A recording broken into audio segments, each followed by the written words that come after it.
Hello, everybody. My name's Infernosis, joined by my good friend fellow casts. Hello, everybody. We've got ourselves two more teams in our final week of the R6 season. Playoffs are ahead of us, and some of these teams, probably both of them, in fact, are playoff bound. It's the St. Ambrose Esports versus the Carthage Firebirds. One being 5-1. We actually broadcasted that loss, unfortunately, for them, and the other one being undefeated, now 7-0. Yeah, starting out with St. Ambrose's roster, you're going to take a look at their top 5 here for the day and see what they've got in store for us. We have got Fleegs, we've got Ajax, Trojan, Hines, and then we've got H and Boot. So a couple of familiar faces from last time we got to cast over these guys, and hopefully they've improved during that time as well. Two criminal justice majors. Can't help but be happy to see that. I was also a criminal justice major. Hopefully they like it more than I did, because that was a really hard class course. Best of luck to them. Also, best of luck to the Carthage Firebirds. We'll take a look at what they're bringing to the table here. We'll see what their lineup happens to be. I don't see a single one of them being criminal justice major. A little bit sad to see, but there's Quizby, there's Iced Helix, there's Posy Guy, there's Papa Plunsk, and there's a Thermometer bringing to the table. One of those is a music education. I like music, so I guess we'll call it even. Yeah, a little bit of extra studying towards it. Physics, personal favorite of mine. Maybe I'll go back in there at some point. You never know. Fun class to take. But taking a look at the map bans, hopefully they're just as fun as well for tonight in this best of 3 series. We have got Clubhouse, Chalet, and Bank. So yeah, pretty exciting to be honest. These are a lot of maps that we don't get to see in the collegiate scene all that often. So I'll take this. I'm actually extremely shocked. 1, Chalet is my favorite map choice. I'm fairly excited to see it. And 2, Bank is probably my least favorite map choice out of this selection that was available. Because obviously we have not jumped to the new extended map pool yet, John. That's being utilized everywhere else. Not switching in the middle of our season, that's for sure. And Bank is one that I don't think we've ever seen on main broadcast to this date for this season. A very unpopular choice for a lot of reasons. One of those being mostly unfamiliarity, but we're starting off try and shoot, heading on over to the map of Clubhouse, and with the first bans already underway for Carthage, they'll take Thatcher with the EMPs off the table. Pretty standard ban. Next to probably see is going to be maybe the Maverick or a Habana, but we could probably see anything really in terms of operator ban. And yeah, that's going to be Jackal. That's what I had assumed. So that's kind of why I brought up the idea of maybe not seeing the hard destruction, but you know, the roam game still pretty important on a map like Clubhouse, so that could definitely strengthen it for Carthage. Definitely something nice to note. Now for the defensive bans, should be fairly standard as well. Taking Mozzie off the board, though, is a little substandard, but it removes information that the defense can utilize, and that also kind of cuts down the possibility of maybe an SSG-style roam for that basement objective. Mozzie's quite strong with the Roni, also has the Commando for some of those longer range engagements, and now for the last ban, the question truly is, will it be Valkyrie? No, Kaid with the Electro Claws. That denial device that can be placed on the kitchen hatch down below, as well as being able to toss towards the shelving next to it to actually still disallow the entry in towards that hatch, makes it a lot harder for the attacking team to quickly make their way down to the objective. Not a bad ban whatsoever. So now with the Cade being banned, yeah, you don't have a lot of breach denial. It's going to last a lot long, especially if there is a Maverick that's constantly afoot. And that seems to be the case here for St. Ambrose. They've got the Maverick, they've got Ace. So for a CCTV attack, this is honestly quite fine. You can have Heinz open a plat wall, then move later into the garage wall, perhaps more of a default take. Or if you still like to actually attack into cash room, you can go all the way into construction from lodging and master bedroom, get that single wall opened up, and still go for a plant instead of cash rather than the default plant leading in CCTV. Also, with the fact of me mentioning the post plant, Osa on the board as well can definitely help strengthen those post plant positions as well. We've seen that a lot in Pro League, so big fan of that pick by Fleegs as well.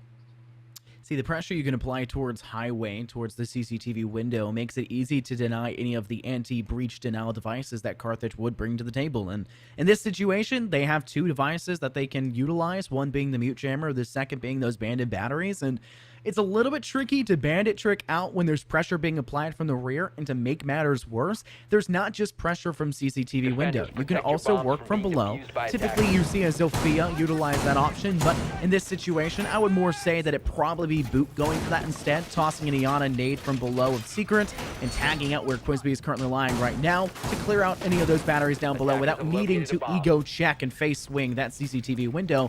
Lots of pressure available for the attacking side of St. Ambrose, and it's going to be a battle uphill for the Carthage side to deny any sort of entry. Interested to see where Thermometer wants to play on the Rook. He can go for a lot of long-range angles depending if he's got that 2x or not, and that would typically allow you to play in Raptors for a long time, but normally you just have Posy guy play there as the Womai, sorry. Bit of a late day for me, but that's alright. The Womai normally plays there because he has constant active utility to burn through the attacker's util, and actually Thermometer's going to go for a run out, and he is now downed and potentially finished off later on if St. Ambrose had the information that he's down. And yeah, Fleegs finish off. That's the opening duel already as a win for St. Ambrose. So a good start by the attack to punish a cheeky run out.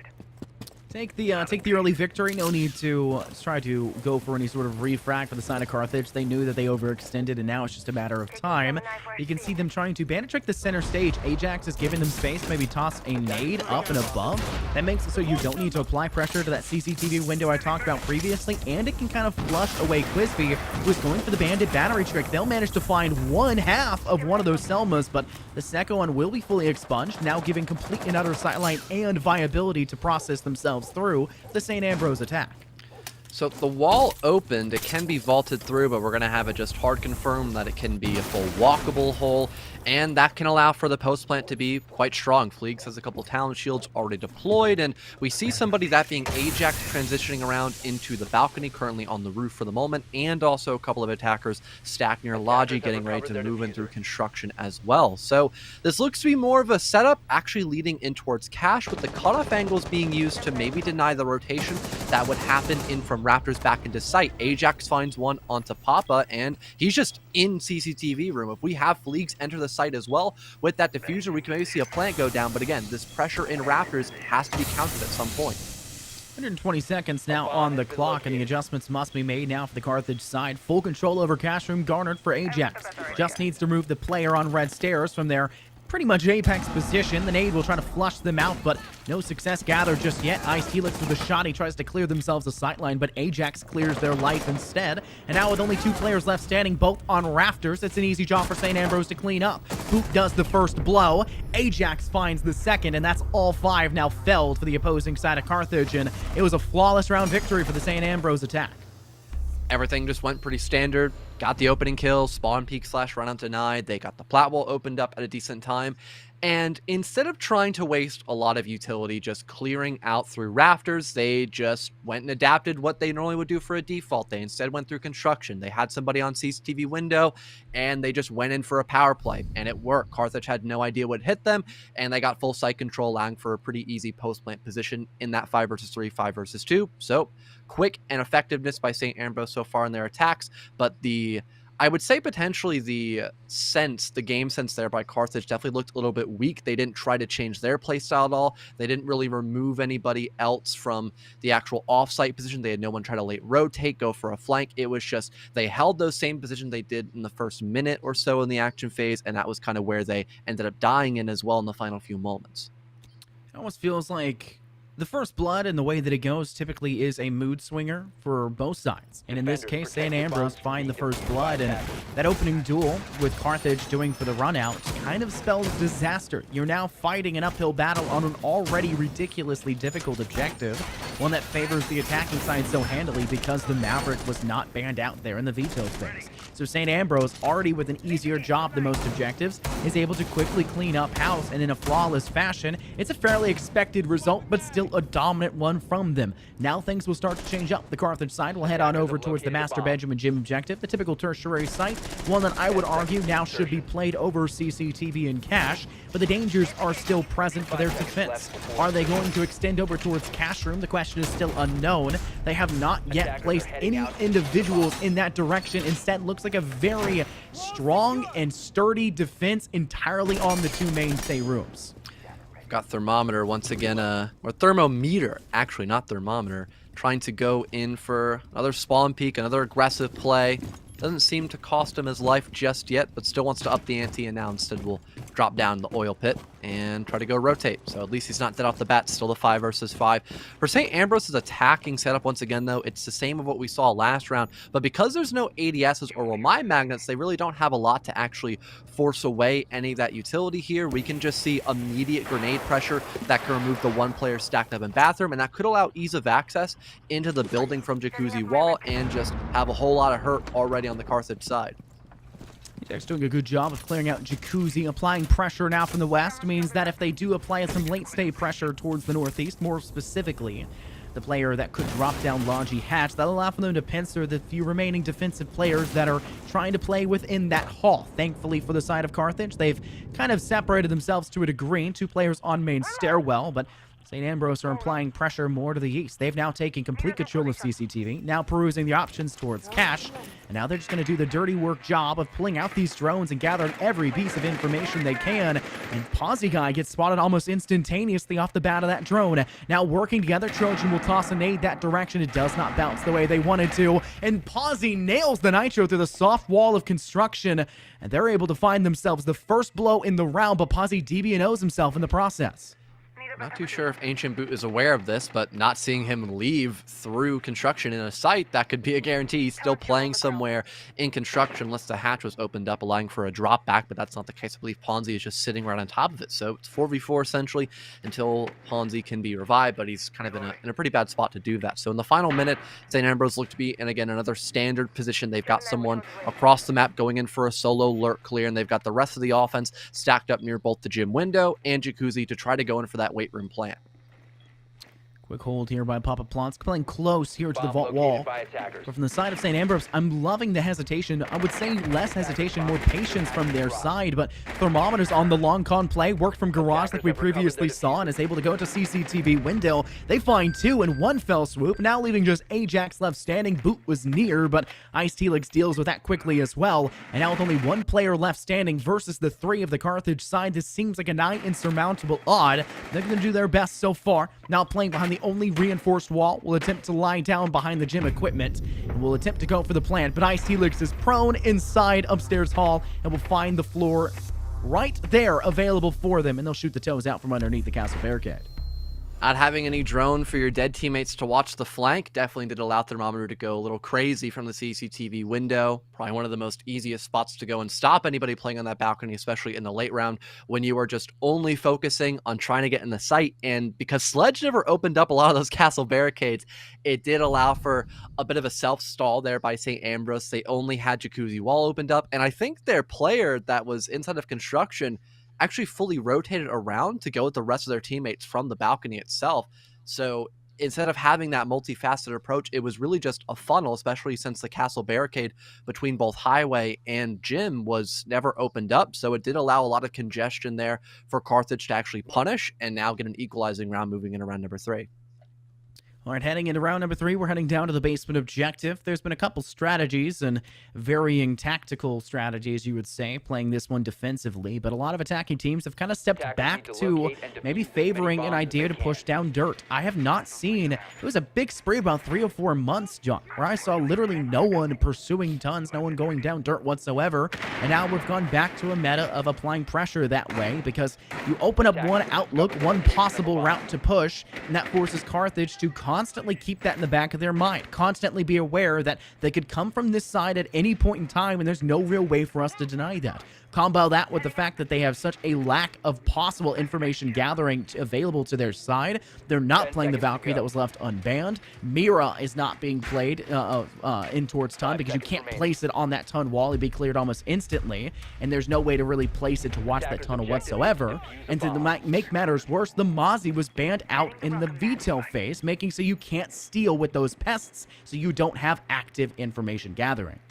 So with Quispy having the mirror windows, actually one set up to not want to forcefully extend into blue. Instead, they can just play off this mirror, have a lot of information in case this blue push is called by St. Ambrose, and I might have a couple of nitro cells / wall bangs to try to stop that play from happening if required. So far for St. Ambrose, does look like they did have a couple people stacked up in the warehouse spawn, but for the time being, looks like we have just a bit of drone work being done in kitchen. Having both the fuse and zero, you can get a lot of hard destruction done and a lot of util clear, forcing back anybody sitting in the back of Arsenal. That could allow for an opening kill to be made with little to no effort, but I mean, the cluster charge, it's a very loud gadget, so depending on how fast the reaction time or how good the ears are in the hands of Helix, I mean, he can just run away from that, and that's not going to be an opening kill just yet. But across the ways, we managed to catch Thermometer on the roam once again on this Rook play. Playing inside of CCTV, I believe he got spotted, but is he going to be dealt with? That's the big question. I love the confidence we're seeing right now from the Carthage side. They bled away the first round and in a flawless way at that. A really big moral boost to the side there of St. Ambrose. But now Carthage clapping back in a very decisive manner, and they're still feeling confident enough to extend even further.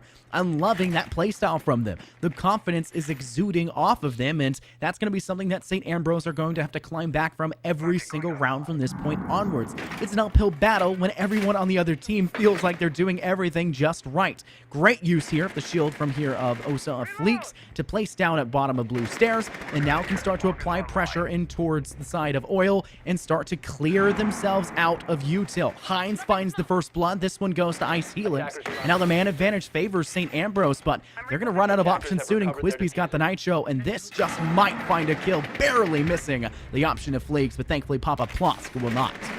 Late detonation could have helped to keep St. Ambrose alive. The frostbite is detected, but no one's there to destroy it. Trojan gets downed, hopping in through the kitchen hatch, but that's not going to stop the plant from happening. As Pogs, guys, the only one left here. 1 versus 3, essentially, with Trojan being down. There's one for your troubles. Maybe Quispy could get actually revived. No one's here to apply any immediate pressure, so this could turn into that 2 versus 2 scenario. But in the post plant, St. Ambrose are really looking on top of things. They've got those talent shields to play off of, and no one can push from the sidelines in through blue because no rotation hole was made, so they have to funnel in through the Arsenal doorway, and I don't even think there's any proper information as to where exactly St. Ambrose are playing during this post plant. The mute thought there'd still be somebody out near kitchen hatch, but no, it's a direct hold. Hines finds their third, looking for a fourth. Ponzi guy now tagged up, but Fleegs is there with the finisher. Not the ace, but still a round win for St. Ambrose. Solid hold as well. Getting inside, planting in a very cheeky position, not typically the default where you'd see, and using that position of dominance to dictate how the rest of the round will go down. A very suffocating assault is typically what you see for the basement. You have to work from more than just one direction, but St. Ambrose really said, we're going here, and there's absolutely nothing you can do to stop us because of the Osa shields, because of the power plays they're utilizing. And now for the side of Carthage, how do you adapt from that? You're going back to the Church and Arsenal room side. You know they like to step down secret. You know they like to play from within blue. How do you deny that? What do you do to switch things up? And for Thermometer, they think the right idea may be to switch things up by playing Caviera instead of having the Rook. Well, I don't really blame Thermometer for trying to go for that. We've had him on the Rook as a roamer, which is one of the loudest operators in the game. So instead, having better mobility and being a bit quieter, or being more quiet, not quieter, is a good idea. Don't get me wrong. And every now and again, you can isolate out an attacker, and if no one's there to help out, get that refrag, which is a very constant problem in Collegiate, you can get an interrogation. It is possible to do that. But when you're at that upper echelon of competition, having the Caveira, it's kind of a high risk and low reward situation because you're almost never in that position to get an interro down, which is why Vigil is much more common when you want that main roamer to be on the board. He's great for drone denial, and he is just a solid operator. Good gun, good speed, and again, good primary gadget to boot as well. But I would imagine Thermometer can still find tons of success on this roam game because in the past he has, at least on round number 2. So let's hope this Caveira pick could be a good adaptation for Carthage in the early game. Is he using the SPAS 12 or is he using the SMG? I don't know. All right, Either so way, as though, be funny. Yeah. As the resident Caviera main that I am, I was also a Blitz main. I was known for being the toxic operator lineup that I would always bring whenever I played.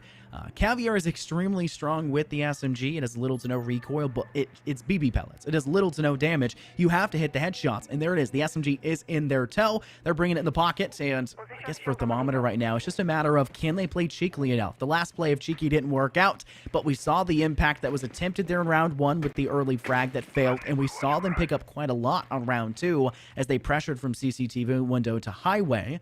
I think that if Carthage continue to play this one right, they can let St. Ambrose crawl into their hands, and from the looks of things, once again, St. Ambrose are going to go for the exact same stylized approach. 3 players down secret, 2 players to clear out the rest of the first floor, and give themselves a little bit of safe space to start to peruse the options on site, and Carthage does not look like they're anywhere close enough prepared for this, and it could cause another catastrophic problem for them. But for Carthage, the one thing I'd want to note for them is they have a bunch of utility denial, and one of the big issues that they had was they didn't have a lot of sight lines to actually stop the plant from going down on top of the talent shields. But another problem as well we have seen from time to time for St. Ambrose was the fact they have gotten flanked a few times before, but already gathering information on Thermometer's position. It should come down to just a couple of maybe light cutoff angles being held perhaps, or just having in the back of your mind there is a roam game afoot, and that could be an issue to worry about as you're going for that inevitable push. Still, though, it's going to be an active issue St. Ambrose are trying to solve, gathering more intel in the final minute 20. They locate the Caveira once again, and it's only a matter of time before they have to confront this person. Fight must go down. Boots still got plenty of util to toss out the 0 cams to maybe gather and leave a player behind. It's the same like drone duty. Place it, leave it, and forget it, and let a teammate cover you. They're going to go ahead and get that Moto hatch down. For the looks of things, St. Ambrose are just looking to make Carthage start to look more than just one direction. Fleegs narrowly misses having their back shot. It was a player in tons, but they unfortunately don't swing at the right time. Great shot opportunity attempted there for Carthage. They managed to attack Fleegs for just a little bit, but still at about 70 HP. And Thermometer is still prowling their way around here on the first floor, working towards Billiards, has now come from Strip and is trying to maybe take out the two players playing around within Bar. And this could be a very devastating position to kind of counteract because they're none the wiser. St. Ambrose is saying maybe he's here, but we don't know for sure where he could still be lying. How do we cover ourselves and still push forward? You don't. Here comes the rushdown. He finds one, can't find two. Trojan denies it, and what could have been so strong for Thermometer is now fallen apart. 12 seconds on the clock. St. Ambrose must get this diffuser down, now finally going for the stick, but Papa Blonsk is popping down with even their teammate of Quisby. It's just Hines left standing, and they'll have to split. Posse Guy finds the final blow, and a round win for the Carthage defense. So another, essentially, a lot of solo pushes happening there by St. Ambrose. They had two people walking down main, and they were already very low on HP. That was a comm that was given by Carthage with Thermometer, well, just running into them and almost getting a 2K. And then we already knew the main objective there by St. Ambrose because they did the same thing on round number 4 as did round number 3, which was just try to hop in through blue, get that plant down near boxes, and utilize both the smoke grenades and the Talon shields as ample coverage to set up that post plant. Yet we didn't see any smokes go down because, again, the ADSs, the magnets, the Surya gates, it was too much to handle all at the same time. And for the Talon shields, well, they had to utilize one, watching through the rotation hold that was made by Carthage. They could actively apply more pressure into blue, and another one was stacked up directly on the doorway, which forced a very awkward situation where Hines had to kind of vault in the site, and before that the Osa did, and she was met with a very untimely demise. Things evened up once again here, going in round number 5, and we're heading back to gym and bedroom, which was a site held relatively well by Carthage simply because of St. Ambrose and their ability to both self-stall themselves and kind of funnel in the final 40 seconds as well. It's like a game of catch-up at this point, John, for St. Ambrose, right? It's the beginning of the end, and everything starts to unfurl before them. Something has got to give, and unfortunately for them, they gave it up in that round, like you said, funneling to one side. They didn't really push fast enough for the strategy they had, and it left Hines, who maybe, if you would like to say it, it could be a game of catch-up for them instead, but they were left as the last player left standing because everyone else was failing to cover the diffuser, and they got killed off by the Carthage side. They played smart, they played safe, and that's one of the things we've seen from their defense. The only time we've seen them not play smart was maybe round 1, where St. Ambrose just walked straight through them. They played somewhat passively, and they like to play to their own style, but losing Thermometer early with no impact for it, that's 4 players, and St. Ambrose knowing they have the advantage, they can play a little bit cheekier, and Carthage is forced to essentially become victimized by what St. Ambrose bring to the table. The job of Thermometer is very important. It's to apply pressure early and force them to keep themselves on their toes, constantly aware there's a threat around the map. And right now, for Thermometer, though they haven't found very many kills, only 2 kills total, that was in round 2, something has to happen, and it's barely been working, but when it does work, St. Ambrose start to struggle. At least we have the call given there between Ajax and Hines to actually burn through the ADSs. A third one gets popped, might be quick enough, and I think the nade has been caught by it, so the mute jammer is not destroyed, although you could just use your blowtorch to break the mute jammer. But I like the idea of being set up by St. Ambrose. At least they tried something a little unique, and if there was a kite on the board, that would be a problem to deal with potentially, is not using the Maverick to just go and locate it and have to go for a trick instead.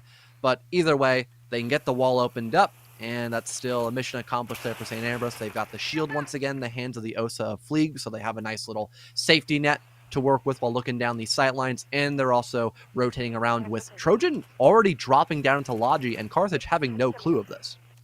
This is actually a really strong position to work from. I mentioned this before when St. Ambrose attacked this. If they apply pressure through Logi Hatch, it sets themselves up really nicely to cut down the 2 players that are lying in between. Bathroom player could be caught in a bad spot. Papa Plonsk needs to be droned out if they want to catch them. But Ice Helix will not be long for this World on Staircase because guess what? Hines is currently droning that, and they can apply pressure from Trojan to watch that angle. They just need a player now on Highway to apply pressure a little bit more directly to the objective to force the defending players to stay still so that your other players, the ones kind of of pursuing those frags can find them a little bit more successfully without really needing to test the waters a bit too much. But unfortunately, they lost Ancient Boot. They lost the option of having a player on highway, and now being a player down, running out of time, things gotta give, and unfortunately, Carthage is the team that's not giving it up for them. They'll trade out evenly, but just barely. Heinz now coming out on top, giving them the decisive blow to now be a 3v2, but 35 seconds left, and Carthage still have a pretty good spot to work from.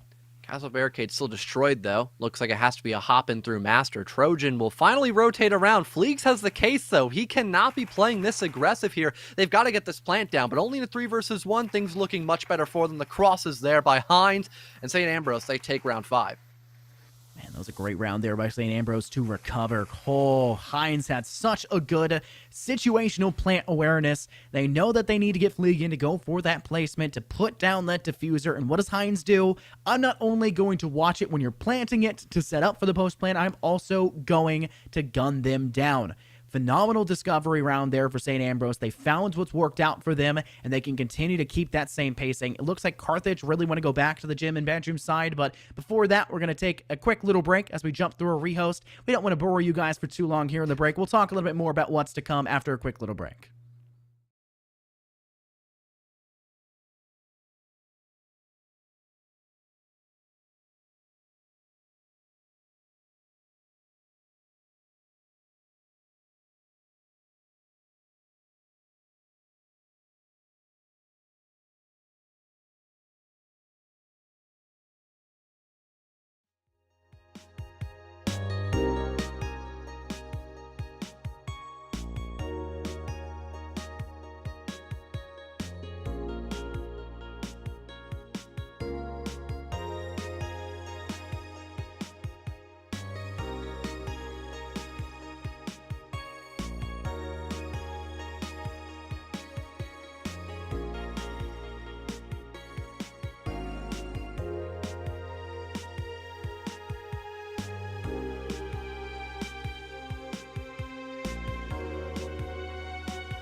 Man, looks like we're ready to get back into the game. That did sound as good as it did on paper. Yeah, it looks like the question today is, are we going to get back in the game for the rehost? The answer will be yes. So we'll hop right on in after that short little rehost. It was actually a thing about time management that was the problem there. Apparently there's some connection issues, so picking operators is not working for some players, so they asked for more time and they got the green light. So we're going to have a little bit of a longer pick phase, but not that much to be too concerned about. It's more or less just to make sure everyone is able to select stuff and not just get random op, because sometimes that happens. And we have the score wrong. Backwards. Yes. St. Ambrose had the 3 points up. Carthage did not. So looks like we are going to have to go into another rehost perhaps. And we'll just play it out, and St. Ambrose will just flawless the rest of this map. So yeah, they'll just get a little bit of extra difficulty, I suppose. They're on the impossible rating this time. Yes. Yeah, it was a very back and forth game. So unfortunately, from what we were seeing, the pace was set, so St. Ambrose was doomed to lose that round. And so I guess we gave Carthage their round a little bit early. But yeah, it was a very back and forth map. I actually quite enjoyed it so far. St. Ambrose with the first round win in a flawless fashion. So the first flawless round, and so far the only one. And then Carthage with a great recovery. St. Ambrose, Carthage, St. Ambrose, Carthage, back and forth. Hopefully we don't see an infinite OT. Thankfully we don't. But we're going to jump back to about a 2-minute break just to get that one back underway. So make sure to stay tuned, and we'll see you guys in a few minutes.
Ho, ho, ho. We're back. We're ready to go. I swear, we'll stop doing that eventually. Probably not today. Yeah. I think it's a little too happy with it.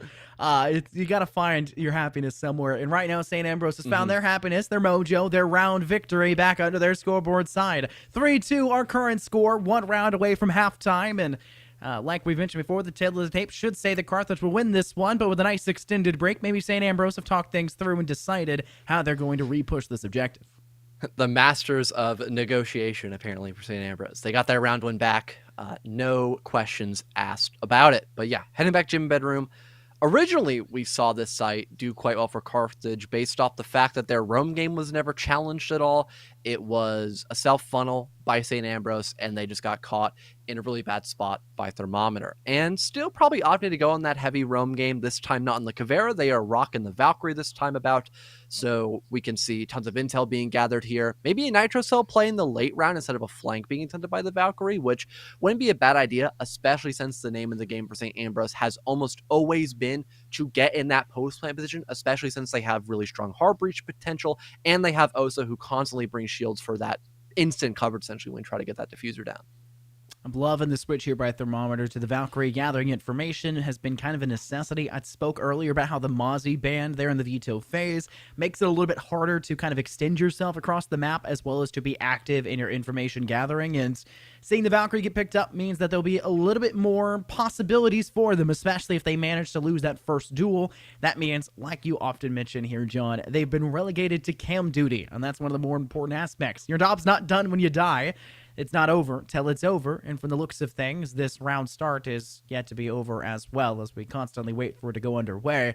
I'm most excited about the fact we're heading back to the gym and bedroom objective. You know what I like to say, blah, blah, blah, same objective, breeds complacency, shouldn't belong in R6. However, I think Carthage had the right idea defending it. They just fell apart because St. Ambrose caught them unaware, and I think the Valkyrie is a great adjustment to that. Also, having the mirror back on the board and still the Jaeger, that way the nade potential isn't going to be as strong. Depending on how, not how, but where you place his ADSs, I would probably like to see them just stacked up in bathroom to help out Pawsey Guy, because then he can just throw out nitro cells from Jacuzzi without ever having to worry about just getting spam naded, because that is something you never want to worry about as an anchor player. Nades are the bane of your existence, so having that safety net, it's probably something that is going to be a full-fledged requirement at this point for Carthage, especially since for St. Ambrose, they have always brought 3 sets of grenades every single round, a hard breacher to follow up, and then the OSA. That has been their strict dynamic the entire time until we see attacker repick. And now they have an even bigger emphasis on, I guess, range self-destruction, maybe to help those castle barricades, because that one stacked up between highway and the gym doorway has been a constant problem for St. Ambrose every time they try to go in for a plant, but now it can be dealt with quite swiftly from someone just playing on the central balcony, ergo probably Trojan on the Ash. So my biggest factor for this round will be how does the extension, once again, of Thermometer try to help Carthage whatsoever. Notice the last time we saw this one, they kind of stepped in through Jacuzzi for the St. Ambrose side and really circumvented the approach that Thermometer was expecting and caused a lot of problems for them as Thermometer was left with the last one standing, playing the Caviera, tried to swing with the SMG and paid the price from construction door as 3 players left for the side of St. Ambrose, gunned them down quite quickly.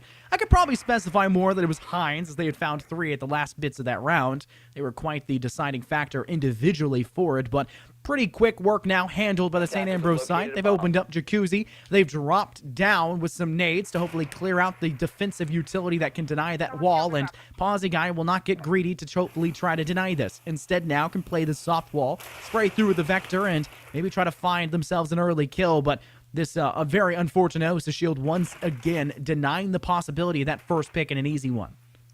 All that Ponzi would have to do is just shotgun open the soft wall, toss out a nitro cell, and it'd be as easy as that. But across ways, we still have plenty of other destruction happening by St. Ambrose. They've hopped into Logi once again, with Carthage having no clue about this. Thermometer is currently playing in that middle floor, so they could go for a C4 toss-up, which they might be trying to attempt. Could be potential there for the Valkyrie. Finally happens, but it's some late information, so it's only going to allow a nice floor hole for Thermometer to play with. Maybe still find sort of kill, but if anyone decides to peek him, that will be the case, but not a headshot, only dealing a slight amount of damage on a Trojan. Still trying to keep themselves alive. The Logi hatch has been quite fruitful for them, but yet no kills have been garnered. And that's quite a shocker, an oddity for the side here so far, but Papa Plonsk will be the first one to pounce. They catch Boot unaware, catch their head, and now drop them to the floorboards. And St. Ambrose have not been able to step in unscathed. The only player who took no damage was Hines, now at about 75 HP. How do you go from here? St. Ambrose are being stuck and funneled in. They're being cut down at every single direction. Papa Plonsk with now a second. Helix from the stairwell takes themselves one of their own. That's Fleegs off the board. And now only Trojan and Hines are left standing. Hines almost single-handedly carried the last time we saw this round in the final few moments, but these final few moments seem fleeting and too odd of a situation to overcome. Not much time left for St. Ambrose, nor that many resources left. Trojans low on HP, and Hines is, well, not that far behind him either. In all honesty, it's just a matter of when and how at this point when St. Ambrose end up potentially losing out on this round. There's about 10 seconds left to go. Papa just watching in through the Logi doorway, cuts down one, leaving just Trojan, who's already low on HP, and is still caught ADSing against the mute. Papa finds another, and Carthage take a flawless round to equalize going in the second half. Great round there once again. Back and forth has been the name of the game, John, and I mentioned it so many times because I expected it to come true once again. A very even-footed first half, keeping things at the 3-on-3 score line. Now we have to see how the second half will go down, which team will start to stride ahead, and maybe not the best look right now for the defensive team of St. Ambrose as they'll pick the hardest objective bar. That's a lot of bars. Bar, except the objective of bar and bar is what I guess I should say because of the language that's used there. They're going to CCTV. No, thank you for switching up. Church and Arsenal Room. St. Ambrose would be better equipped for this one, and they can actually try to deny out dirt if they use Bandit effectively.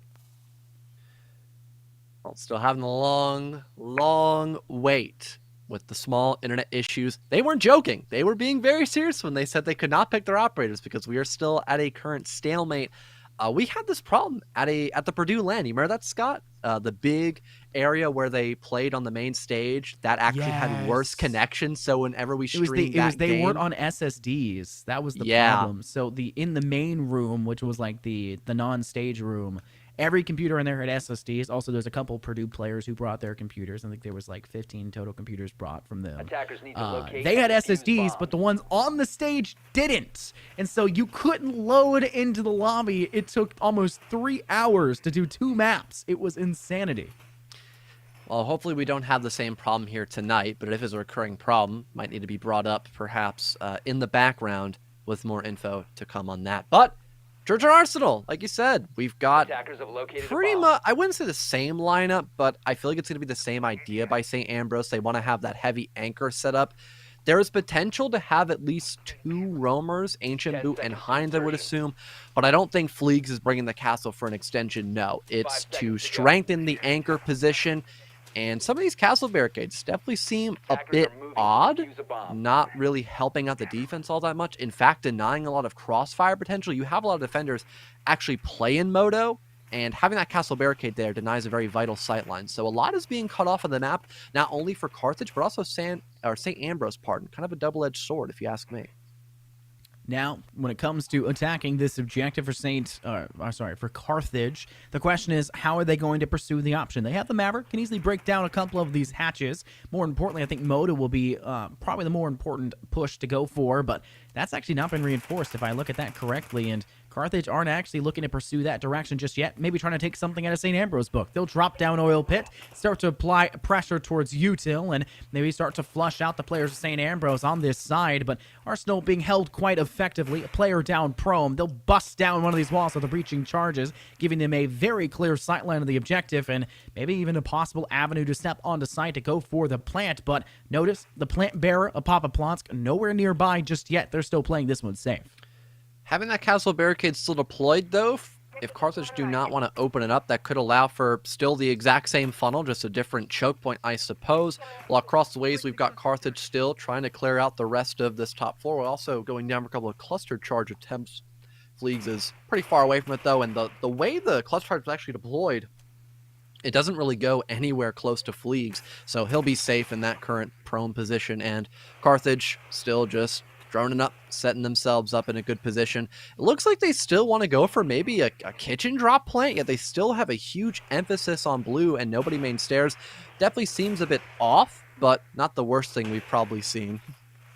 We bring down to the castle barricade, and now sight lines available for the Carthage side. Hines may be a little bit too out in the open, using short boxes to their advantage, but that stack will not survive for much longer if we start to see the Carthage side apply pressure towards kitchen hatch. And what do we see? We see Quishy doing a great job of being able to clear out the kitchen hatch, now being able to work from there to use these cluster charges in their pocket to force out these apex positions of the St. Ambrose defense and make them mighty uncomfortable. Speaking of uncomfortable, Posy Guy will be uncomfortable now on the floorboards. They've lost their life to one. Quisby, she'll find another, takes out Ajax, and the pressure is on. Hines still not cleared from short boxes, and Trojans on the prone position inside of...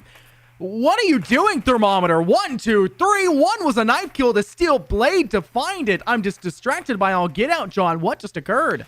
They just found a golden moment to go hop into sight. and they capitalized on it. We had Quispy just drop down the hatch. She was not noticed at all because Arsenal was immediately given up. It was a lot of proxy positions being held by St. Ambrose, and they were immediately punished for it, with Carthage taking a very dominant round in the final minute. Not only did Quispy get aggressive, but also Thermometer just walked in a blue near the back of dummies and boxes and just killed 3 people. No better way to put that. Now they'll get the advantage, and we get to see a different sight of gym and bedroom as St. Ambrose. They want to try to see what they can get away with on the top floor and not want to completely rely on just that basement defense.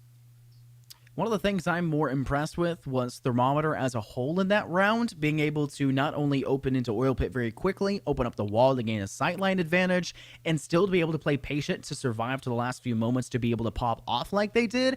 We could have made about a billion guesses to how Thermometer would have played, and I bet you almost all of them would have been accurate. Seeing how they played on the defense, being the really aggressive roamer that they wanted to be, I could have told you how their attack would have gone on round 1 because of that attempted run out they tried to do through Secret Window. But Carthage taking the first round attacking win. They're heading on over now to the gym and bedroom site. The St. Ambrose defense will attempt to hold on, and they're avoiding CCTV and cash room. A very solid decision. Defenders, protect your bombs from Still being having the defused by mirror on the attackers. board. Valkyrie as well. We saw what Carthage were trying to attempt having that roam potential with the Valkyrie. Yet I'm not too sure if that's going to be the cup of tea here for St. Ambrose. I remember the last time we got to cast them, Scott, they were a team that just loved to go for the 5-man anchor, almost refusing to move outside of the objective as if it was their lifeline. And to a degree it is, but it's not just holding the site directly, it's the whole process of making that more defendable by kind of extending outward, holding those other key locations that allow you to easily enter the site. So just putting all your eggs in one basket, it's almost always a recipe for disaster, and I still feel like St. Ambrose are kind of falling for that same trope, it seems. Yeah, there's really no major extension. We saw Carthage do the same thing on their defense. There was no extension to the CCTV and cash room side, and when you see pro teams or even amateur teams rock that strategy, they're rocking it for a reason. It's not done just to be done. Okay, Thermometer, you may not want to hold W and shift for the entire game, but I may be wrong about that. yeah, we're seeing that right now, John. They also did have a drone. They'd cleared all the way through. There's a drone underneath the main cash table in the center of the room. That's Ice Helix, who's currently watching that. They're making sure that there's at least some safety for Thermometer to continue to push forward, but the danger is still there and present. But St. Ambrose, with the lack of extension like we mentioned, it is almost impossible to deny the amount of control that Carthage can apply to the site. They can suffocate out the defense and make it so difficult for them to sit still. Don't think they're aware Thermometer is actually set a construction room. Oh, they might be aware now, though. Goes for a C4. Not going to connect. I think him actually shooting some of the paint cans on top of the 2x4 stacks that actually gave away his position, but still having plenty of time to drone. Look at all that map control. Because there was no extension into cash room, no play near CCTV, Ash got in for free and is now knocking on the doorstep of Master. We have Jacuzzi Wall being opened up, Logi pressure being established. Everything is going so well by Carthage just based off a couple of basic setups. And now for St. Ambrose, they only have the site to play with, which, yeah, that was kind of their motive, but so early in this action phase, that is not a good sign. There's still a minute 30 to play with here for Carthage. I mean, to go from being so aggressive to now sitting at a point where they have yet to find a kill and are struggling to make impact, I don't see any pressure being applied towards Highway, meaning that these two positional players inside of sight here on A could easily be snuffed out by a couple stray shots through the window, and yet we're not seeing that go down. Posy Guy finally rotating over. They have a sight line. They go for the first shot. It just barely misses, but their teammate does not. Already Ajax off the board, and that's the mute for the side of St. Ambrose. But with only 58 seconds truly remaining, how do you recover from this spot as St. Ambrose does? And that's really going to have to be finding these opening blows as the side of Carthage are forced to funnel in through these opening doors as Thermometer walks through construction door and loses the fight to the prone player of Trojan. 40 seconds to go. You lost one of your main fraggers. A lot of your potential you had to just kind of go gunny mode is now completely gone down the drain, but still plenty of attacking areas for Carthage, having one setup in construction. It's going to be Quizby trying to get aggressive. That LMG is going to be far too potent for the MP7 wielding Bandit. Trojan will now fall. Still plenty of pressure inside a weight room, and nobody aware of this at the moment. A plant could definitely go down. The mirror window now destroyed. Ice will try to get aggressive, but Hines will shut that down. 15 seconds and less to go. Hines finds a double, leaving just Papa as they're caught on the flank, or pardon, the plant position. My mistake. Catches one trying to flank him from highway, but Fleegs is there with the cover up, and it's going to be an instant clap back by St. Ambrose. Great round for them. They managed to deny the very swift push by Carthage, and all that momentum they tried to gather for themselves early in the round just kind of fizzled out and fell apart. Something has to give, and St. Ambrose refused to give it. I'm loving the strategy they brought to the table. While I don't necessarily think it would work against most strategies of just anchoring on site and playing everybody in the same exact positions, it works for them, and if they're comfortable with it, go for it. Send it all the way. And the matter of the fact is, it lets you win a round over Carthage. Now we're continuing the back and forth action. What Carthage takes one, St. Ambrose claps right back, and we're seeing it have to go down once again. And I'm not shocked to see a timeout. There's a lot of things happening right now, John. Yeah. Also, I would suppose, I guess the neutralization of this acid base here. It's being carried out right now in the laboratory setting. It is describe. That's the goal here. We have to describe the Jesus Christ, I cannot spell or cannot pronounce fancy words. Calorimetry. Yeah, I will. Yeah, that's not going to happen. I'll work on that later for map 2. A funny gag. This would be a perfect time to say it too, but I cannot read. That is a fun fact. I am illiterate, but also biliterate too. That's the running joke. No, you are not. No, you are not. That's no, the running you are joke not. that, oh no, they have a crash.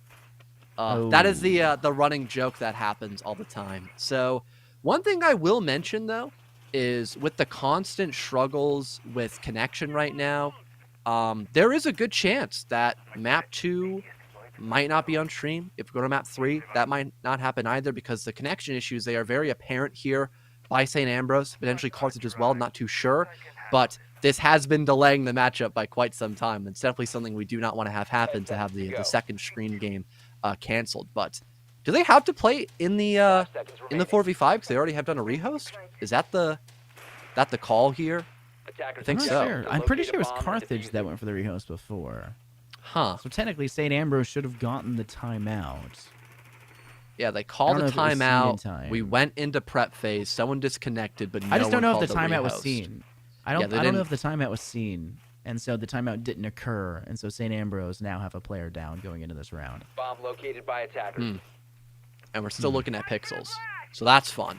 Yes, that is the other problem. I actually don't know if that one's actually translating on over to the broadcast itself, so to the viewers out there watching. It's on the vMix. There's a good chance it is. It is quite atrocious. Oh, yeah, on no, this it is. end. Oh, okay. All right, we're good to see there. But opening blood already. Thermometer with the G36C, managing to take the head off of one, and Hines will have to catch up in a later round. I'll make that joke once again. Tried to squeeze himself through the rotational hole, and unfortunately, it was quite empty. With only 3 players left standing, they started with 4. Things look even more precarious than they already were.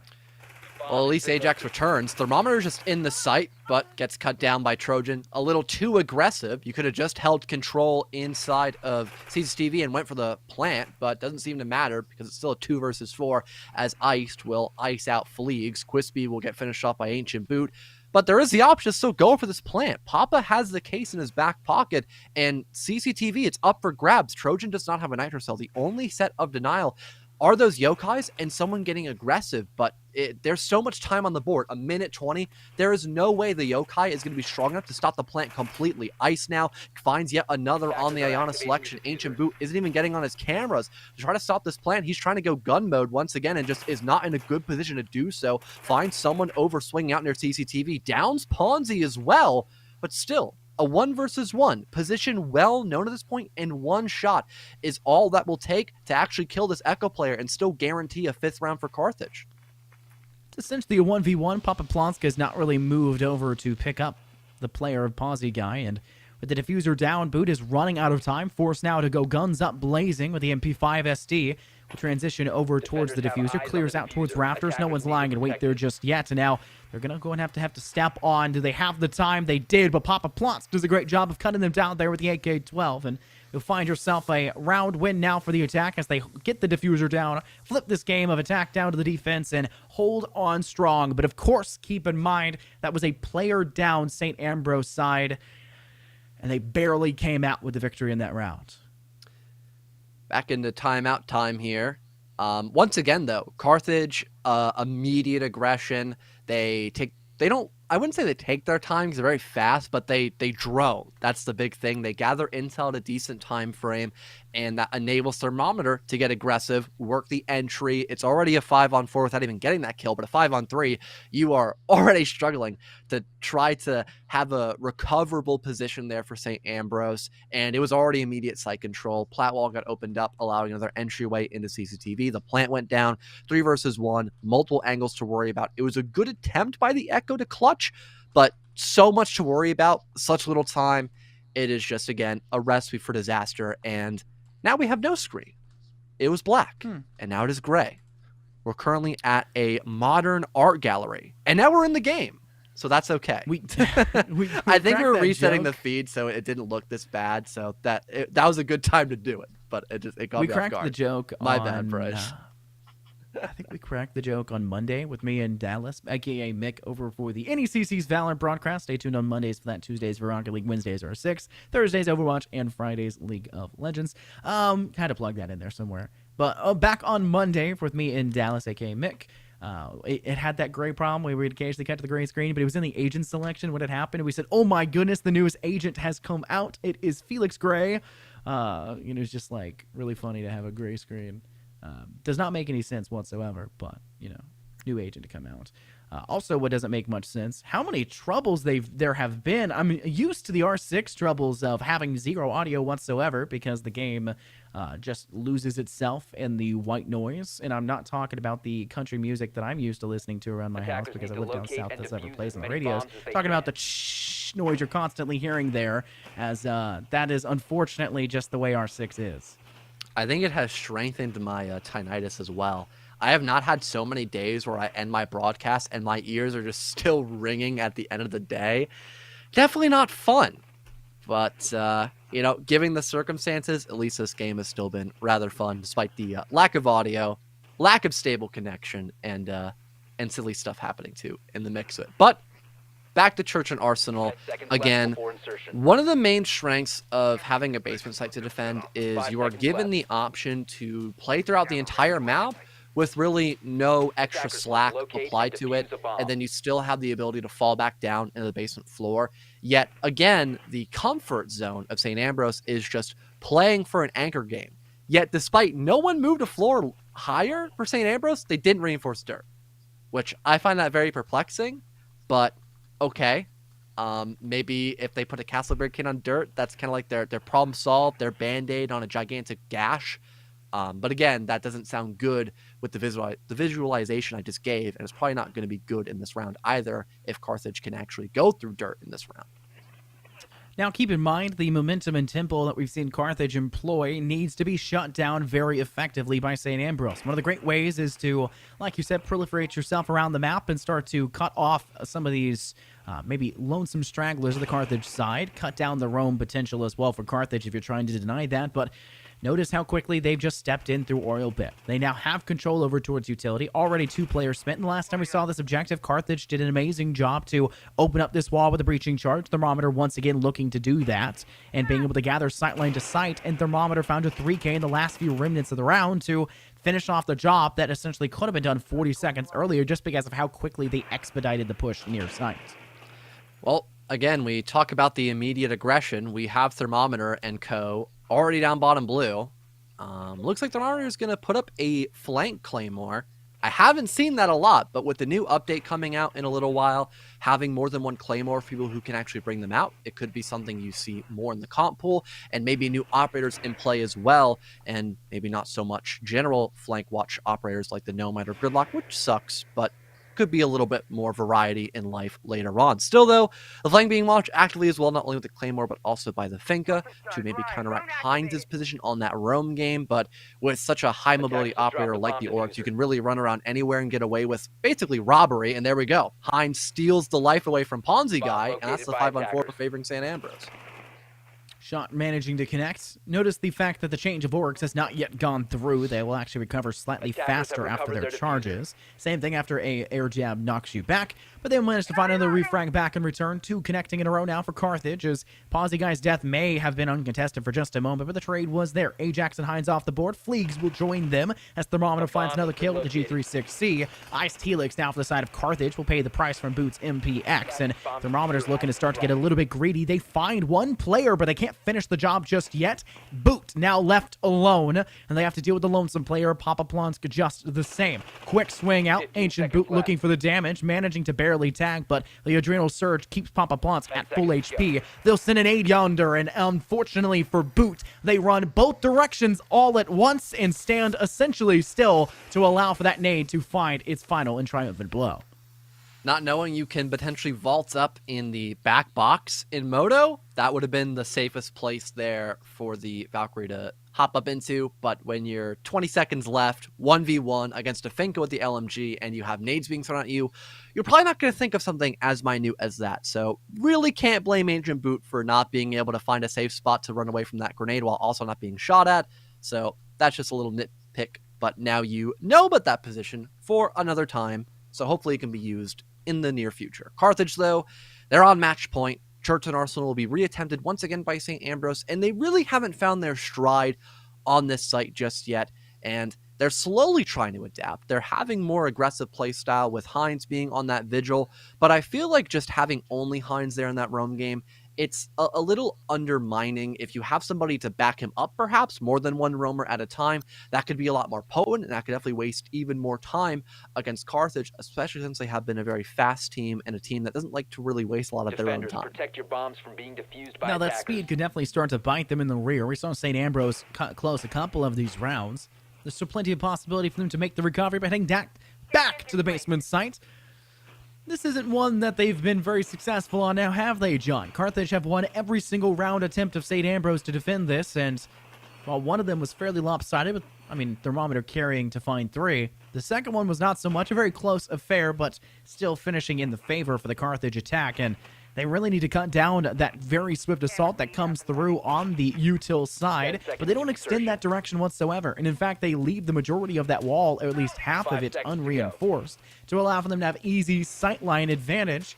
I just feel like St. Ambrose may need to start adjusting where they're placing these reinforced walls, as well as adjusting where they're placing the utility, as it's not been favoring them in these recent rounds. One more round, and that's it in the books for Carthage. You mentioned utility. Maybe having Quispy with the Ying is going to allow for even better aggression, perhaps. But just have to wait and see. Especially no ADSs or magnets again. And I think that's because St. Ambrose maybe wanted to have more of the emphasis on the roam once again. But having none of that real, genuine sustenance, if Carthage can catch that and they notice it's just a castle barricade stopping them from entering the site, this could be deadly. Yup, that's exactly what happens. Toronto just springs into action. There's the 2 immediate kills for the Ash player, and now they can try to go for a plant if they want to. The overextension happens again by Thermometer, but the damage, Scott, it's already been done. I feel like the greed there could be their undoing, though. Could be the downfall of them, but for the right now, it seems to be working. Iced Helix will now go for the plant. Plenty of coverage. An Nitro Cell will be sent yonder, but it finds little to no impact, and with only 3 players left standing, the St. Ambrose side have to make this. It is make it or break it, looking at the wrong end of the barrel, and now they have to play the attack as the defense has flipped on over through the post plant. Heinz on the second floor, playing within lounge. Heinz needs to be a bit quicker with this one if they want to actually be able to assist their teammates in due fashion. Trojan playing this one quite safe. Heinz with a great flank does finally take out one, and Quispy's off the board. Trojan finding impact as well, but Iced Helix is still here for the fight, and Pawsey takes out the victory over Heinz. Just Boot left standing. A 1v2. They'll unfortunately fall as Iced Helix finds the whopping final blow, and Carthage will take the round win and map win off of it. And honestly, one thing I'd probably like to see, to be honest there, maybe a CamCom. That is a great op to just stop a rush like that. Maybe a Rooney as well. We didn't see a lot of direct countering there by St. Ambrose. And don't get me wrong, as people that watch a lot of TV T3, cast T3 and T2. We expect defaults to happen all the time, but sometimes you got to throw defaults out the window. Sometimes you got to just hard counter your opponents. That's the best thing. You've seen Thermometer Rush every single round on Ashe being enabled by a drone. Bring out the Mozzie, bring out the Mute for that drone denial. Help force the Ashe to run in blind, essentially. Bring out the Cap Cannon as well. If they get too aggressive, if they don't have that intel and know the Cap Cannons are there, they're going to lose a lot of HP. And if not, completely die, depending on how many Cap Cannon traps are there. So if we saw more direct countering there by St. Ambrose, they probably would have had more success on their defense. That's a given. R6 is a game of pushing and pulling. You give stuff up, but you also need to be able to take it. I felt there was little to no adaptability by the defense of St. Ambrose, right? They didn't counter. They didn't play to their strengths. Once they know the push has been coming, they should have just slightly shifted some of that utility, or at least their focal point to that direction. But like you mentioned, not there, and we'll have to see it'll be there for map 2. We'll be back after a quick little break to get things underway. Stay tuned for more action to see who comes out on top.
Welcome back, everybody, to the NECC. Once again, my name is Infernos, joined here by my great friend and co-caster fellow. We've got ourselves map 2 of the St. Ambrose side, trying to hold on for dear life against the Carthage side. They have to win map 2 here in Chile to make it a map 3. And, well, let's see how the odds of that go in their favor, Hunger Games style.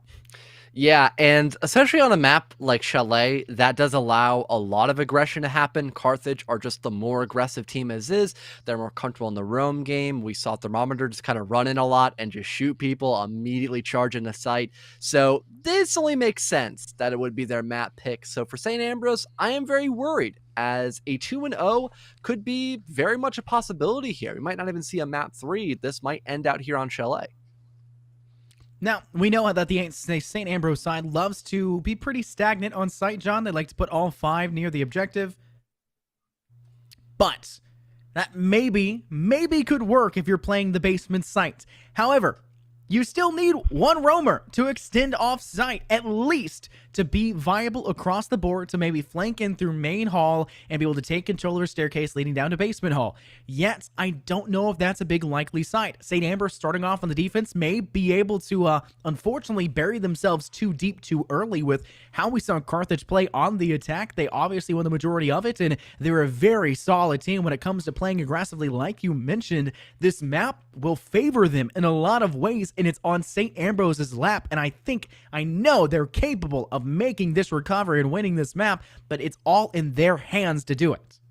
Definitely the Aruni ban. He's very common on a lot of extensions, especially with Castle being more in the meta. They go hand in hand together to waste even more utility.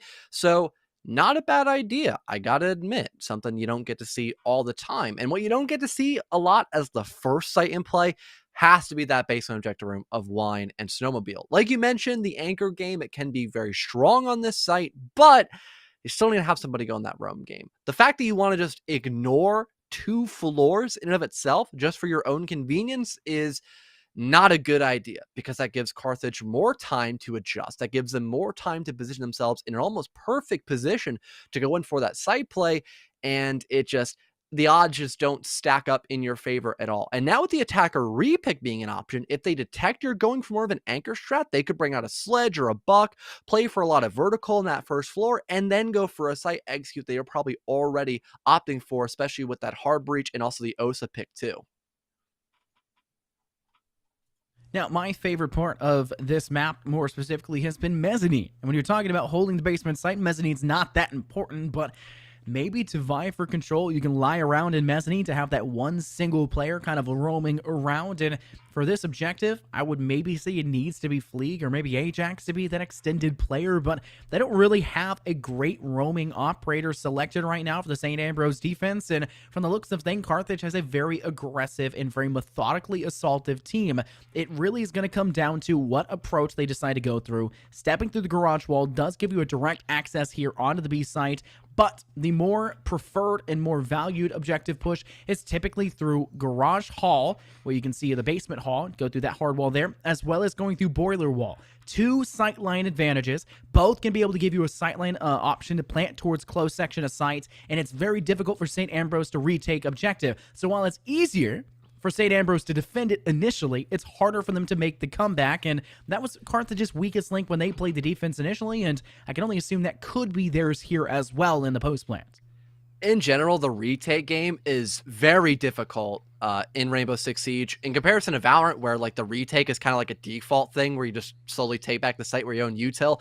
It's very difficult to replicate that in a game like Rainbow Six, which is why there is always such a big emphasis on stopping the execute from happening in a timely manner and stopping the plant from going down altogether. Once you get that case confirmed in a post-plant position, there is not a lot left that the defense can do to try to stop you from actually just setting up in a good position after the post-plant position has gone in through by Carthage. Looks like they are potentially opting to go for a snowmobile wall play early on. They've got the Talon Shield already deployed, but they also have this trench position located by a couple of attackers as well for Carthage, detecting there are a couple of Kaid Claws on the board, maybe some Bandit batteries too, and a Mute Jammer. So there's a lot that has to be done in this first minute or so, but again, having no roam presence, it's going to speed up that process by a whole lot.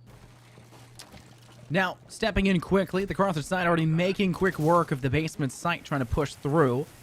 Now having to get through the bandit batteries that are in place. Quizby's going to go for the same strategy they employed there on map 1 of Clubhouse.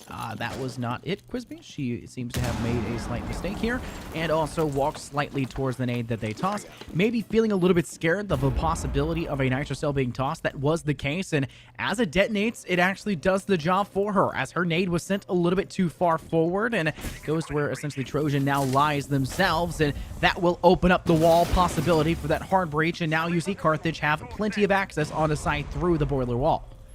And at 20 here, Carthage just slowly moving their way up in through the fireplace stairs. Trojan does have his sights lined on that, but cannot shoot through a shield, so it's just going to be information relayed to a couple other defenders to maybe have a crossfire established, but currently it's not going to be the main priority of St. Ambrose. They want to stop this boiler wall push. They want to stop anybody pushing in from the back wine door, but they still need to worry about thermometer. Technically speaking, if he had the case, they could go for a plant in this position, especially since there are no nitro cells on the board by St. Ambrose. They've already been popped. Damage must go through. Unfortunately for the St. Ambrose side, it's more to their side as Papa Plants nails an aid into Hines. Now it's a 4-on-5. Disadvantage for the St. Ambrose side, but they clap right back. Great play by Ajax to lock the head off Quizby. She will fall short of being able to navigate around this corner. Though the Claymore does have some level of safety, the pressure's still on from more than one direction. They tunnel vision to one side too much, and Ice Helix will pounce accordingly. Trojan, being the Trojan horse for their side, unfortunately gets caught out, unlike the Reeks did previously, and that allows for Thermometer themselves to also push forward the 5.56. LMG intel for Papa Plants, and they'll find the final blow. As you see, the Carthage side use that fervent aggressiveness we saw them employ at the very beginning of that round to their advantage to cut down everyone quite quickly.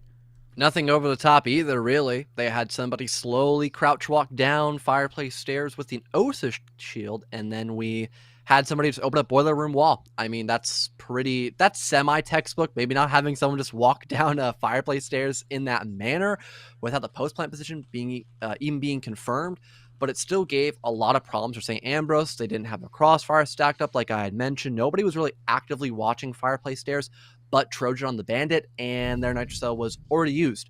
They had no denial for that. That was a power position held immediately for Carthage, and no one was able to stop a play from happening. Leading into that boiler wall, once again, it just became a full-fledged massacre in sight, and there was nothing to really slow down Carthage. So, heading in round number 2, Master Bedroom now on the drawing board here for St. Ambrose. Looks like they'll have a pretty similar lineup. I think the only difference here is that they have a castle this time, but besides that, it's the same double denial, echo, the smoke is on the board, they have wall denial too. But no, it actually is not an echo for the intel gathering, it is actually the Valkyrie, Ancient Boot, rocking that Navy SEAL operator. Now, one of the big key positions when it comes down to attacking this objective is control over big window in the master bedroom. This objective, I think Chief is the person that I usually see kind of bringing this one out a lot. How the heck do teams defend this one? It has a ridiculously high attacking win rate because of that. That's why you typically see the bar objective being the more primary option now alongside basement. Kitchen also is a very valid option because you can slightly extend to the second floor. You don't have to defend it in its entirety like you do here on this objective of the second floor, and you can always step back to the objective on kitchen and dining to defend for the later stage of the round. There is no escape here for the St. Ambrose defense. They are locked into these very unfortunate positions, and it causes a lot of stress, and stress causes you to unfortunately crack, and those cracks are allowing Carthage to capitalize very decisively, and that's been one of their biggest and strongest aspects for them, and we're ready to see that here once again. As you start to see them apply pressure, they're going to start working to the top of the roof and maybe even heading across towards that big window. They just need to get rid of it with a single sledgehammer hit, and unfortunately for them, they did not bring the sledgehammer for the Carthage side. And at least for St. Ambrose on Clubhouse, a lot of their castle barricades were rather counterintuitive. They stopped a lot of rotates from happening by the defense when we saw a lot of pressure being applied. I mean, one to note probably, could maybe be that back castle barricade leading in to the actual site, but that does slow down Ice Helix, so I suppose it works out this time around. But still, the map pressure, it is insurmountable here for Ice Helix. He's already opting in a bathroom. The concussive blast via the lifeline goes out, but it's not going to detect a singular soul. But already in bathroom, that is a huge step up here for the offense, and this might even be an early pick depending on if anyone's aware of this player's position. Control over bathroom, you can maybe start to apply pressure to Piano. One player down prone, that's the Valkyrie, aka Boot, for the side of St. Ambrose, but they have some semblance of cover, but that player is still trying to counteract the office breach. Thankfully for them, they don't need to do much to get the job done. Quisby will team kill Papa Fleeks and then find themselves thereafter. Unfortunately, she has not been able to help their team this time around, and Carthage now are 2 players down. The recovery needs to be fast as they're unfortunately reaching the kind of precipice of danger, and the Nitro Cell makes it even more of a precarious spot, with Thermometer now being DBNO'd on the floor and Ajax's Nitro getting the job done. Well, that doesn't look like a good spot. The explosivity not favoring Carthage at all. 2 separate red-on-red instances, and now Thermometer very low on HP. Ice is still in the middle of bathroom, though, and everyone has forgotten about this player. 3 big ones for the Zofia. Ajax finds at least 1 trade on Thermometer, but still 2 versus 2. Definitely winnable now for Carthage. They still have case control. They can hop into sight and go for the plant, and with the fact that Ice Helix has now just been a complete force to be reckoned with, it has put everything on an absolute spur here for St. Ambrose in the final 30 seconds. They need to start droning, though. There's still plenty of time. 30 seconds is a lot to work with, and I don't see any single one of them hopping on a drone just yet to maybe drone out for the opposing player. I think I just heard one get tossed, but yep, indeed, we see Blue Phoenix heading on over.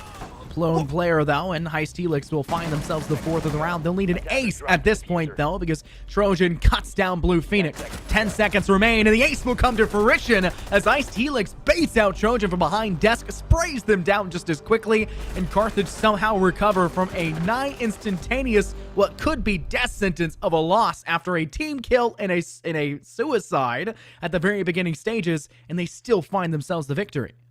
And what we saw there by St. Ambrose was just either a general lack of information or communication to better position themselves to stop the Zofia. There was a call given at some point he was playing near bathroom, yet nobody adjusted. There were no cameras available. There were just, I really would like to hope there was no communication issues, but that definitely seems to be the big case of an issue there, because the general placement of those defenders just didn't seem like they were in a spot to go for proper trades. It was a lot of one-for-one confrontations, and a lot of those gunfights even, there were players with their backs turned towards the Zofia, allowing a lot of free kills to actually favor Iced Helix there, allowing a very straightforward ace and still a 2nd round win for Carthage, despite the fact at a moment in that round, Scott, it was almost a 5v2. Yeah, that was not the round for St. Ambrose to bleed, and unfortunately for them, they did, so something has to change. They'll head back to the basement objective, the one that, at least I would argue, is the 2nd strongest objective on this map. We have yet to see them employ the bar site, and that's one of the major problems I think we're going to be seeing, and I think the bar objective just doesn't really work for St. Ambrose's playstyle, John, as typically when you see bar, you extend it to the 2nd floor, you take control over towards the library staircase, and you hold a very apex position with a reinforced shield, tossing a couple of my magnets as well as ADSs and burn out the util dump from the opposing side. St. Ambrose doesn't play like that. They're a very stagnant team on site. They love to stay still. They love to hold the same exact angles, and they don't like extending past their comfort zones. And while in some objectives that really does work, we saw that success there on map 1 of Clubhouse. On Chalet, a very mobile, a very agile, and a very aggressive-oriented map, that is not the workable strategy. They've got to find a workaround, and fast, because this half is going to bleed away. Quisby, I love the change here on the operator selection. We've got the 0, which is fantastic for secondary hard breach. If you don't want to commit a full-fledged op to go on an Ace or a Habana, for example, it's great to fit that niche. Right now, it won't be the case, though.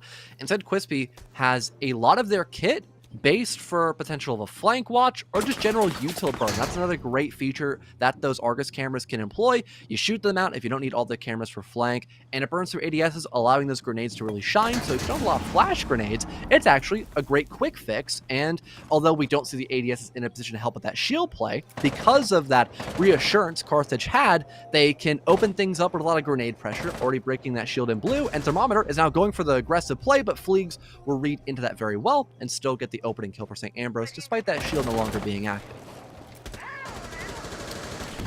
Carthage has come back from worse. Losing Thermometer, though, may be a little bit too hard of a loss early. Oh, they see the leg there, I think, actually. Ice Helix is calling it out as well. Flinks gets a lot of damage off the top. Now sitting about 45 HP. Somehow still surviving for now. Repeaks! Wow. And Helix is still uncontested. That takes some cojones to say for sure, but they're still in it. They're still involved. Phoenix go ahead and toss down the Selma. There will need to be a bandit trick employed on that wall, but they can only get one of them done. But that sight line's now available for Carthage to try and cut down the remaining players of St. Ambrose. And from the looks of things, could be quite a precarious spot for them to try to deny from. I think there was a mute jam, which is why the second Selma actually was jammed, because it's now more of a dome feature. So it didn't get the full wall to begin with, but that did allow Bandit time to still put down the battery and destroy the Selma outright. Quispy will find that trade. Fleegs is gone. Behind is there to step up. And now you've lost one of your main fraggers completely, but still not the worst predicament altogether for Carthage. They still have Quispy walking down through blue stairwells, and if undetected, this could be a big power play. Backhall is a very strong position to take control of. Quisby, she has not been able to really clutch up for the last few rounds, and unfortunately will not be able to for this one. Heinz does a great job with the MP7, but quickly turned around as Papa Plotsk finds Heinz instead. The 3-on-2, Carthage a man down, but only 30 seconds to work with. Trojans holding a very strong position on bottom of Snowmobile stairs. I think they'll go for the next fight. They re-swing, and Phoenix is there. They find the triumphant blow. Now tying is a 2-on-2. 18 seconds remain, though. They're running out of time. There's no safe place to go for the plant just yet. They'll have to push up to behind the balusters. They don't have coverage over from short link. Phoenix is in a very rough spot. There is no time to go for the plant now. They must go for these triumphant blows. They'll find the first. Ajax just needs to run away. They'll do it quite well. They can stick it to this point. Will go down. It is succeeded. Ajax tries to swing. They find Papa Plots. Now down to the 1-on-1. Ajax needs to take out Phoenix, but the post plant is here, and they can step away from this position. The plant on staircase will allow for them to swing when necessary and not at any other moment. Now we've got Ajax rushing up. C4. They are not that close in the stairwell, so it's going to be a miss. Good audio suppression, perhaps. Might not know he's on the defuse. It's a full stick, but Blue Phoenix wins that. Carthage take a third round, and despite the breach play not working out altogether, it was still enough sightlines to find a couple kills here and there, and the rotation by both the Ace and Finka to do their job really was the saving grace for Carthage in those final 20 seconds. Now, the saving grace for St. Ambrose needs to be a major total polarity shift in terms of their strategy. Please select a new objective. Those have not worked out for you. I would say try the bar objective. Try to extend and play default. John, you called out default isn't always the strategy that is going to work. We saw them attempt to play default on the last map, and Carthage counteracted that basement default attempt every single time. They picked it apart fairly well, but we know that St. Ambrose knows the defaults, so why are we not seeing the same default utility placements and setups on a different objective where it's arguably easier to defend for you and you can keep Carthage at bay, because the entire objective's point is to force Carthage to sink time into clearing out the roamed players, those extended players, I guess I should say, because they're not really roaming, and force them back to the objective. Well, this might more or less come down to just a very small, I would say, strat book, one that isn't filled to the brim of knowledge here, such on Chalet. I think we had this conversation before, Scott, fun enough. It might have not been on Chalet, but there's a strong chance it was, where we were talking about St. Ambrose. It was on Villa, actually, I think it was, where they just didn't look all that comfortable going on that map. They went for a lot of just anchor plays. They just didn't look like a strong team besides on the map of Clubhouse, really. And it's showing that same problem once again. The willingness to want to change, it's just not there. Only a couple different operators that are slightly different, I suppose. Mostly just Heinz on the Ella. Everything else is still the exact same, and it's going to be just a similar story to what we had before by Carthage, except they changed their lineup to actually strengthen the hard destruction here. That could allow Snowmobile to be opened up very early, maybe go for almost a rank style of plant that we have seen a few times beforehand. Thermometer is going to go ahead and force themselves a position to maybe keep the side of St. Ambrose at bay from denying the hard breach on this wall, but I mean, at some point, the Selmas will go down, and they're going to go down fairly quickly. Almost a minute and a half sooner than we saw the first one get half of a Selma down the last time we saw this objective, and St. Ambrose now are kind of none the wiser about how they are supposed to approach this. Two close players. The live pings are there. Great job by Carthage to use the drones to gather that information, and they can use that to try to facilitate a cohesive assault to the rest of the site, but I think they need to apply pressure from another direction. Too many players looking in the same exact avenue will start to make things a bit easier for the St. Ambrose side to just spray down that line, and thankfully for them, they'll start to do just that. Papa plonks a grenade down below, and Fleegs is at the other end. Phoenix with a nice headshot killed a Trojan, and they've opened this round entirely for their taking. They just need to pick apart the last few players. I don't think they know Ella's so close. This could be a good kill, but the smokes are fantastic coverage here for Carthage. The plant will go down with no troubles whatsoever. Blue Phoenix now gets to hop back outside of the building, and now it's just going to be a huge challenge for St. Ambrose. 3 versus 5. They're in the post plant. There's people just waiting outside for them to go for that charge. I mean, they're in an impossible position right now, Scott. There's nothing much they can do except land a couple clean shots, which at least Ancient Boot will do onto Ice Felix. They can now maybe go on that flank. A runout is attempted, or at least baited by Ancient, but with a Capital Bolt now being deployed, it's a little short, but the second one will meet its mark. Hines cannot go on that defuse. Tons of time being wasted, and that might be enough, honestly. We're close to the 7-second mark, and yeah, it is. No one can get on that defuse. Thermometer, perfect coverage, and someone watching the runout as well. That's going to be hands down one of the most solid rounds we've seen by Carthage, and they take their 4th one here. Loving that round right there. Great job to play for the post plant. A lot of teams don't like going for the snowmobile hardball, John, because it's a little bit dangerous to go on to. Every single sight lane possible is there, and it's a fairly obvious where you're planting to. If you hear those smoke canisters go down and somebody start to plant down the lunchbox and get ready to put the picnic on the board, well, you just spray through the smoke. That's enough game sense, it's enough map awareness to know where you're firing, and it's pretty much easy pickings in a lot of ways to clean them up, but St. Ambrose did not get greedy for it, and I think that lack of greed, that kind of hesitation to go for those swings, ultimately hurt them more than it should have, and they're forced to come back from a ridiculously difficult position where the only true way to flush out the Carthage players on the outside of the map is to run out, is to jump out of the map through the library window up top to play on that rafter's edge, is to jump out of window at top of Snowmobile staircase, and it's to also try to jump out of the garage wall to find kills. Essentially, if you want to find a frag, you have to give up your life to do so and pray you have the game sense and just general wherewithal to find not just 1 but 2 possible trades and go positive, because you had already lost 2 players at the very beginning of that round.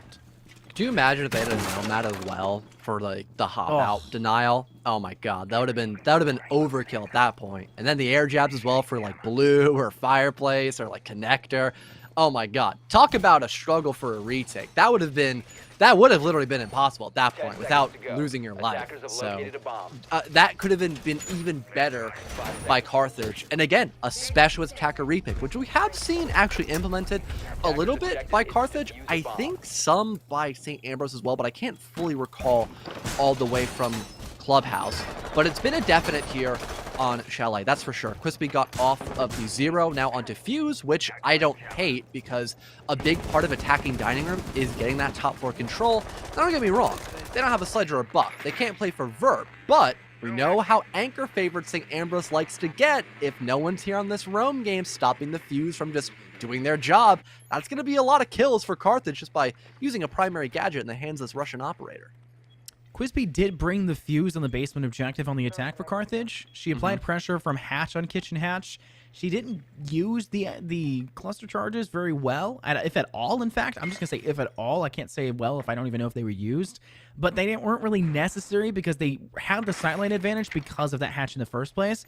And Quizby also brought it on one of the rounds where we saw St. Ambrose go up to the second floor for Master Bedroom and Gym. Despite it not being like the best choice, I think the pocket hard breaches were what was the most alluring aspect. But look at the control Carthage have given themselves already on the second floor. The entirety of the second floor 4 is theirs, and the very sedimentary style defense that St. Ambrose bring to every single objective is now being forced to flush out of sight, possibly into the loving arms of Carthage, because the cluster charges are being sent downward and forcing them out of the cubbyholes. Util now completely gone. Ajax gets down from the fuse charge and finished off by Blue, probably from opening up the back wall, I believe it to be. If not, he's actually played up near Trophy Stairs. I think it's the former, not the latter, though.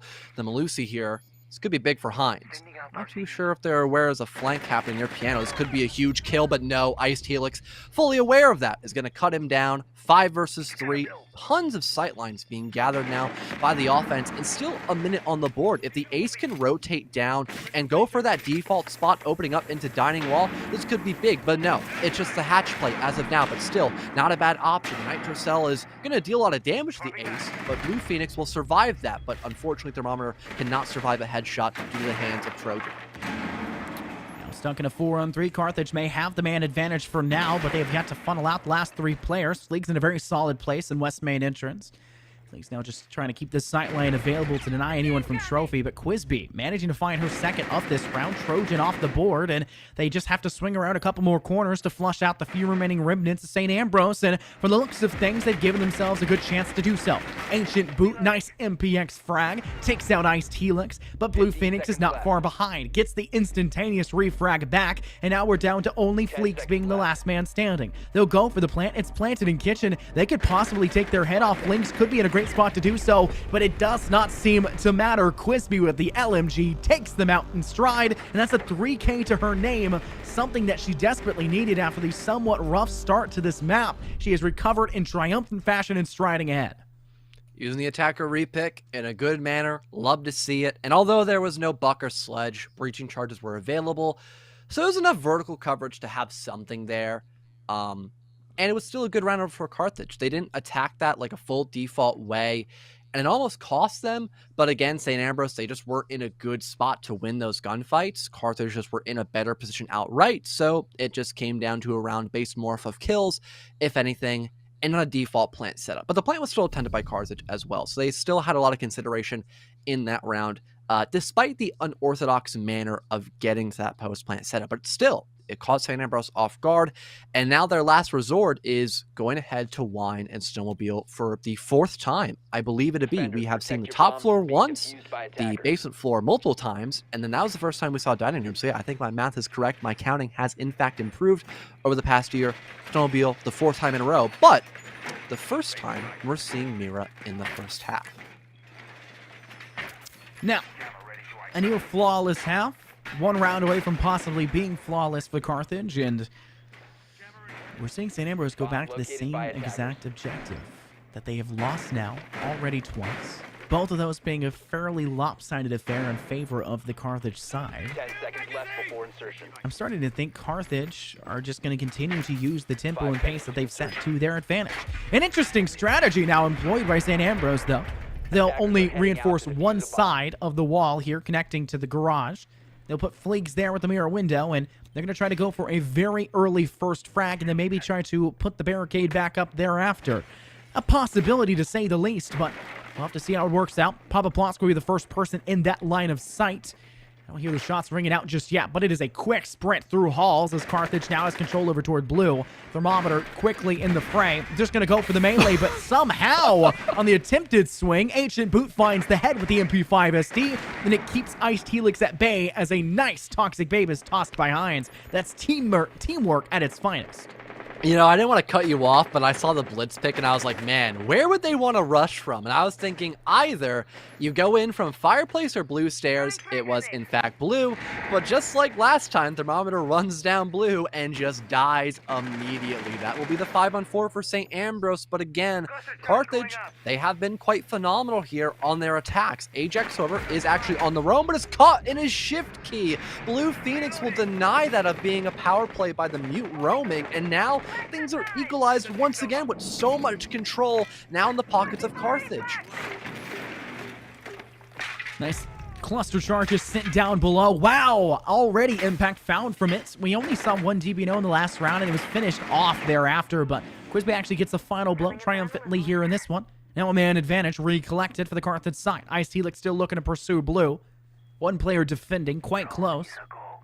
Could be dangerous to try and fight back from, but Boot has the MP5 SD and can go for the quick swing, but Ice Helix loses their life first to the Vector in the hand of Fleeks. Nade tossed from below, greatly timed Cook, but does not seem to make enough of an impact. I think eaten away instead. Oh, it couldn't have been. It just barely misses the opportunity. Fleeks survives it apparently, but a 3-on-3, and even a fair, but Carthage, this is about as close as they would want to have it. The garage has not worked out for them, and Ancient Boot is uncontested in blue. Simply hitting those. One more to find. Blue is still behind here from blue. That's a real big tongue twister potentially. Ancient gets their third, leaving just Papa in a very tough situation right now. This could be the first of few rounds here for St. Ambrose. Papa does gather a bit of information before eventually hopping in through fireplace window, but it looks to be the mirror will fall back, play a bit deeper into sight. The better call indeed, but no nitro cells. So it's just direct gunfights, most likely here for Carthage. Not having any more information to play off of, though, this could be very challenging. And now the default cam giving away the intentions of Papa, things really are building up to be a favorable position for St. Ambrose. Looks like Papa will just run in blind and will be punished for it directly by Fleek sitting behind this cabinet, and that will be the first round here, finally, for St. Ambrose. But man, it took them such a long time. Great round to recover. Not a flawless half, no flawless execution. St. Ambrose is playing till the final bell, and Carthage, unfortunately, fell a little bit short of having the flawless first half. 5-1 our score. Obviously, Carthage still in the advantage, but John, this is an attacker-favorited map, so maybe you could argue St. Ambrose squeaking around would be a solid way to go about it, but typically you see 4-2s, not necessarily 5-1, so St. Ambrose have a major hill to climb, a 4-round buffer for the side of Carthage, and that means that if St. Ambrose makes any mistakes here on the attack, it only takes a couple of capitalizations on those mistakes for Carthage to come out on top. 1 round to match point, match point, series point, 2 rounds to victory. It's going to be a hard half. Well, maybe the attacks could be better. There could be more of an idea as to what you want to accomplish here for St. Ambrose. They don't have to fully anchor up every single time. They have to approach this from outside of the building with the new half. Carthage, though, I could imagine they're still going to have that roam game. We have seen Thermometer run the Rook countless times, either that, the Kavera, or a Valkyrie. But one of those few operators I mentioned, the Valkyrie, is in the hands of Quispy. So maybe more team play involved with that roam game and more aggression outward, not by just Thermometer, which huge fan of, especially on a map like Chalet. It's a very dense map, a very big one. A couple of key locations you almost always want to capture, Library being one of them. And with about half the floor being destructible, that does give a moment for Quispy to maybe go for a C4 plate underneath, especially if no one drones out from gaming side and they just hop in a Library. Unbeknownst to them, there's a C4 waiting for them free place near the double window hop-in. Attackers have located a bomb. Now we 10 see, seconds to go. more importantly for the St. Ambrose side, they're bringing a sledge, something that was kind of lacking from Carthage 5 quite a bit seconds for to the go. attack, and with that, the Ayana switch with the attack a repick option. Boot will go ahead and switch on over. Defuse a bomb. That means we're going to have plenty of nades. 6 total for the St. Ambrose side, a very nade spam heavy team. No flashes as well, might I add. An oddity in R6 to say the least, especially with the current metas. But with nade meta having come back into the fray, maybe this is the end-all be-all for it. Thermometer's trying to be a bit cheeky, peeking out through fireplace door. Nobody's coming up, though, on hill, and thankfully for the St. Ambrose side, they'll all survive because of it. Papa Plant's getting a little bit of guidance here to maybe place down the reinforced shield, but not really finding the space to do it just yet. Instead, we'll place it back at T, and we'll try to use it as a great way to gather sightlines and intel over towards that library hall. St. Ambrose hopping in the trophy room. Fleeg's getting droned out quite well by Ajax. There's something, at least, to maybe play off of. And doesn't look like Carthage are fully aware that Fleegs is going to go for this solar take at the moment. But despite the roam game being in the pocket of this defense, they still have plenty of players stacked up on the anchor. I believe Fleegs' position now known, with it being such a loud call walking up those stairs on any given operator. So we'll maybe see some adaptation later on. But for now, it's just a solo play while the rest of St. Ambrose are opting to go for more of a mezzanine approach. Attackers have I dropped love the bomb idea of diffuser. taking control over of mezzanine. Being able to bust down that wall makes it a little bit easier to plant an office. And they do have 2 smoke canisters they can utilize to cut down those sight lines. But nitro cells in the hands of Carthage could also make things a problem. They only have 1 left still. It's Quisby's, and she has it in her pocket. still ready to be popped at a moment's notice, but notice how Ice Helix now is starting to peruse the options on the first floor. One player lying down prone, droning inside of Trophy. Their body easily visible as of this moment, but Ice Helix does not yet seem to spot them. That's why you have a wide FOV, and they'll finally get the job done, barely in time, as Ajax stands up to maybe fight back, but they were unaware of where they lie. Now Thermometer has to clean up elsewhere as Heist Helix loses the next fight to Hines. There's the trade at least. 50 seconds to go. Do they even have anything to actually break the bandits off the wall? No, they don't. They'd have to play underneath with some sort of grenade setup, but I don't think they're in the position to do that right now, Scott. Look at this flank by Thermometer as well. Caught in the Gemini, almost a kill, but no! Thermometer misses. Trojan there at the right time to save his teammate from an untimely death. But still, a lot to accomplish here in the final 30 seconds. Papa almost catches one player caught out in a bad spot, but that's not going to reign true. Still denying the information, though. St. Ambrose, they have got to act fast, and thankfully, they do in the hands of Fleegs, pushing him from the backside, having backup by Hines. They could go for this plant position, a long angle being held by Blue Phoenix, but they can't shoot through that Talon shield, and Papa trying to go on the swing from Bathroom. It's going to be null. Trojan steps up in a big way, too, from Piano, and the round is still a win by St. Ambrose, despite the flank attempt. That entire round would have been won so easily by the side of Carthage if Thermometer had hit that headshot. I thought for sure that headshot was hit. I thought, you know what, chat, clip it and ship it to me. I'm telling you right now, I need to see that once again to get a for sure moment out of it, but goodness gracious, Carthage on such a triumphant attempt. They did such a great job to working through library stairs. A first successful frag, unfortunately refragged back. Carthage attempt to go for a second. Thermometer could have taken 2 steps back after finding 1 step forward with that frag, but unfortunately the only steps back they're taking will cause them to fall into their early grave, and St. Ambrose bury the rest of Carthage thereafter. Too strong of an attack because they weren't able to cut down the more aggressive front lane players of St. Ambrose faster. Well, at least seeing a little bit of hope here for St. Ambrose, slowly clawing their way back. But how many more rounds can they get away with? That's the big question. Because if Thermometer had just hit a couple more shots, that would have been the Iona dead. And if we had better denial of the solar push too, that could have been a pretty difficult position for St. Ambrose to actually win if the Osa of Fleegs had fallen. Looks to be a reattempt here by Carthage on Master Bedroom and Office with a slightly different lineup. More of that emphasis on the actual, not roaming game, but the anchor game, matter of fact. Thermometer is on the Echo, which you can look at it from one of two ways. You still have that plant denial, but you can still kind of roam if you want to. If you're directly on site, you could get spotted out while you're on your yokai camera. So we might have Thermometer in the early game be hyper aggressive, then kind of fall back in the final 30 seconds just to have something for that actual plant denial besides maybe a C4. Reattempting the same objective, not a really bad idea. But once again, we talked about it, or at least I spoke about it. Statistically speaking, this objective is very weak because of the angles that can be held by St. Ambrose, and while we didn't really see them utilize big window whatsoever, we did see them apply pressure from both directions, one through Library Hall as well as being able to take control over of Solarium. I like what St. Ambrose brought to the table. If they can redeploy that same exact strategy while denying Carthage the attempts on the flanks, then I think they'll have a really good job at being able to fight for this one. However, Thermometer not really looking to flank once again, if they are, quite strange considering the operator selection they chose, trying to use instead that yokai to maybe cut down the option of a defusal placement. They also don't really have that much of an extended player. Maybe Pop and Plus could go for it, but the longer the Legion can survive, the more fruitful their utility will be. Instead, I think maybe the slightest extension, but give them the ability to transition themselves back to site.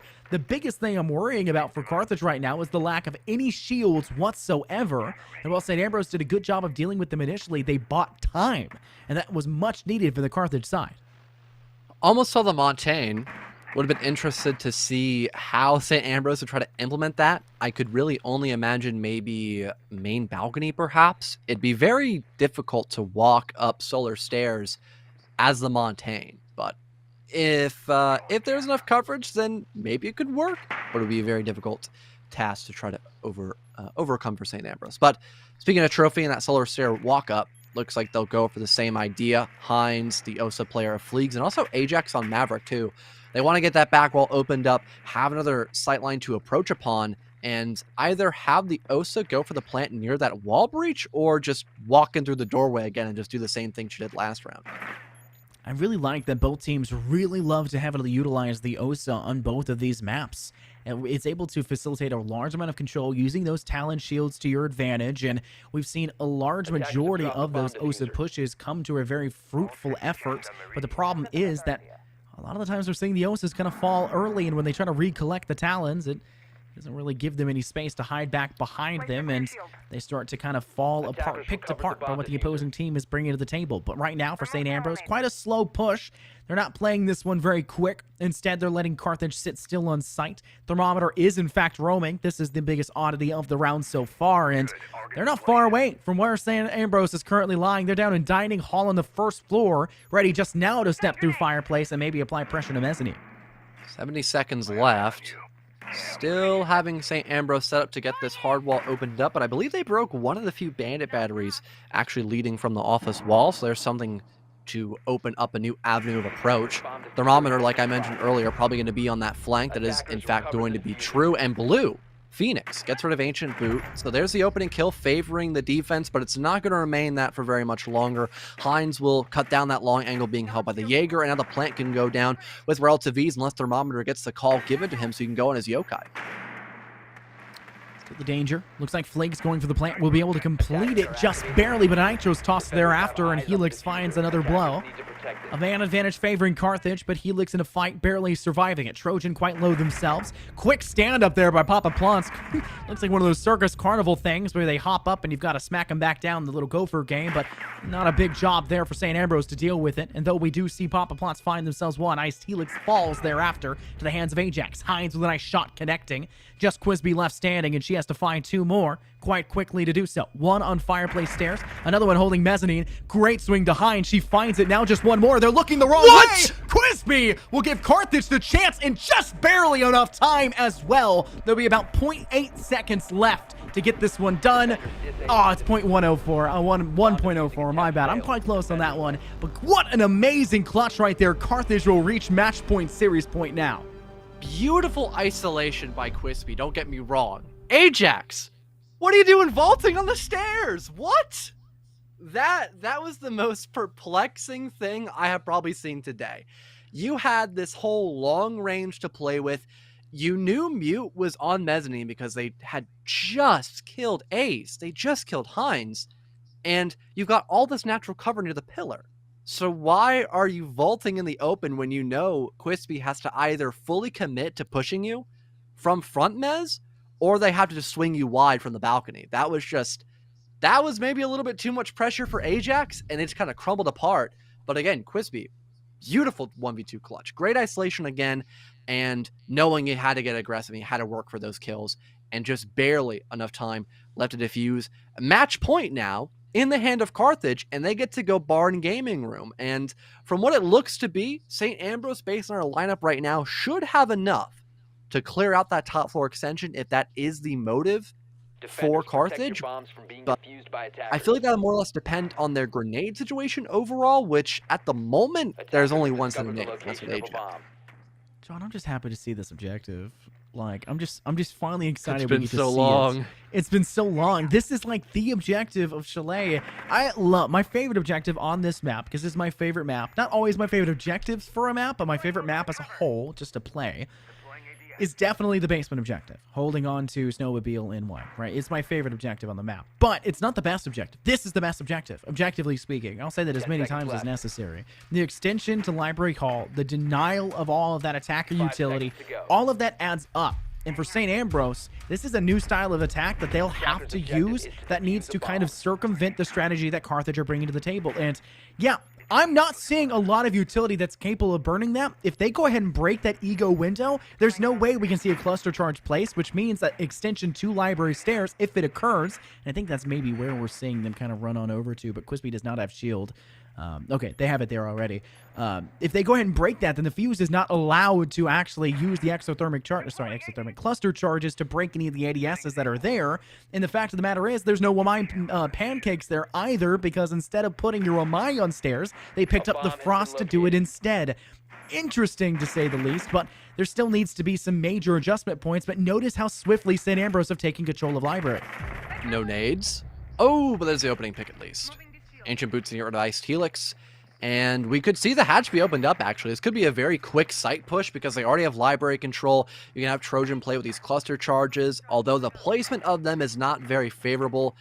Fuse charges go from left to right, basically.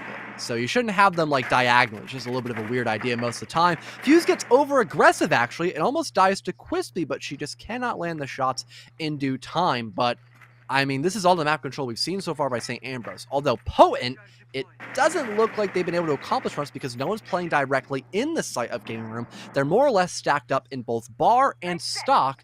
Ancient Boot now being downed, if there was information there, that could be a finisher, but at the moment that will not be the case. Still technically that 5-on-4 once they revive Ancient Boot. Attackers drop the diffuser. 2 players now DB'd for St. Ambrose, Fleegs and Boot now on the ground. The Boot will be the first to be collected. Fleegs has not yet been picked themselves back up whatsoever. They're in a bit more of a rough spot, and that's also Diffuser on the ground. Thermometer finishes the job with the UMP in hand. Papa Plots also has one in hand, and they're just trying to keep them at bay for now. The big window inside of Billiards, kind of their main expected approach, and they'll swing it once again, and Ajax pays the price. A second player now DB'd in the exact same spot. Hines has to swing it. Great connection by Hines to take out Papa Plotsk, and now it's up to Thermometer to spray through wall to hopefully find impact, but Crispy's being flushed out from upstairs on mezzanine. Great job by Boot. 1 player left standing. It's Thermometer, and they have 3 players standing they have to get through. Ajax may not be capable of being picked back up, but Diffuser is going down. He saw the head. Shoot!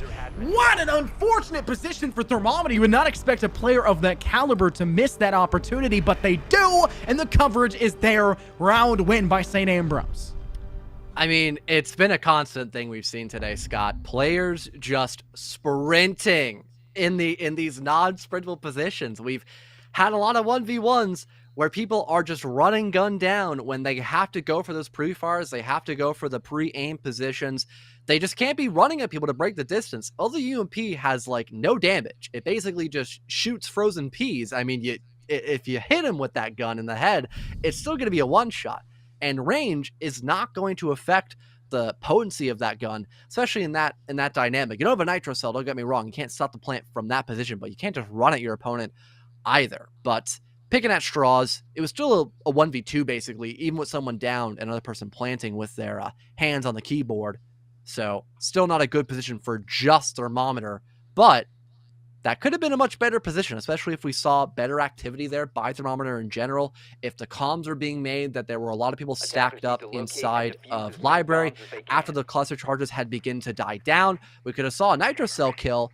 That probably would have found 2 people immediately. 5 versus 3, not a bad position to be in the slightest by Carthage, and if the rest played out just as it did, even without that pulse play, it would have been probably 7-2. I mean, it probably would have been a sent home with a victory for Carthage there. Yeah, I think there was a lot of things that happened to go just right for St. Ambrose, and I think Carthage just kind of made a lot of mistakes.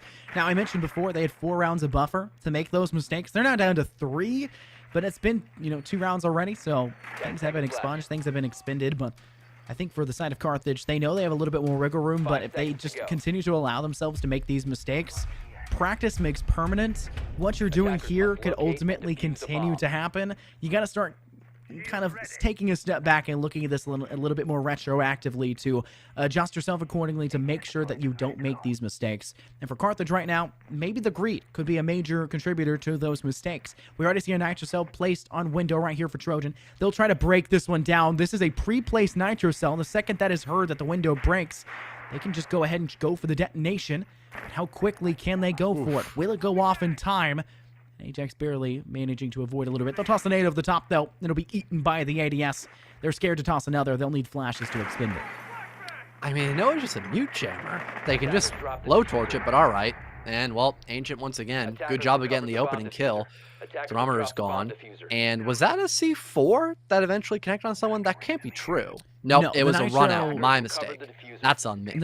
And the nitro from Thermometer actually did tag Trojan, but it did not get the decisive blow. So A bomb has been located. Noted. kind of works. Thermometer just kind of tossed their life away a little bit too soon there, John. Yeah, probably waiting a little bit later to go for that run out when everyone's solely focused on going into sight would have been a better option. Now I get the purpose of Trojan on this Montaigne. It's to make sure nobody can run out. Pretty funny way to implement the Montaigne, but if it works, I guess. You don't need everybody to walk into sight, I suppose. but a lot is being spent up here. These toxic canisters are doing a fantastic job of keeping St. Ambrose at a safe distance here for Carthage, but once those run out, what's left? The Evil Eye, but that can just get shot. So really, it has to be direct confrontation here by Carthage once they run out of this vital utility. Plant's going down. Looking like Fleegs is giving themselves safe space with that Talon shield, and now Carthage are forced to play victim to it. Great use of the Toxic Babe, though, and it flushes Fleegs out from their spot, but not fast enough. They'll lose their life. Now a 4-on-3. Man advantage still for St. Ambrose, but they are struggling to get back in, but that was the last Toxic Babe in the pocket of Ice T-Lynx. It looks like Ajax will have to step up to the plate now. They'll go for the plant here. They need to be able to suppress down the player behind as well as getting control of the player planting. Great play by Quisby. She cuts down Ajax, but it's a little bit too late. The plant's gone down, and they have now known the position of Trojan. Hines in a fight for their life, barely coming out on top, but both players taking a lick of damage in the process. With only 30 seconds left, Carthage need to recover, and in a very quick fashion, they finally cut down the Montaigne on stairs. A quick toss here with an aid, and it will cut down the Talon. That forces out Quisby to a rough spot, and Ancient Boot finds the kill instead. They'll hop onto the diffuser. They just need to cuff the player going for the defuse. I don't know if they know that they hopped onto it just yet, but they know they have to restick it at a moment's notice. They'll go ahead and hop on for just a moment. Boot does a great job to keep cover, but Hines finds the next blow. No chance now for the win, but Hines will make sure that it's done by kills instead. They find 2 in the last few moments. Well, another round here for St. Ambrose, and the strategy was simple. Just open up the back wall, let the util die down, then go for the plant. There was really no aggression by Carthage there, except for once the plant had already gone down, and a run out as well by the side of Carthage, but it was Thermometer who went on that call. Yeah, not a lot really looking all that well for Carthage so far on their defense. The only time we saw them get a win was much earlier in the matchup, and also their master setup where it was Quisby get the 1v2. So not a lot of real denial here once we see that back wall be opened up, but maybe having the clash here by Thermometer, that could be a way to slow down St. Ambrose.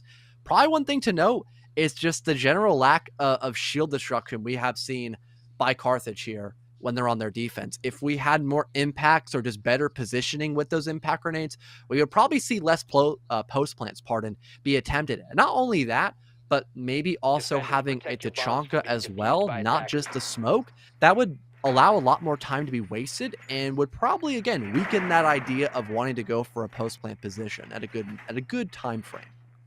I love the idea of bringing the Shamika launcher, John, but not really seeing very much. Thermometer, please needs... I'm begging you at this point, like, why do you go back from being the most frag-heavy player on that last map and just constantly greeting for it, wanting every option? You turn into this one, and you're 3-8 right now. Every round you've attempted to do something, it's fizzled out instantaneously, and Carthage have to make a comeback in a man-down situation. In situations where you could have found that blow and had the flank and everything, but you missed the shot like we saw previously as they came up Library Stairs just a couple rounds ago on their defense. They missed the opportunity. And now Carthage is looking at match point, series point, but St. Ambrose is on the climb. This is a mountain that has now turned into a hill that is looking like it may just come into a slight incline as St. Ambrose have clawed their way back into the foray, and Carthage have allowed them to do so. It feels rough to see it go this direction, but they need everybody to step up in the same manner if they want to find the success they need. Well, we've got Thermometer getting aggressive. Looks like old habits die hard, even on the clash, but no one's out on main balc. Everyone's over in library balcony at the moment. And one person may be hopping into mudroom perhaps as well. So it looks to be more of the same idea that St. Ambrose have been opting for. Get that office wall opened up, put down the Talon shields, get the plant down, etc., etc. Except they might be aware there's an option to play underneath with a nitro cell or at least an impact grenade perhaps to break those Talon shields. Not even too sure if Carthage actually are opting to go for that. We've got 3 people up above. Yeah, nobody's underneath. Seems a bit odd, but all right. Although Thermometer does have impact grenades, maybe depending on his position, he could stop a plant, perhaps. Not too sure how that would really pan out, but I'm not liking the heavy anchor setup we've seen by Carthage because it did not favor St. Ambrose at all except on one round, and now it looks like Carthage are falling in for those exact same tropes. It's interesting considering that Carthage was so favored because of the difference in playstyle. Now that St. Ambrose have kind of tricked Carthage into playing the same exact way, it's Interesting to see how this one's going to go down. We're seeing the shield here from She Who Will Not Be Named in the hands there of Thermometer. Not rocking the pocket shoddy in the secondary, though. A lot of teams will do that because you can drop them down about 20 HP with the electricity from the shield in the first place, and then quick switch over, do the old bikini body strat, and then turn back around and hit him with a shoddy. Not here. Not whatsoever. They're going to stick with the SPS in the pocket instead, but they're going to clear out the cam here. And this is a very stifled library hall push. They're going to have to start to push through mezzanine, and that success will be entirely varied off of whether or not Fleegs can give them that stronghold position to fight from. And right now, they're being kept at bay by Thermometer, who's doing a good job of playing this one quite patiently and playing it smart. Quick toss with a flash. It bounces back their direction. Trojan forced to turn away for just a moment and trying to watch their flank, maybe wary of what Carthage could be bringing to the table. But there's Phoenix. Cuts down hipfire on Ancient Boot using the laser to their advantage. It also gives away their position, though. Trojan with the L85 takes out Papa Plosk. Grenade will be tossed, and it's seemingly in a good spot. And Thermometer will be DBNO'd because of it as Fleegs finishes the job they previously had started. 4-on-3. Iced Helix now up to the plate. They'll take out Trojan. Fleegs must put down this plant, and Blue Phoenix could go for the quick swing, but they'll let their teammate try to do something else. The shield is in the way so many times. They'll find one in the process, and Quiz, no! The TK with the Nitro! Too slow to the plate. Now she has to clutch up this objective once again. She DBNOs one. They need to find the second as well. Crispy, she has so much she must do, and she knows where some of the shots were coming from. The exact direction not yet necessarily there, but John, 25 seconds, she has the time. Definitely so. Defenders have located Plenty of intel, though, for St. Ambrose to work off of. Fleegs getting deeper and deeper into sight, knowing they've got time on their side at this point. 14 seconds left to go. Quispy sprints into action, but nope, it's not going to work out against Fleegs, and the round will still be held by St. Ambrose as a win, and we are getting closer and closer towards an overtime position, Scott, despite the fact we were in a 5-1 split at one point. Oh my goodness. The oddity of this so far has been not lost on me, that's for sure. Carthage, though, have bled away quite a bit. I said St. Ambrose would need a near-flawless half, and they have done that quite well. And even the round that we saw Carthage win was off the back of one person stepping up to the plate in the last few moments to clutch a round win. The attempt was there. There was the possibility of it once again, but where's that now? It didn't occur. Carthage breathing down the neck now of a possible OT. But we're going back to the Master Regiment Office objective. I hate this objective, John. Statistically speaking, it is not solid. It is not the defensive place. I don't see why we would not head somewhere else, but for the looks of things, St. Ambrose could have another very solid round ahead of them, and Fleegs has been the proprietor of giving them the chance to do that with that shield. It almost seemed like at a point St. Ambrose were just scared of Thermometer on the clash, but because they still had enough grenades to go deal with her, it wasn't that big of a problem. If we saw better team play next to Thermometer, I feel like that would have been an almost, the word impenetrable, it would have been an impenetrable thing to deal with that clash if we had people just actively being aggressive with her rather than having her be a sole proprietor to stopping a push leading into office. So again, team play, it's a big aspect of R6. If we see that to help Thermometer, then this could still be a win here for Carthage. But if we just keep having Thermometer play by himself, it's going to be the exact same song and dance where it's going to be probably another 1vx clutch, probably by either Quispy or just somebody else who has to retake the site during a post play. Shield deployed. Every single bandit battery possible is placed on this wall, but the problem still lies in the fact that the Maverick has not yet been dealt with. I would love to see a basement extension by the Carthage side to have that roamer play down below and catch them as they try to go on the mezzanine to try to go for the breach. That is probably the most, how do I phrase this, exploitable position, the weakest part of the game of St. Ambrose, right?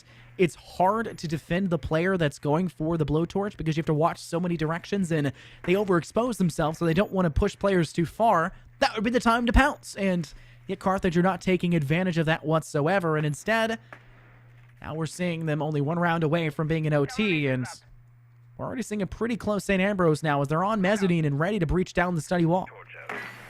Maverick, once again, never had a chance to be countered at all. One thing you do the impact as well is go for an impact trick on the back wall, but I don't think Thermometer is going to even attempt that. They just back away, especially on Thermite, probably one of the easiest operators to impact trick against. It's just a singular charge, and unless you're crouching, there's a good chance it just gets destroyed. But again, with that not being an option here that Carthage want to go for, that wall gets immediately opened up after Maverick did his job, and now we already have the post plant being teased by St. Ambrose.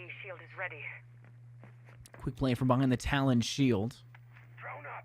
Man, the exothermic charge just opens up too wide of a hole, and it makes things difficult now for Carthage to defend back against. Thermometer doing a smarter play, playing further back within study, which will allow for them to maybe try to go for the next fight. But why are they now prone? Why are they now going for the angle? They have not denied Fleegs whatsoever from planting this, and this could be the biggest factor for why we see them start to struggle in the round. Thermometer now forced to take a step forward. They're playing from within the smoke, pull out the pistol and go for the shot. They won't, but now Thermometer can go ahead and place in front. They can start to tease this. They can stick the diffuser with the shield in hand. They have to go ahead and go forward. Blue Phoenix goes for the nice attempt. They find one. The coverage is there. They'll get the snake. John Carthage find it out of nowhere, and look from below. Hines was watching them defuse. Oh my goodness, the vert wasn't there immediately, and I was gonna think the Clash can just sit on the wall. It was maybe attempted, but then Thermometer realized, nope, the opening's too big. I gotta just stick the defuse, and it worked. He had enough coverage by his teammates. What was that play? So much went awry there, Scott. We had the smoke being a double-edged sword because we could have had Clash just whip at the pistol and go for the blind fire. That could have killed the guy planting. We saw the Clash still getting in somehow. We saw plenty of coverage. Oh my God, just so much happened in those last 20 seconds. It was just chaos. That was just the way to describe that last round. Just everything went right, but also wrong at the same time. That's definitely a round to look back on as just a question mark for sure. The problem is, and I mentioned it previously, when you mav down the wall, you're a little bit exposed. And I said the best way for Carthage to play that would be to go around, go through basement, and apply pressure from Fireplace to maybe try to get a player on mezzanine as they're trying to knock down the wall. They didn't do that. It's fine. But the problem then they're lied in. They're only sending one player in to put down the diffuser, an individual to do the job of many, and everyone was not positioned at all. They had yet to position themselves accordingly, and I don't know why. They had plenty of time, John. There was so much time in their hands that they could have worked with. They got that wall down with a minute and a half left in that round. That means they had 90 seconds of which they could have done anything. They could have read a book, for goodness sake, about what time to plant correctly. There's a reason why the 30-second meta was the 30-second meta for a reason. You could get to the objective with 2 minutes left, and yet you would always wait to the last few moments to really rush down, because then your whole team can be set up and act at the same exact moment, because at that point it's muscle memory. The muscle memory not there. St. Ambrose falls short, and they don't get the post-plant situation they wanted to. Nope, no overtime for them, and no third map like we had feared, but it was a good recovery by St. Ambrose. I will admit that. It was a 5-1, all the way to a 7-5. I mean, bring it all the way to the end of regulation. That is definitely something not to scoff at, so got to commend that. But for both teams, having more direct counters would be a good option. Again, no impact tricking for the breach. We didn't have anybody hard counter the OSA that well. It was just a lot of the same thing happening over and over again, where it was just once the util is gone and expended, we just see a plant go down with the OSA shields, and that was really it. So hopefully in the future, we get to see a better counteractment of that utility. But that is the end of this first best 3. We got one more in the books, but before that happens, a quick break.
Hello, ladies and gentlemen, and welcome back to the NECC here. It's Rainbow Six Siege action on Wednesday night. I'm Corbeck, and alongside me is Chief, and we have an exciting matchup here between the St. Clair Saints and the Bryan Bulldogs. We're going to waste no time at all, though, here, Chief. Let's take a look at these two rosters, starting off with the St. Clair Saints. Introducing the St. Clair Saints, my friend. We could rebrand them as the Esports Administration roster, but it's going to be Rapid Kinger, JMB, Shares, and Saltboy Jesus, rounding out the 5 representatives of the St. Clair Saints, or the admin of Esports roster. Except for that electrical techniques. I'm hoping that's some sort of, that's Kung Fu, right? That's got to be something like locked in a vault somewhere. Anyway, let's take a look at our other side. Bryan Bulldogs here. See who'll be playing there. A 5-1 roster, by the way, so far this season. You've got Snake, Semi, Cheesy, Skippy, and TSS rounding out a relatively veteran roster, except for that one freshman there in the form of Skippy. But those are our teams. Let's take a quick look at our maps as well here for the night, just to see what we're looking at and get a look at the vetoes there. It looks like we'll be starting off on Chalet, going to Coastline, and then finishing up with a brief trip to Italy there on Villa. Lovely map, Ben. Chalet is going to be very interesting. And you know what? We're ready for Chalet. So let's just see what the St. Clair Saints can deliver on their own map choice. Of course, Tristan, Chalet is an excellent map in the competitive pool. Why, my friend? Because it requires strong attacker utility. You've heard me stand on this soapbox a million times, my friend. It's the map that requires, well, coordination, synergization, and teamwork. And sometimes that can be absent in the collegiate ecosystem. It sure can be absent. It is a map that demands coordination from the teams that are playing it. Thatcher getting banned there early on should surprise no one here as we strap on our skis and take to the slopes, or I guess more likely a horrific hostage situation, but make of it what you will. Second bans, I mean, the bans here shouldn't be too surprising. Chief Thatcher will go. Probably we'll see Valkyrie and Mira taken off the board. Oh, interesting that Jackal gets banned out. We often see Flores go on this map just because there's a lot of soft util destruction that is normally required here. So Jackal, that feels more like a comfort ban than anything else. That's going to leave, again, all the explosive, all of the destruction that, again, Chalet is known for. We talked about coordination, and it requires exactly that. Now, to be fair, with that operators underneath their arsenal, you can kind of pick and choose exactly how you want to deal with utility, how you're going to coordinate around an operator that requires coordination. Tends to be that Cade and also Mira. So information as well as wall denial no longer available to the defense. Now, you can subsidize information, whether or not you're going to bring out a Valkyrie or a Bandit Battery. Yes, one of the two dastardly defender duo here being left on the board. In this case, it will be Valkyrie, who I think has the second highest pick rate to Mira, but it is, or ban rate, I should say, but it's very close. It's a tiny little margin there as we get started. And an interesting choice here to bring us right out the gate from Bryant. They're going to start us in the wine cellar down in the basement, Chief, where some teams dare not go, or at least dare not used to go. It's changed a little bit in recent memory. People have become a little bit more comfortable more, but still, it's often, I think, considered one of the least pleasant sites for defenders to play. Rarely do I see it come out as a primary site, usually played in the tertiary slot. And I think the reason why we're seeing teams become more comfortable with this bomb site, again, if we use like Pro League win rates, upstairs, master bedroom has become undefendable. Yes. It's one of the worst bomb sites right now in the 7 competitive maps. So that's why teams are forced to kind of pick at straws, if you will, and start to decide, hey, where am I more comfortable with? Well, it has to be downstairs in the basement. And to be fair, this bomb site does have a few things going for it. If you go for one of the extended roams, per se, you can have almost absolute map authority and force a team like St. Clair Saints to kind of push directly into you and force that map control. But just looking at the St. Clair Saints lineup right now, I don't think that's what they're going to do. I think they're going for shock and awe. No. They are going for that wall, baby. They want that garage door open as easily as they can get it. If they can manage that, they've got some frag grenades to make it a little bit easier. They've got some pressure here they can apply from alternate flanks too, with the presence of the Iana. Most interestingly, no Flores, right? Which when you kind of are using a mute almost for hard breach now, you would think that that might be an operator you want to have, but this is just a straight aggro push. And then of course, you're looking at the strangest aspect of the entire thing. It's a Glass. How often do you see Glass brought out here in this level of sort of of competition. He's usually left to the meme stacks there and unranked or what have you, but he's in this as Snakes is just waiting for the approach. They can hear the slow thump of the explosions getting closer and closer. Well, St. Clair Saints have been known for adding a couple of memes into their lineups, but they tend to be very strong with the meme stuff. So, especially when you start to incorporate a set of smoke grenades, multiple sets of grenades, I mean, it's actually very possible that Rapkins can post themselves up on a very long-ranged angle and then use the Banana People site to be able to see through smoke, and all of a sudden, if you remember the Bryant defending team, we're going to be shot out of nowhere by somebody you can't see. I mean, the penetration here is really impressive. They managed to get pretty much all the way in, have St. Clair, and are now threatening the bomb site itself. You will see, I think, at least one exothermic in play here as well. JMB's doing a little bit of a reversal here, going back towards Trophy, maybe just considering opening up another angle, but there's the initial brush. And Skippy's still alive on the top floor as JMB's claims the first kill. Well, a split push, but unfortunately, Skippy puts themselves in an excellent position. JM Beast ends up falling, but you still have the flank watch monitoring the west main stairs, and the exothermic charge is the next line of attack for St. Clair. You have to open up that wall. The nade will be good for that, and there's the exothermic charge. One more set of smoke grenades, but it might not matter, though, as the coverage from St. Clair starts to drop one by one. Looking at the positioning side of Bryant, though, they have excellent positioning to be able to deny this push in from the breach. You got Snakes in blue, and you also got one additional player from Bryant in Con and St. Clair. They're going to have to be able to negotiate around this 2v4. They are indeed. Rapid here, just staring down the sightline there of the special glass scope, waiting for somebody to light up, and that's Skippy getting the last kill. Nearly gets one in there to kind of even the tide, but it's really playing for pride at the moment. The Gon 6 coming out at the end. He died with a Gon 6 in his hand, Chief. What more can you say about it? You say that he's gone now? He's gone. Oh, why? Pay the devil He's for out the of place. here. He's gone. You know, I will say, I'm a fan of the Gon 6. I've gotten a record a million times, Tristan, saying that the Gon 6 is, you have to bring it on every operator. You also just have to be mindful that you have bullets in your magazine, because if you go to the Gon 6, it is basically a tube-fed recoilless weapon rifle that just destroys utility. It doesn't destroy people, and you're going to be in a world of hurt. Does it even hurt? Does it actually even hurt that much? Damage. I didn't think it hurt. It does like damage. 20 Okay. damage. Yeah. Yeah. I kind of feel like getting hit by an explosive round from a recoilless rifle should do more damage, but it's just the one shot. Anyway, St. Clair moving on to the supposedly undefendable bomb site here, the top deck, the office and master bedroom. So we will put your theorizing there to the test, and well, we'll put the statistics to the test as well, because like you said, statistically, an appalling bomb site across the board. I mean, they're making all the right moves here in a lot of the ways. They have the castle in play, right? You have a Jaeger. You are missing a Wamai. A lot of teams will stack up for the double projectiles in this situation. Instead, they brought a Mira along, but Mira can be a very effective operator up on this top deck as well. Meanwhile, on the other side, for a point in which Glaz would actually be useful, I'm slightly disappointed. Or I say useful in the loosest of terms here, Chief. I'm actually slightly disappointed they didn't bring Glaz. Didn't we see Smokes Glaz in the previous series I was on NECC moments ago? Or I guess technically You an probably hour ago. I mean, that wouldn't shock me. And we were on this map as well.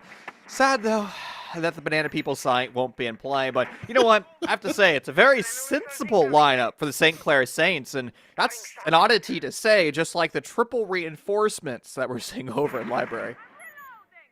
Yeah, it's a strange one. Again, they've got plenty of intel here. I mean, this is the advantage of Valkyrie and why she's so often banned. I mean, you've got a perfect idea of where JM Beast is, and he's maybe going to be the sharp edge of the engagement here with that LMGE, just firing a couple rounds in there, letting him know he's about, Chief, but not yet ready to really push in.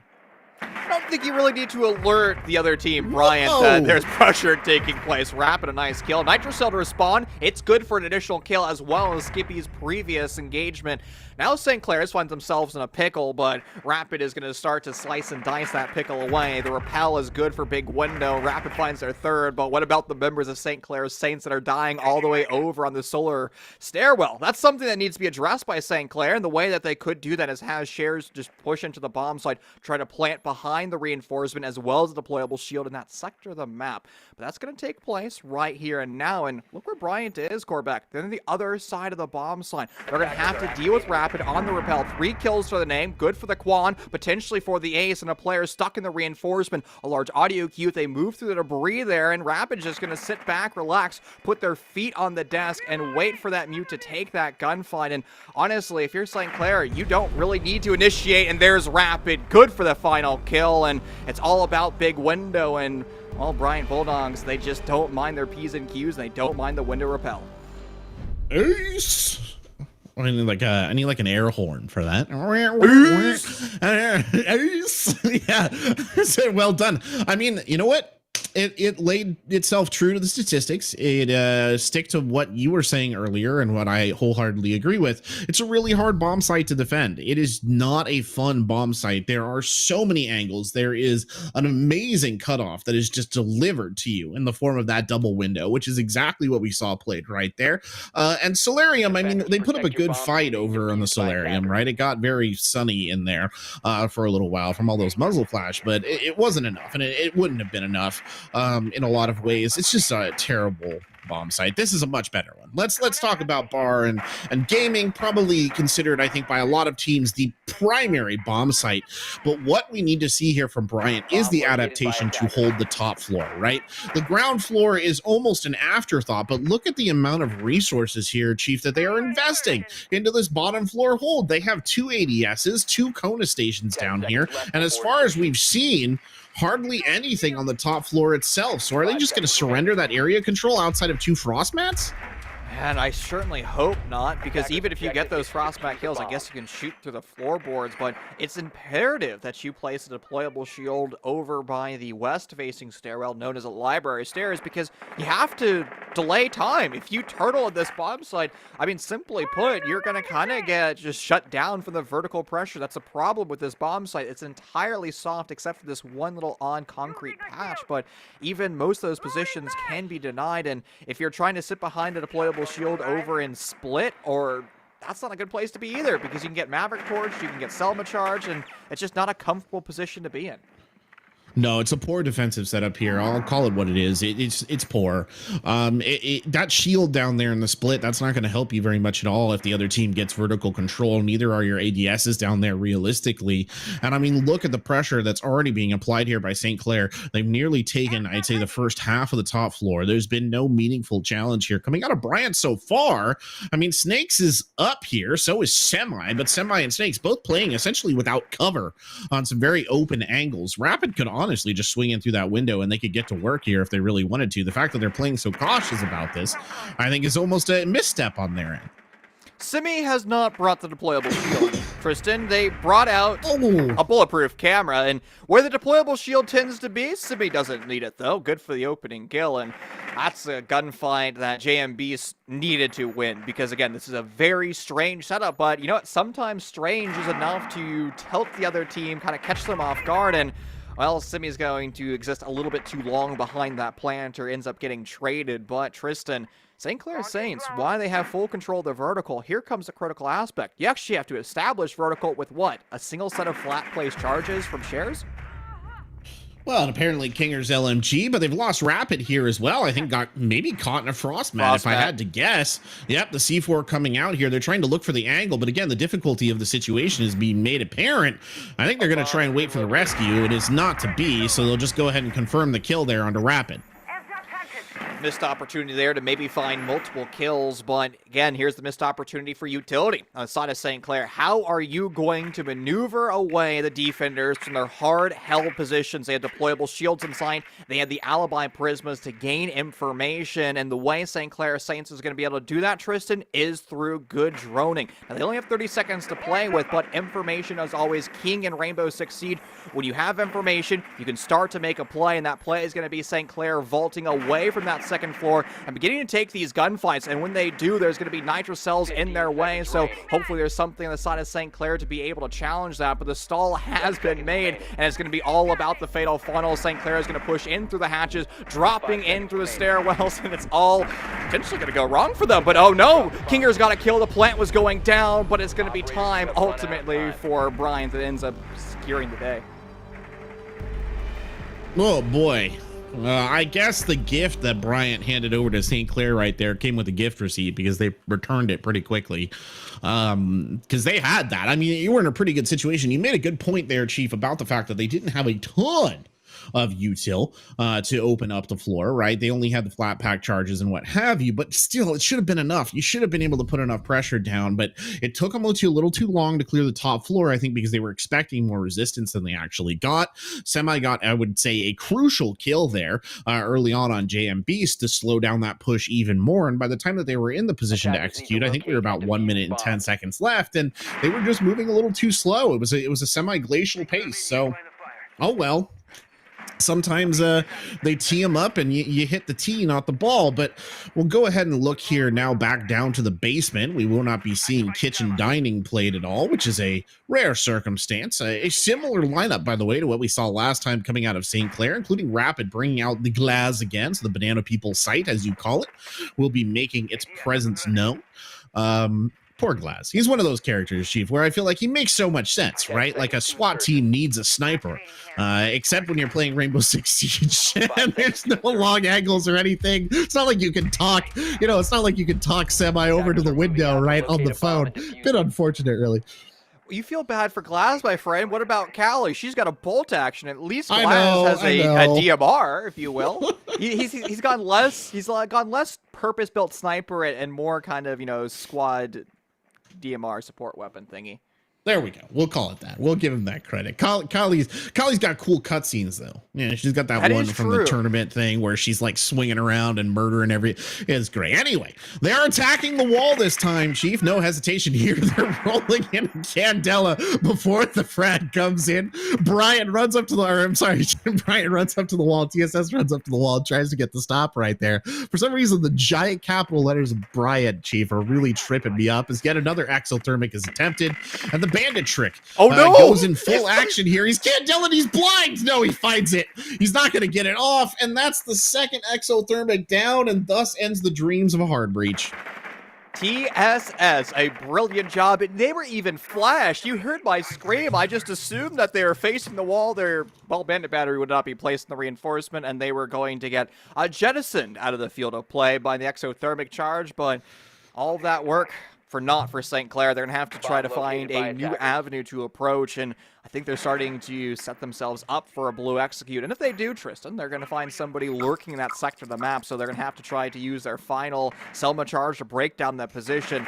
And it's actually a split engagement. You have a 90-degree crossfire, something very difficult to deal with, and that's going to be too much for St. Clair. And they end up falling two of their attackers, Rapid and JM Beast, the primary entries, off the board early.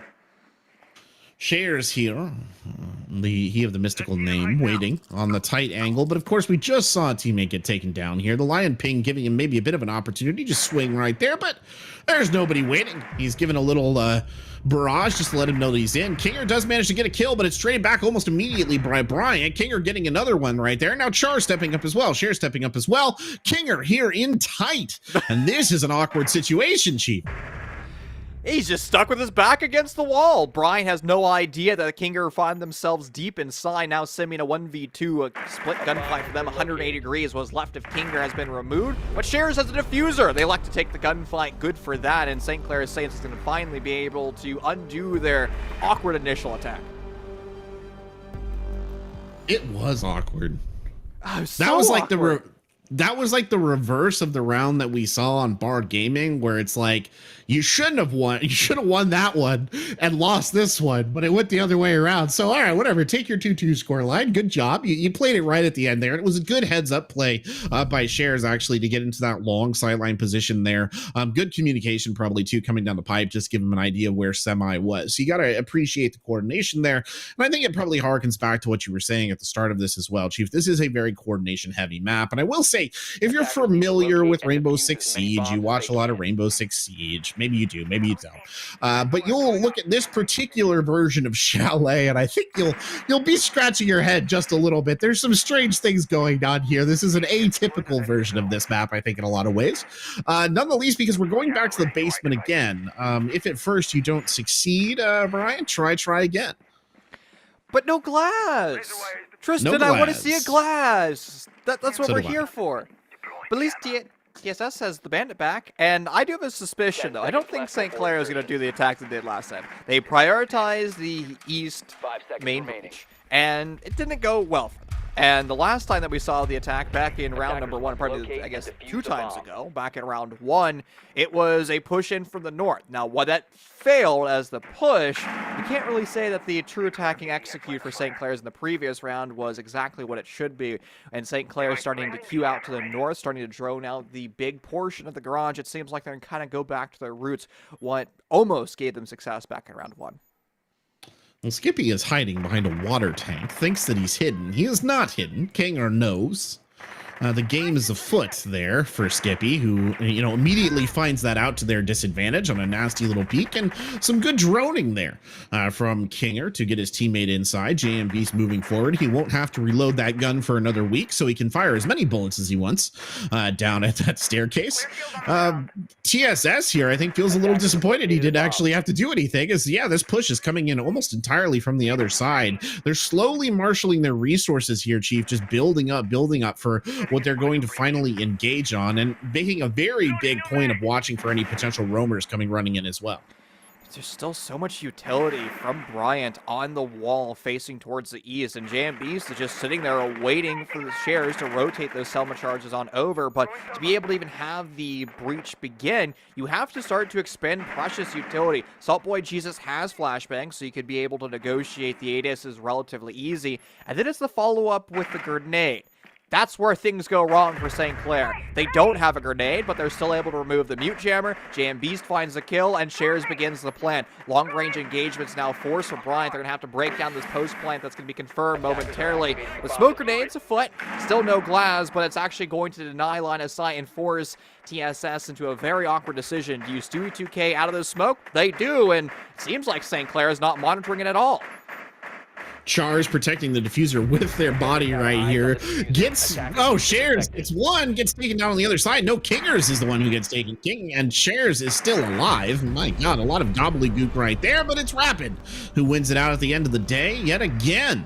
The gun of, I believe, AK-12 there coming in big just when they needed it, but good play all around that time from the St. Clair Saints. Well, back-to-back basements did not work for Bryant. They're going to have to decide where they want to go. Bar Gaming is the bomb site they're going to elect, which makes sense, Tristan. They did win that the last time we saw this back in round number 3, but as you mentioned before, St. Clair probably should have won that round. They being St. Clair, had top floor bomb site control in the first, what we'll call it, 80 seconds of the round, and from there, it just kind of spiraled out of control. They got stuck upstairs. They didn't execute. We saw Rapid find themselves in the middle of a frost mat, and it just kind of all went downhill from there.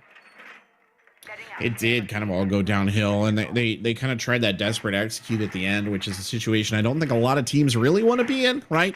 When you have no choice but kind of drop the hatch and just, hold your breath, hope for the best. So they're, hopefully going to take this one a little bit faster. I think the biggest lesson that was learned from the last round was just that Bryant will not extend too much of a top presence. They're just not going to do that. They're going to have Semi probably in a similar spot, sort of skirmishing down that library corridor, I would assume. But that's about the maximum we're going to get out of here. Also, hopefully nobody steps in a frost mat this time, because that was an unfortunate loss that they couldn't really afford at a critical time. And every once in a while, something silly like that happens. But again, a very tightened up defense. Look at how tight they're playing this. This is actually fascinating to me, Chief, that they're turtling this hard on a site that is traditionally known for not being very turtle oriented.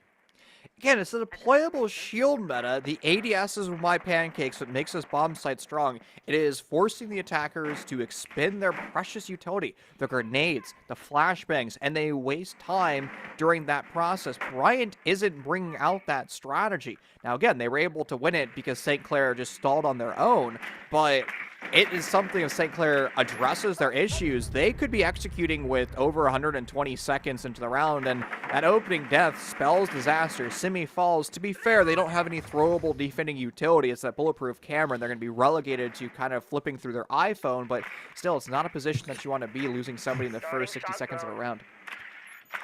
Just flipping through there.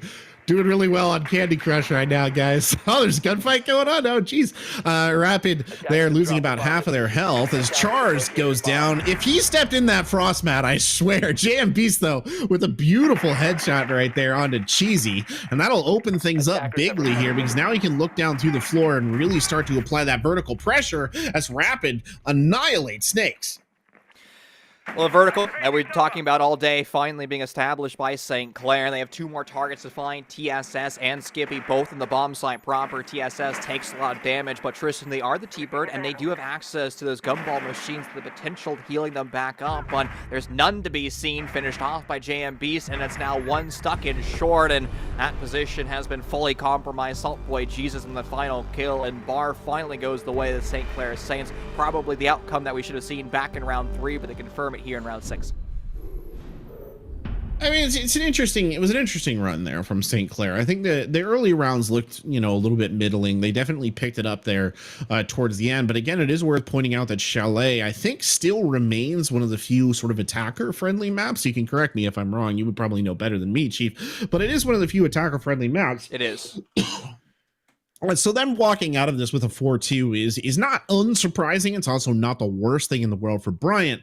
Bryant, again, 5-1 team. St. Clair is a 3-3 team, if I remember correctly. So, you would expect Bryant to have a good performance here on their attack to maybe level out a little bit what happened over there on the defensive side.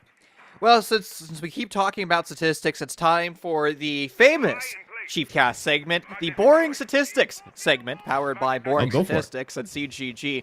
Chalet, I was actually the least played of the maps. So if we go back to the 6 Invitational, only 16 series played. Yeah, surprising. I thought it'd be one of the higher ones, personally. It still blows my mind, but the best bomb site is Bar Gaming, where we just were at. It's the only quote-unquote defender-sided bomb site with a 51%. From there, everything else is attacker-sided, 47% for both basement as well as kitchen. And then for Master Office, where we currently find ourselves, a 28% defender win rate. To put that into context for you, Tellers on Bank has a higher win rate. Villa Living Room Library basically has the same win rate, and that should kind of tell you what it's like. That's interesting. That is, 28% is appalling. If you gave me a box, if you gave me a box and said that, there was a 28% chance that there wouldn't be a venomous cobra inside of it, I probably wouldn't open it up, but that's just me. I'm not a big risk taker, if you know what I mean. Skippy here, by the way, has got a good position with the Osa right there. A little bit of an explosion letting him know, and I think that took the shield out, unfortunately, for Skippy. But again, it's this cutoff, and this is one of the biggest problems on this site. If you can really control this, Chief, you will just control the site because you effectively slow down movement between it to such a degree that it becomes very difficult to fend off individual pushes on either side. I'm not sure exactly what Semi is up to here, just kind of wandering around. And unfortunately, the Maverick is only probably going to be super useful if they can get him up to this balcony here where TSS is. But TSS, he's just going to go ahead and attempt an opening. Well, the opening is going to be for free. No Bandit, no Mute, and Cade has already been banned. Cade banned actually by St. Clair. So now you have a new avenue into the site, courtesy of the Selma charges, but there's going to be a smidge of a wrinkle there, my friend. It's going to be the rapid flank from behind, and TSS was very much aware of that, but they end up losing their life. Now, to be fair, they have done their job. They've opened up that wall, but 2 Selmas are now forfeit and forcing TSS over to flank watch. Cheesy was in a position potentially able to deny, but, well, Rapid is long gone. Never mind. They've been Claymored. Sometimes that happens. Sometimes you get the Claymore, and sometimes the Claymore, I don't know. He might have gone up to the balcony, like around the window. I don't know. I don't even know who would have put a Claymore down at this point in time. But things are starting to heat up here. Piano still being held. Less than a minute left on the round, but it's JM Beast who drops. That Snake's getting the kill. And slowly but surely, Bryant beginning to tighten up. The squeeze being applied here to the bomb site. Yeah, that's a pretty default Claymore there in the run out to deny big window. That's just something kind of have to be prepared for. And while St. Clair Saints look brilliant at the start of this round, it's all spiraling out of control. Cher is the primary support against 4, isolated over in the bathroom as that plant goes down. They have no ranged projectiles other than that one Pokeball, and they're not going to elect to throw it. Instead, they're just going to fall flat on their face as Skippy goes for the swing, and that was a very dominant attack from Bryant Bulldogs. I mean, even after losing their hard breacher, they had no care in the world. They just executed and bulldozed the Saints. Some bulldogs and bulldogs. And I will point out, I didn't mention a snake at the very beginning of that in a strange discussion about a snake in a box. And who was it that came out and was absolutely venomous right there? Well, it was snakes. Multiple on that Twitch. Was an absolute fragger in that round. Really the big piece in that St. Clair attack helped them turn that around. So a good effort there from them. Just a very, like you said, a very well composed, very aggressive attack, objective focus, knew what they needed to get done, and got the eliminations that they needed to. So this is an opportunity now in this round for St. Clair to tighten this up a little bit. They're making the bold choice of returning to this master bedroom office site, for better or for worse. And we'll see if they can muster up a hold again. Interestingly, they're still not bringing any sort of utility or wall denial. There's none. No mute, no bandit. Yeah, I guess, man. Yeah, you're right. Wall denial is for the weak. Walls are meant to be broken down. Yep. So that's what's gonna happen. They're gonna let him tear down those walls, and we'll see what happens on the other side when they come tumbling down. Well, Gorbachev apparently has now been signed to the Bryant Bulldogs. But let's be real. I think it's first-person shooter, and St. Clair, they don't want to play a MOBA right now. They want to, well, click heads, gun, go, burr. And to be fair, that's kind of exactly what St. Clair has done here in NECC. Now, it's currently week number 9, but so far, St. Clair has set quite a precedent for overly aggressive gunfights. And you know what? They call themselves arrogant. That's the word of Jake, JM Beast, as well as Rapid, who have this lovely dialogue between themselves about taking hyper-aggressive gunfights. An odd deviation from the previous round for Bryant. They elected to go for a big window repel in the previous round, but currently absent as they're going for a more linear execute in through library. Yeah, it's interesting that they've kind of waved off of it. I mean, the addition of the IQ to the lineup is actually quite interesting as well, in my opinion, is it does look like we have the sound glitch. So we apologize for Ubisoft's inability to fix that particular aspect of the game, and we're suffering from it just as much as you are at home. But it's just interesting to see an IQ in play. She's one of those operators that, again, very good in theory and can be quite useful in a communication-based setting, but she identifies things and then she rarely has ways to remove those things. And I think that's the most pressing problem with IQ, but we'll see if Skippy can maybe just turn it into some kills. Definitely that's what they're hoping for right there on a very aggressive challenge in towards the bathroom. Slow and steady tends to win the race. Brian is going to live by that mentality. They're just dotting their I's, crossing their T's, making sure they have map real estate underneath their thumbs. Snakes has been in vines for quite a bit of time, and they're just trying to wait for a member of St. Clair Saints to get particularly aggressive. That is yet to take place. Why? Because St. Clair is actually on that middle floor, almost playing like they're denying a multi-stack of grenades, which, to be fair, Tristan, is actually in the repertoire of Bryant. 2 sets of grenades, in fact, one on the Maverick and one on an operator who doesn't get all that much play. The sneaky one themselves.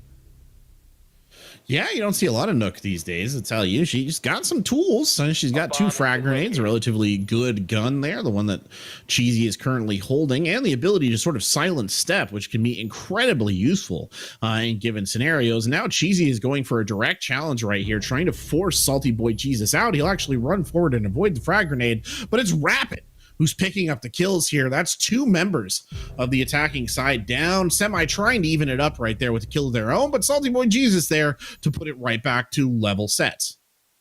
Behind the deployable shields, a perfect fighting position for St. Clair to continue to absorb time. They're waiting for the diffuser of TSS to push in through that breach, but the pre-made murder holes in the feet level is going to deny TSS that opportunity. They have to deal with Salt Boy Jesus, and they get out the deployable shield. TSS gets the free kill. The smoke grenade falls, and now it's on Shares on the other side of the map. Sure, they have some utility, but it's not going to deny the plan, and now they have to reach the diffuser in the post plan.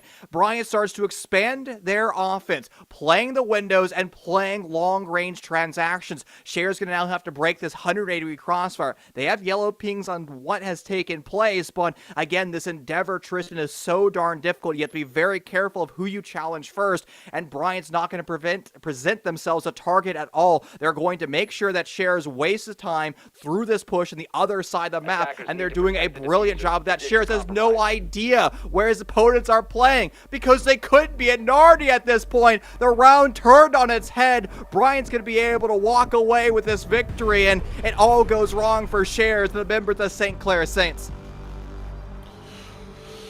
Wow, what a good bit of post-plant play. I mean, it genuinely just well executed. That lure that you were speaking about there, as they sort of pulled him towards Ivy, library stairs, whatever you'd like to call it, was really well executed to draw him out of his defensive position. And it was really, really well done in that regard. And you could tell, I mean, all credit to Shares, trying his level best, I think, to hold that one together, right? Checking the corners, swift turns back around towards the staircase, just trying to bait some of it out. But anybody who's been in a situation like that, those 2v1 post-plant scenarios, knows that that's so incredibly hard, especially against communicative teams. So it's not necessarily surprising it went the way that it did. But now we'll see St. Clair on the defense down here on this first floor site that we've talked about a couple of times. St. Clair showing us, I would say, a lineup on the defense that looks pretty standard. I'm curious to see how they build this up on the top deck. They also have 2 shields to play with here, Chief. So I wouldn't be surprised at all if we saw one of the more sort of traditional holding positions coming out of this squad. Usually you'll try and set up a shield at the top of Ivy, just like that. You've got the ADS and you've got your Lamai behind it so he can magnet it as well, and that just becomes a defensive hardpoint. Oh, Frost is back now. I want to see a redemption arc for St. Clair. I want to see the Pug Mats find themselves a kill. Because that's, again, we talked about utility. There is so much here on the side of St. Clair that Brian has to deal with. You have to burn your nades, you got to burn these frost mats, and you have to clear 2 different floors simultaneously, and that just absorbs time. Brian is setting themselves up, though, for a bit of an atypical take. This is a pure library take with maybe a bit of, like, spicy curry rush flare in through mud. We've seen teams from the professional level to the amateur level be able to make this very aggressive style work, but it's hard to do.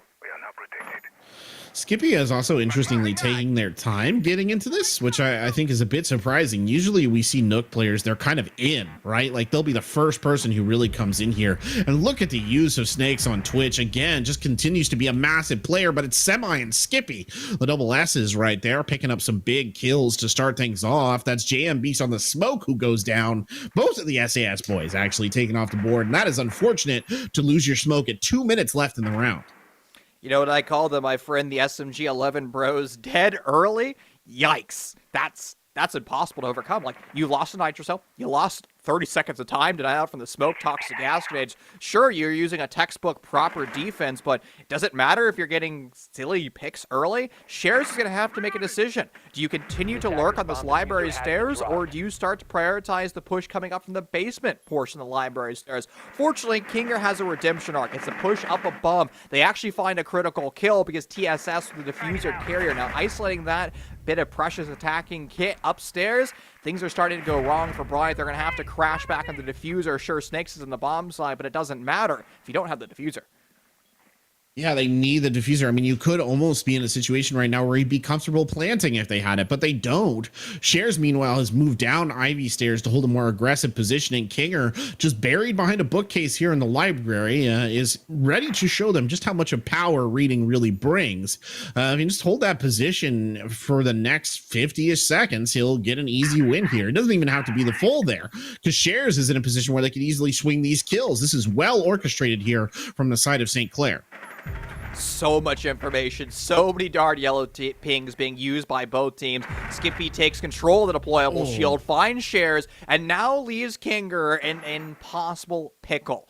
They're stuck. They're back against the wall, up in library, potentially being swung by multiple players. No nades. Actually, one nade from Skippy that could be dispatched, but they're going to think better about the decision. They found the case, they found the diffuser, and they're just going to go for the plant. The hatch is being denied, but Kinger finds the coverage of Snakes, and now Skippy is going to find themselves in a pickle. What do you do? Do you go for the plant? Do you go for the gunfight? They're going to elect to go for the plant. It's a 7-second diffuse. Kinger doesn't know this yet, but they will now. Now it's time for the hunt. Where was the diffuser planted? He misses the cue, and now Skippy is gun up. FMG9, the highest TTK weapon on the attacking side. No information, so it could come down to the arrogant ego peaks that he loves to do and has been known for here in NECC. Approximation of where that final player is. Skippy, you can't get aggressive, my friend. If you do, Kinger will rip your head off. The stand-up. and Skippy falls. A huge missed opportunity for Bryant, an easy defuse for Kinger. It goes wrong for Bryant in the end.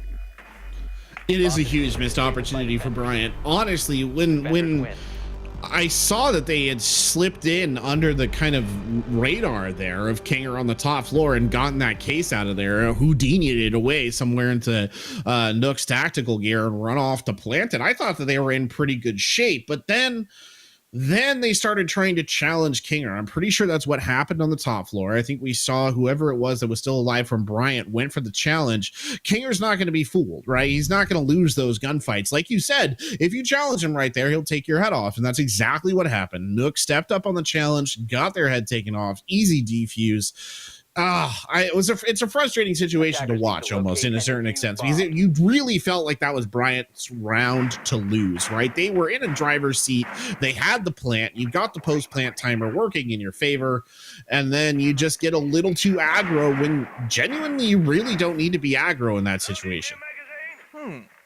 We're back to Master for the third time, boy. Tristan. And, well, if you didn't tune in to round 7 and 8, St. Clair did not win those, and it was pretty decisive victories for the Bryant Bulldogs, and St. Clair said, you know what, we got smoked twice, third time's the charm. It is certainly a gamble, my friend, to come back here, and honestly, I'd like to see St. Clair maybe have some experimentation, go downstairs to kitchen to the basement, but they decided that they're very comfortable up here, and hopefully they've made some changes. Nope, no bandit, no mute, no changes. Walls are not made to be defended. They're made to let people in with explosives. But Rapid, oh, that must have been a peek. Rapid there picking up an early kill. That's cheesy down. That's your entry too of Sledge. I would say that you'll miss him, but honestly, considering that it's not really a vertical sight attack, he's not a person who I would say is absolutely critical, but you'll certainly miss the 2 frag grenades that they bought to the party, because that's all the frags they had. Because again, Semi keeps coming out, and I pointed this out earlier, and I continue to be a little bit baffled by it, but Semi keeps coming out on the IQ. And I just don't know that you're deriving a ton of value for it. Now, you might make the argument, right, this is a necessity because you have Valkyrie, right, and you have the black eye cams that you need to shut down, i.e. you must bring IQ to do that. But it hasn't been something that I think we've seen Semi doing a lot of, and that's just bold as heck. And Kinger is punished for his presumptiveness there by Skippy, who was just waiting on the rappel. Yeah, that was just no bueno. That was kind of dumb from Kinger there.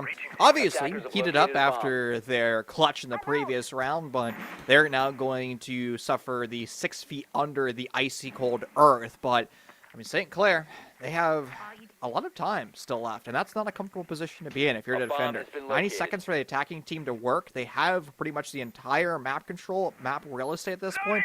That means the wall over towards the south side of the map could get opened up for free, and then from there, we see what happens. Bryant just goes for the plant, and St. Clair can't do anything about it. I wonder why they haven't opened that wall already. There's nothing on it. Like, they have to know, right, to a certain extent that there's nothing on it. And now they've got good dronage coming in. If there's one thing I will say for the Bryant side, they're doing a very good job here of maintaining these drones, and that's giving them a clear picture of how their opponents are playing this. These are some good angles being held here by St. Clair, though, but so Rapid, completely blind, does not go down. Instead, it's Salty Boy Jesus who picks up the kill on Skippy, and that leaves us in a 4v3 with about 40 seconds left in the round. Fully flash running a kill is a miraculous place to be in, and that might be exactly what St. Clair needs to carry them into match point. They have to stop the onslaught of Bryant. The foot level holes were pesky the last time that we saw this bomb site's going to be even more pesky, dishing out damage. TSS, an aggressive swing, good for 1, but they end up losing their lives to Shares, trying to find everything underneath the sun. The Nitrocell ripped and ripped. The yellow ping's there to help facilitate that, though, but they're not going to dispatch that utility. Instead, they're just going to dispatch the members of Bryant. It's just Simi left in the 1v3. Low HP members on St. Clair, so this clutch is doable, and they could line up for Simi. Good for an additional 1, and now you have to hunt. Forced to go to the pistol, forced to go for the run, and a great decision to be made. Prone and play the time. There you go. St. Clair's Saints propel themselves to match point. Oh my lord, Chief. Semi-redemption arc right there. Rejected at the last second. just showed him a clean pair of heels and ran off to hide behind the toilet. A classic special operations strategy right there. And that's tragic. Semi was really doing good, just murdering their way through what was left of the St. Clair lineup in that situation. Like you said, they were all on kind of low HP. It was doable. Unfortunately, that last kill, I believe it was Shares again playing a pretty clutch position, who would just not be run down. And now we're on to match point here for St. Clair. Keep in mind, this is a best of 3, ladies and gentlemen. So just map number 1 will be on, I believe that, I want to say maybe, I can't remember now. I was going to say Clubhouse, but I think that's wrong. I think it's Coastline. It's a C. It is Coastline. You got to see. You got to see right. It is Coastline. I got the C. And then Villa, which doesn't have a C. I mean, maybe the V, if you rotate it 90 degrees, could be C-esque. It could be. It could. I see a C, and it is Coastline after all. So it works in multiple ways right there. Thank you for calling into Cleo's clairvoyant line, or I should say Corbeck's clairvoyant line. Here, as we get ready to watch St. Clair perhaps take this one away. They are actually finally going to kitchen dining here, Chief. The seal has been cracked. They will go to the only bomb site we have not seen so far on the map.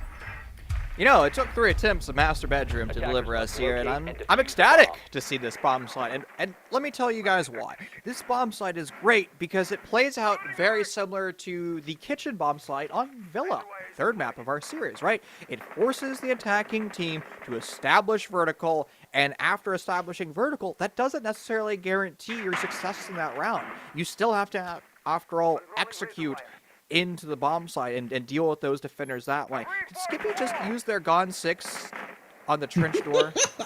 I hate when people use Gone 6 on green barricades. Like, the devs built this beautiful, they crafted this beautiful bit of utility to remove destructible things, or indestructible things, like deployable shields and Maestro cameras. And when you use it on a Gone 6, or when you use the Gone 6 on like a window, it's like, why?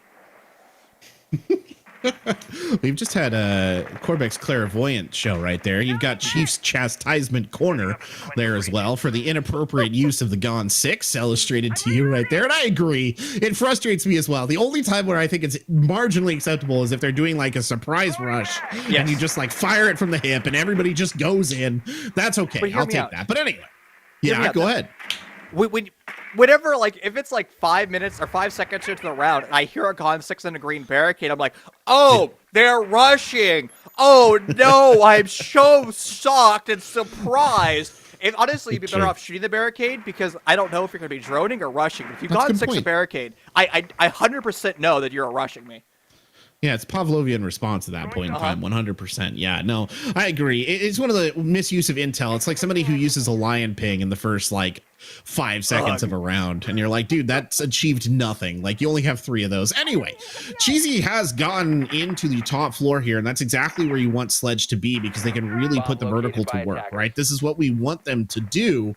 Skippy here dueling out of the basement. Not such a good position here for the Iana to be. I'd almost appreciate them being upstairs with Skippy so they could drop down some frag grenades from above, just kind of rain grenades down. But it's TSS who actually secures the first kill here with the AK-12, but they're running out of time, Chief. 40 seconds left on the clock, and there's been no major push on site. And no vertical either. So when you go for your side execute, the defenders are going to be very comfortable in their hidey holes. One of the reasons why you go for vertical is so JMBs can't sit behind that deployable shield. Excellent use of utility, though, from Bryant to remove that deployable shield with a grenade. And look at the byproduct of that. JMBs forced to be recalled deeper into the sign. And the members of St. Clair, they've wasted so much time, Tristan, but they're still falling one by one. The man advantage is stifling for Bryant, and it gets even worse to the flawless round for them. How did they do that? From 45 seconds, 0 real estate, they take the round victory? Where were the St. Clair Saints? Dead. They're all removed, taken out, thrown out of the chalet. They're not allowed to be there anymore. They don't serve that kind of riffraff in these parts, I guess. But man, what an awkward. Again, this has been the defining factor of this entire chalet. I said it once, I'll say it again. If you're used to Siege, you know that this is a weird map. This is a weird version, I should say, of this map. That was just a classic example. the attack wasn't that good. The one thing that you wanted Sledge to do, right, which is get up and start hitting things with the big hammer and opening up the floor, Defenders, Cheesy protect never your really bombs did from that. being defused You had by Iana attackers. dueling out of the basement. It's weird things going on, and yet somehow Bryant comes up with a win right there on the back of gunplay, and not just a win, a flawless round.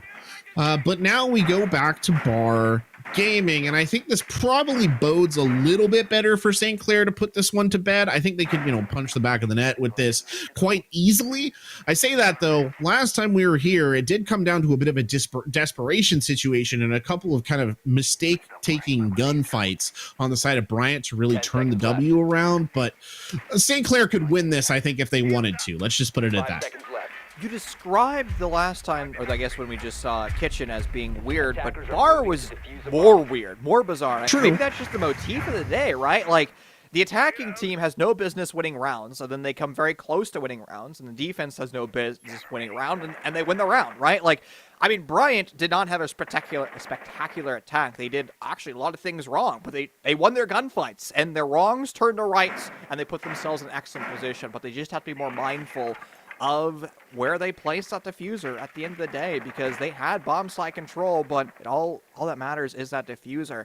Once again, Bryant is not queuing up for the traditional attack to deal with the deployable shields. They're going for the kind of window play bonanza. It forces gunfights. It forces you to take those fights, and Bryant almost won the last time we were here at those gunfights, so they're obviously trying to go for the success. But remember, they found 2 opening kills on the kind of their haphazard roam by the stairs that Skippy's repelling on.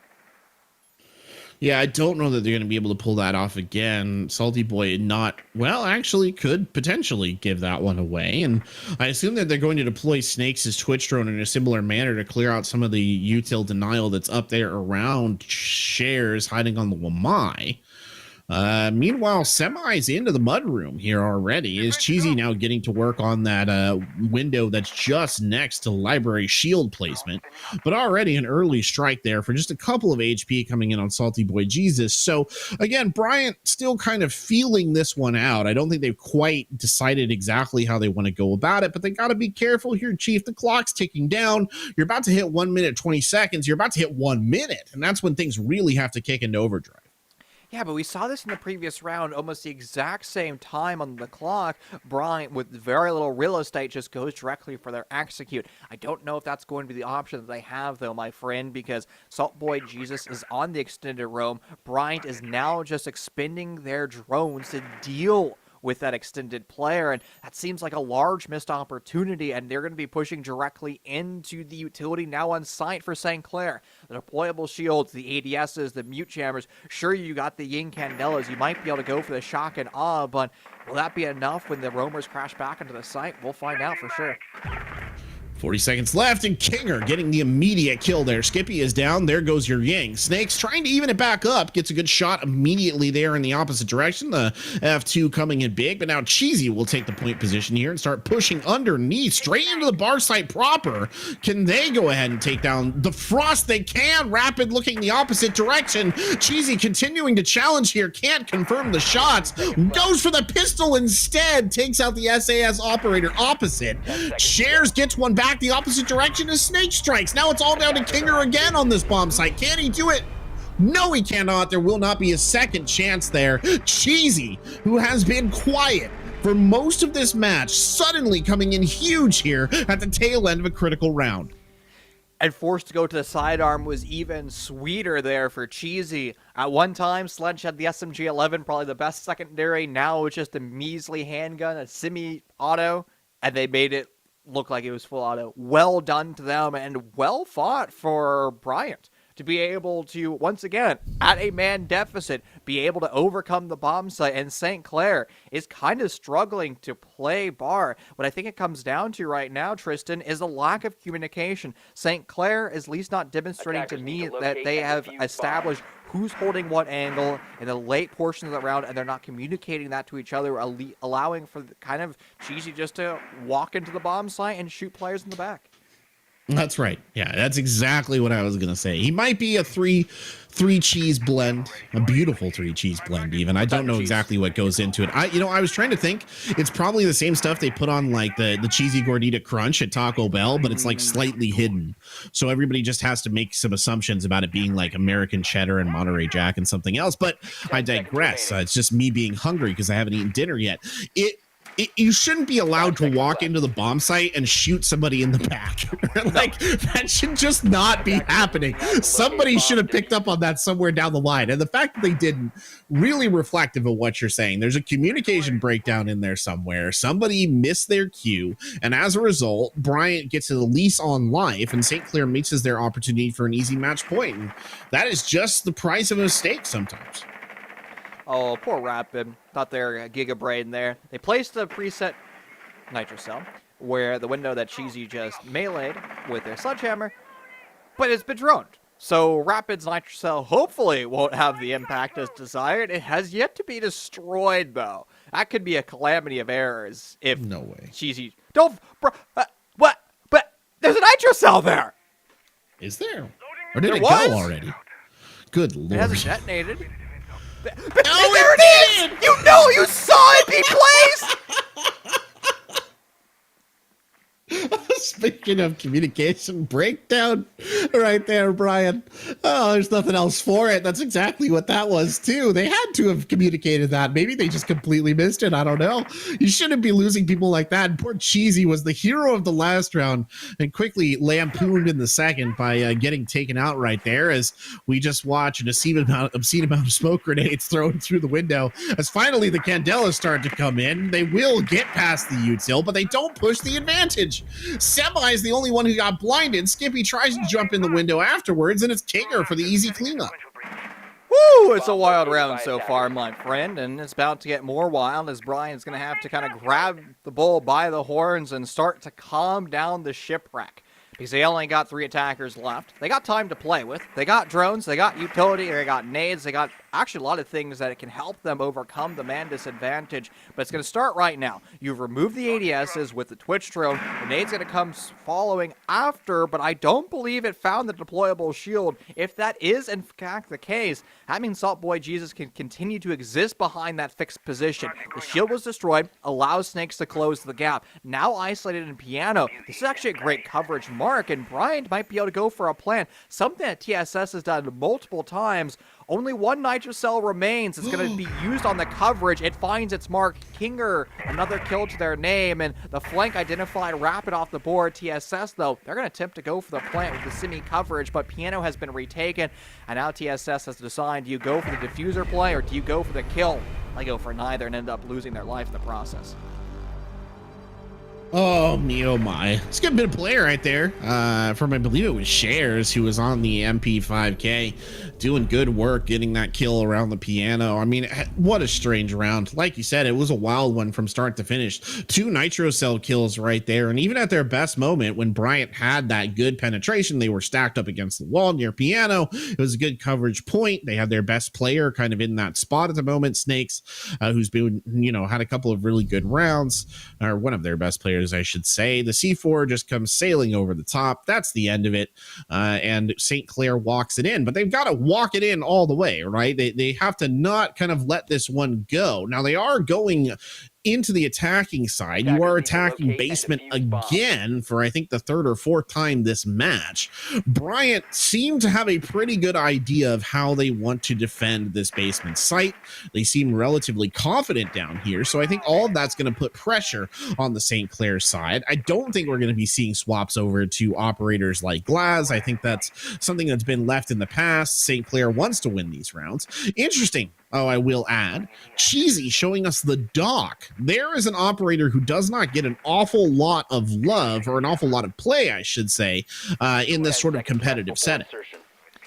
With Thunderbird entering into the competitive pool, a lot of players are gravitating towards T-Bird because it's less selfish, right? You can place 3 of the healing gumball machines down where Cheesy only has 3 stim pistols. To be fair, you can use it at range, and in theory, you can res somebody from the other side of the globe if you're able to hit your shot with it, but it just comes down, I guess, to personal preference. The MP5 is a good gun, but the Spear is actually an assault rifle, and it's pretty gnarly. Now, one thing that we've yet to talk about, though, is Rapid on the OSA deployable shield, the plexiglass shield. Not the first time that NECC has seen a Chalet basement offense won by a plexiglass shield of an OSA today. I actually really like this setup with OSA. OSA is genuinely a fascinating operator. I think a game changer in a lot of ways if used correctly. But speaking of game changer, good kill by Skippy right there on a Salty Boy Jesus. Skippy, though, getting shot in the foot, has to skip away from that. That could have been dangerous. But that OSA cutoff that you saw down there in the basement is really something to write home about. It's very well done. It offers a lot of coverage here for the team, and it really makes it hard for some of these people who are kind of on these rotates to sort of come back to the rest without sort of Rapid being there to shut them down. So that's something that we're going to want to mark and keep an eye on here. St. Clair, though, I mean, they're already down an operator. They did not secure the refrag onto Skippy. And even though everybody's kind of grouping up and Skippy's getting re-healed, oh, this is all starting to look a little bit bad for St. Clair here. They're able to remove the utility. That's very important because now you can see the OSHA shield was actually designed to have the player behind the washing machine sit behind the deployable shield. And now you have a very long angle. Shares also rotates on over, and we might be moments away from seeing an early plant. You still have to kind of remove the wrinkle in this lineup, and that's going to be the aggressive position of Cheesy. They overstep their bounds, they might end up getting shut down. The flank has been found, but it's actually a perfect trade between Kinger and Skippy. So the reign of terror that was Skippy is no more, and Cheesy has been droned. You see him! JM Beast, thank you for finding that kill. Now 60 seconds left in that round. JM Beast should have found that earlier, but they're going to lose a lot of HP in that process. Not a comfortable position for St. Clair to be in. They do have a mulligan, their next defending round, but they do want to win it here on attack. Well, the odds of that happening are starting to dim just a little bit. Semi getting one kill. Semi trying to go for the second one. Switches the SMG-11. Can't confirm it. It shares again, coming in big. Now Rapid stepping up to the plate as well. And very much akin to the previous rounds we saw down here. They do a great job in this plant scenario. Everything on the shoulders of TSS Bryant and his MP7 isn't going to be enough to deliver the day.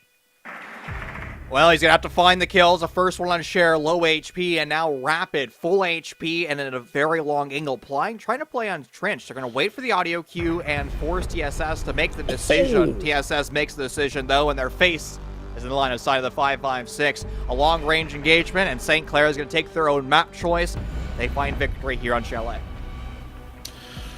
Well, I think the term hard-fought victory right there, a very apt description of what we just saw there, Chief. The 5.56 with no mercy at the end, but St. Clair doing a good job of finally shutting it down, though Bryant, they gave them a genuine run for their money.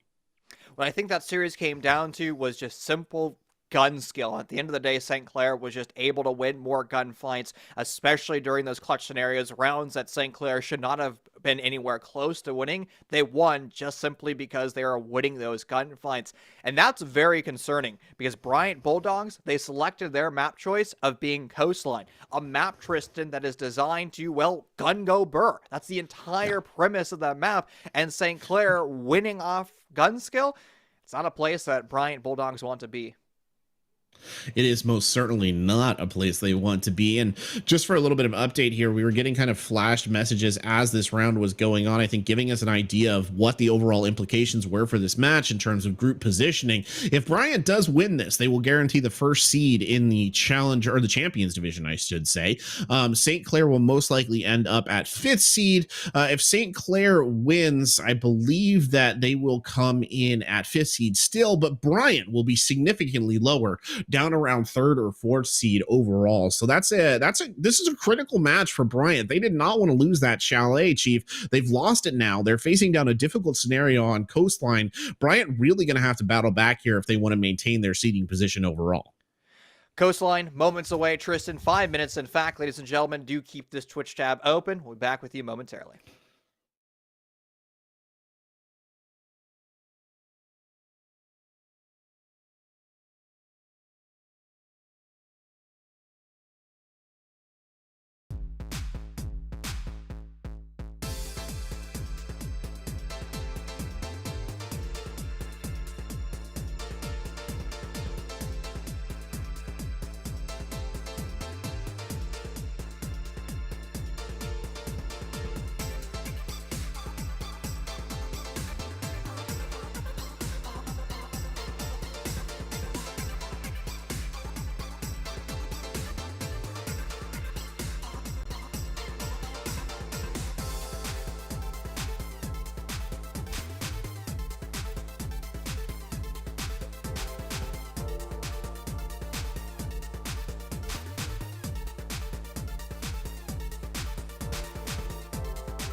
Happy Wednesday, everybody. You guys are tuning back into the NECC week number 9, St. Clair versus the Bryant Bulldogs. Tristan, we saw a great map number 1. Chalet goes in favor of St. Clair. Nice overtime victory in 8-6 there, but now we're going over to the Bulldogs map Joseph Coastline.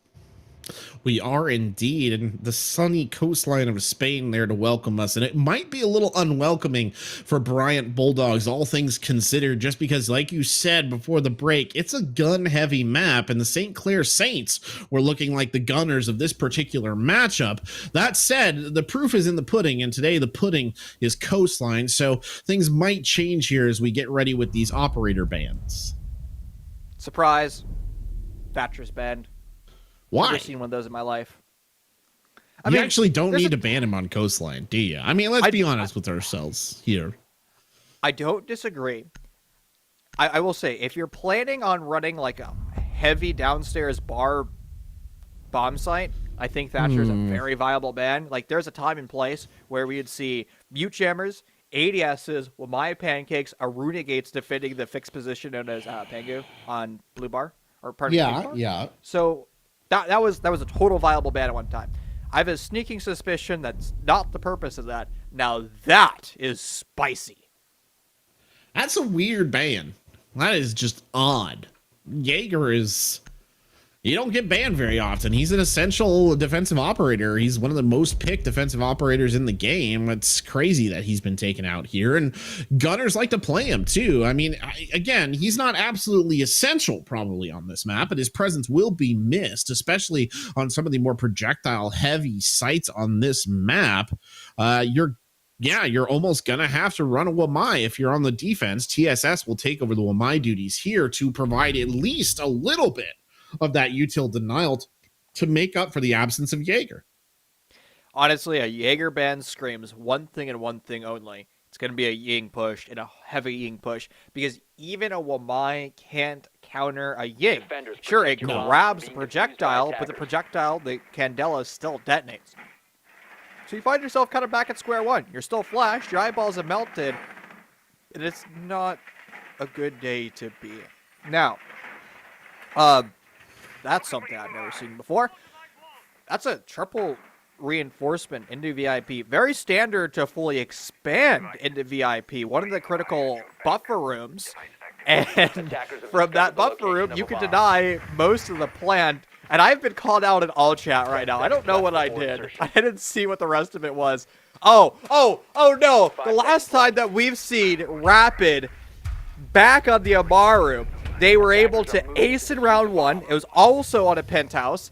And then they almost aced in the second penthouse. And poor Rude Jake actually stole the final kill while Rapid was trying to clean things up. So be prepared, ladies and gentlemen, for Rapid to fly in through the hatch right in front of him. He's going to do it. Yeah, I remember this. I actually remember this. Were you not casting? Here you go! And there Surprise! He is! Surprise! Rapid gets one. That snake's down. Who's next to fall into the clutches here of the Amaru? And unfortunately, it's a little bit of a famine. There's not as much feast to be had, I think, in this scenario. Semi now pushing back the opposite direction, but the fox is in the hen house, Chief, and it's just a matter of sort of cleaning this one up as Shares gets a kill of their own. Oh, what on earth? The diffuser is repelled into the bomb site. Coverage needs to be made, and Bryant has been unable to do so. In fact, they actually only have 2 defenders left. Skippy with an Alda. Oh, wow, Rapid. Good night, my dear friend. But it's all semi-left. Forced to find 4. Headshot in their direction. Good for an additional one. Forced to go to the sidearm as the MP7 runs out of ammo, but they're unable to do so. Rapid, the king of the Amaru, strikes back once again. It is ridiculous how that just went down.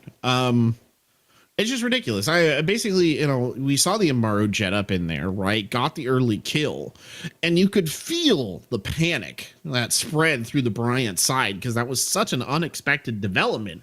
Meanwhile, St. Clair was just like, oh, it's business as usual. Like, get in there and just go ahead and start the plant. Like, we've secured the bomb site, and they really had. And part of the problem was that so many, and again, you don't want to turtle up too tight, but most of the members of Bryant were really far away from this bomb site, including, I was going to say the only person who stayed behind was snakes. Everybody was off in different positions, and once they had control of the bomb site, they just established cutoffs.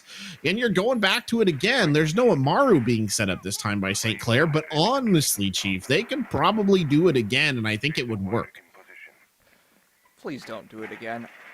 I can't. I don't think my heart can survive another one of those shenanigans. You know, that's where we came up with the St. Clair Saints arrogant meme, because Rapid was to be able to do it twice to get 9 kills was borderline unacceptable. That was kind of salty. I'll be honest with you. We're gonna move on from that though, because not an option. I am very concerned though about the triple reinforcements into VIP. Because in theory, you can just have the pocket thermite charge behind the bed, free plant, and then the attacker or the defenders won't be able to deny it. It's very precarious. And again, this is something that hopefully Bryant comes back to the drawing board and reevaluates the power of the long angles from VIP. Yeah, it's a very kind of like lower level ranked sort of setup where you see teams putting up those where you don't have the communication to adequately make that expansion, right? Like that's the key difference. When you have the communication, you can expand that way. But I mean, Semi is going to try their level best to make this work. He's about to lose the wall of VIP though, and I don't think he necessarily realizes it. He does. Is the denial going to get there in time? It does on the first one. He won't be able to get the second one. This probably means the end of the VIP hold. It does, but he's cut off by the rush from Kinger, who just guns him down. Semi with no options left, as Kinger challenging out of Hall of Fame as well. Panda actually did something. You can't open up that triple wall, but Jesus is going for the plant right now. And, well, I don't think Bryant is aware of this at all. In fact, the smoke grenade coverage is good enough to allow that plant to go on down. Kinger is DB node, but if they do have the ability to heal themselves with extra of their gadgets, they might be able to get away with it, though. Great positioning from Rapid, but the members of St. Clair are starting to crumble, but they get the trade back. Skippy the last one left, the all to 82 bullets. It's a terror, but it doesn't find a single kill there. Rapid is jack-in-a-boxing around coverage, and, well, St. Clair Saints go up 2-0. Just going to say it. I'm going to say it right now, Brian. Coastline might have been a mistake. Might have been a mistake 100%. to pick this map. This is St. Clair's best map. Might have been a mistake to put yourself into this situation. Just on observation now, having seen how those first 2 rounds went down, maybe a slight miscalculation, but we'll see. Still opportunities for Bryant to wrench this one back around, right? We're only 2 rounds in. It's early days. Maybe St. Clair running before they can walk. You never know. Going now over to Hookah, which this probably should have been the site we played last round, but fine. We'll give it to them on round 3. Interesting again that they're bringing, it's like every time they run a lineup, Brian, they have to put one operator in there where I just have to look at it sidelong, and it's been IQ and now it's Doc, because really, why Doc? Like, why Doc? Yeah, I just don't know. Is he because he's a gunner? I mean, I guess you can kind of use him as a gunner if that's what you choose. He's a 3 armor. He can heal himself. He's got a relatively good gun, but there are other operators who I think would be providing much more value in this situation. And if you really want to click heads with the MP5, honestly, I think Rook's the better choice. Yeah, and I know people 100%. are scratching their heads, but you're in Grenade City meta. The only operator that can 100% guarantee that all 5 players survive a grenade is Rook. Like, I've gone in the soapbox a few times recently, but like if you look at the Pro League meta where everybody is flying grenades at your face, Rook is the only operator to 100% guarantee, because if you're bringing out Thunderbird, well, they're just going to get destroyed to the grenade, so you're back to square one. Doc can only really heal themselves, or it could be quite precarious to do so Rook is your only option. Shares is dead early on, though, and I believe that was a nice spawn peek by one of the MP5s. Not from Cheesy and the Doc, though, but by Skippy. A bomb has been located. To be fair, though, Shares on the Fuse is probably an operator that I'd be relatively willing to sacrifice. He's not going to be absolutely essential for a really serious push, right? If you want to get into it. Now, JMB's going down. That hurts a bit more because the LMGE is such a good gun, right? You hate to lose it in this situation. And Cheesy Bryant right there, giving themselves the overshield, just kind of destroying this Twitch drone and trying to force Rapid into taking a very aggressive gunfight that I'm not sure Rapid can necessarily win. The Finka Stim coming in for the challenge and all, and it largely nets them nothing. I can't help but notice that there are multiple LMGs in play. 4 of them, in fact. Rapid, the only one without an LMG. Well, I guess Shares and JMBs are also lacking LMGs currently since, well, they're dead. Can't really be using those from the grave. Rapid, the LMG list player, finds the first trade for St. Clair, and they're still going to have to do more with an F2 because you got to still kind of carry yourselves down from the demise of early players. A grenade dispatched to remove the Lucy Wub Wub, but there's Wumai pancakes in that sector, and it's not going to find its mark. What happened here? Could have died. He started to step out from cover right as the grenade was going off in the Wumai magnet. That was a little scary, actually, all things considered. But about a minute left in the round, less than a minute. And it really does look like, you know, St. Clair's still trying to figure out exactly how they want to do this. Now, whatever angle of attack they take, it's going to be confident. And it's starting to look like maybe they're just going to rush straight into hookah, escorted in by some Ying Candelas.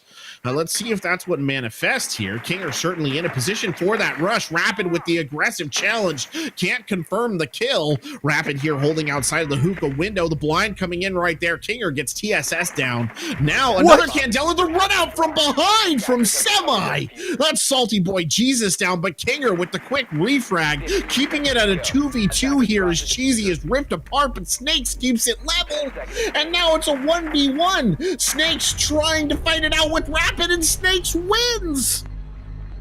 Incredible. Simi with the high risk, high reward play. 99% of the time, Simi is going to die. And while they did fall, and they did lose their life, they took a member of the St. Clair Saints with them. That is incredible. That's a once-in-a-lifetime thing that you're going to see. The bravado to be able to do that is mind-melting. And Bryant, I think, loses that round if Semi doesn't make that Hail Mary play. That is a superstar moment there, and Bryant was about to face a half or quarter against them. A 3-0 is not a comfortable position to be in, and well done to Bryant to be able to win that round. And also, great job to stay toe-to-toe with the LMG Bonanza, and we've been seeing, again, it's nothing but LMGs except for that F2. It's been 4 once again, and I see a 4th one being brought downstairs in the kitchen. You're talking about bringing out the fuse. Now's really the time for the fuse. Oh, yeah. This is the fuse site. I mean, you're going to do it on any of them. This is probably going to be the best one, right? Because if you can assert vertical control here, you can just unleash explosive hockey pucks onto everyone underneath you. And that's the thing that you should be really worried about. What's interesting to me, by the way, and I just want to make a note of this, is Semi, and I'm going to give him credit, was a beautiful play on the last round. Very gutsy, like you said, exactly what needed to happen. But here on this site in particular, you do kind of wonder if it would have made a little bit more sense for Semi to come out on Kaid. He had to use 3 batteries on one wall that one electro clock could have handled, but maybe it's a Twitch drone consideration. I don't know what. It's just one of those things where you look at it and you're like, I could have done it a bit differently. Salty Boy Jesus here getting hit up early, taking a mighty loss of health right there to start the round off. By the way, Shares here showing us a buck. So, I mean, they're clearly intimating that they're going to be playing this vertically. It's just that Salty Boy Jesus needs to get in. He's kind of getting pinned down by Skippy, at least initially. So the hardest things to do is just take map control, right? I mean, Skippy had found the opening kill in the previous round, and now they're just going to try to deny as much as possible. JMB, though, finds the opening kill on the player that changed the tides in the previous round, and that's an important pick, especially, though, that's a Nitrocell, the only one on the board for Bryant. The best way of denying vertical off the table, and with a buck in play, with a fuse, cluster charges, it's a very precarious position to be in. You're about to hear the explosive hockey pucks rip terror on the Bryant defenders. This is exactly what we're talking about. This where fewer fuse gets immensely scary. I mean, look at this positioning here from the Maestro. Very lucky to have survived that intact. It can still pick him up, and I mean, he's an operator down. He's not effective right now, and you got to get a body back to him and hopefully not get hit by the last remaining fuse charge. Instead, it's JMB's playing through the vertical, using the teammate as bait, but here comes Skippy to try and save the day. No, JMB's denies it. The quad kill for the fuse here. The LMG coming up absolutely aces for the team, and all that's left now is Cheesy wondering what the heck just happened. Could JMB get the ace, or will Rapid steal it like the last time that we saw? And that Rapid was dead, so that's not going to be the case at all. Salty Boy Jesus goes for the plant. Yellow pings to help Cheesy, and there's JMB's taking the ace. A nice one for them, and it seems like St. Clair, they have found themselves a specialty. It's always coastline. This is Bryant Bulldogs map choice, but it's starting to look very much like a St. Clair map. Need that air horn again. Brr, brr, brr, brr. Ace, ace. The second one we've seen tonight. Rapid, I think, was the one who got the other one on the first map. Now JM Beast right there as well. The beautiful play, honestly, from the Fuse. All over the place, getting all the kills, playing it right and smart as well. I mean, using the teammate as bait, and it's just nasty all across the board. You love to see it. And yeah, like I said at the start of the last round, Coastline might have been a mistake. It might have been. It was a strategic a map too far, perhaps. But here we go back to this site again. Penthouse Theater. We've seen it, a couple of times now, twice. It didn't go well either time. The same mistakes are kind of being made. That triple wall reinforcement that you mentioned a couple of times there, Chief, is coming out again in spades. And meanwhile, on the side of St. Clair, they're going for pretty much a full board swap here in terms of operators, and everybody but kind of Rapid going for more, I would almost say, traditional operator picks in this scenario. 5 seconds. Good news, though, if you're a fan of the Bryant Bulldogs. You don't have 4 LMGs to deal with. You only got 3. So that's a nice bit of trivia there. And I also like the change that's being made by Bryant. They're bringing out Frost, particularly that big window. Why that's so important is that's been the primary push for St. Clair, and you don't want your primary planter to land in that strong position and find themselves removed from the field of play. However, I have a sneaking suspicion that St. Clair is going to be going for a different attack. They've brought out the thermite, and I think what they're going to try to do is open the VIP wall. What you can do is you can just impact grenade from underneath, and from there, you can kind of just, open the wall away and start to go for your traditional execute. This man did not put a frost mat in the bathroom. That's an ancient technique. That's the kind of stuff they carved on cave walls from back in the day. That's the worst kind of bath mat, by the way, to step out of the shower onto. I don't think it's going to fool anyone. And honestly, if one of the members of St. Clair gets caught by that, I will laugh because that's just ridiculous. Rapid here, checking the angles. They have to obviously know that the frost mat was there. They've already destroyed it. Salty Boy Jesus there opening it up. They do have another frost mat, and I think they might have. No, that one I think might be destroyed. It's hard to tell. There's a lot of rubble right there as the smoke start to come in. Now we'll get a real test because the first body swings in through the door. No, nothing to be doing. Shares going for the immediate plant, and that'll be it. Big window plant, big window repels at the 5v5 post plant, but Brian actually does an excellent job. Snakes on 2 kills. They actually are relatively close to the diffuser, but you have to deal with the window repel. You have to deal with the VIP balcony outside. You also have to deal with the bathroom pressure. St. Clair comes together, defending their keep, defending their nest egg, and now it's all about run out city for Brian. They're going to have to start to vault out and deal with big window, but with 21 seconds left and a 7-second diffuse time, this is so difficult to do. Kinger, the other member who's boots on the ground, the long-range engagement, and Skippy's requiring the Alda to go for. You're going to have to find multiple kills here. JM Beast in the upside down repel leaves Skippy now in this 1v2 in an undesirable position. A 7-second diffuse will not be achieved, and St. Clair Saints going to find their 3rd victory here in Penthouse Theater. Wow. Okay, then. I mean, it looked a lot like the other Penthouse Theater rounds that we've seen. I think that was the second plant that we saw in that corner of the map. A little repetitive, all things considered, but okay. I mean, it was a valiant effort there at the end. Snakes trying to turn it around. You saw some good Alda play in there as well, but it was not to be. As an aside, by the way, had the yellow skin on that Alda. I hate that skin. It somehow got applied to all my guns, and I didn't realize at first until I started playing multiple operators, and it made me really sad because it's hideous. But anyway, I digress. Here we are. Saffron one? I don't know what it was called. It's just yellow, and I hate it. But anyway, okay, the only one I have it's Saffron. Oh, sure, you're probably right. The only operator I have it on is Lion and maybe Finka because it, matches the yellow sort of hazmat suit vibe. But anyway, we're going back to hookah, so we're not making the same mistake that we saw last time, which is where they insisted on going back to master bedrooms yet or again.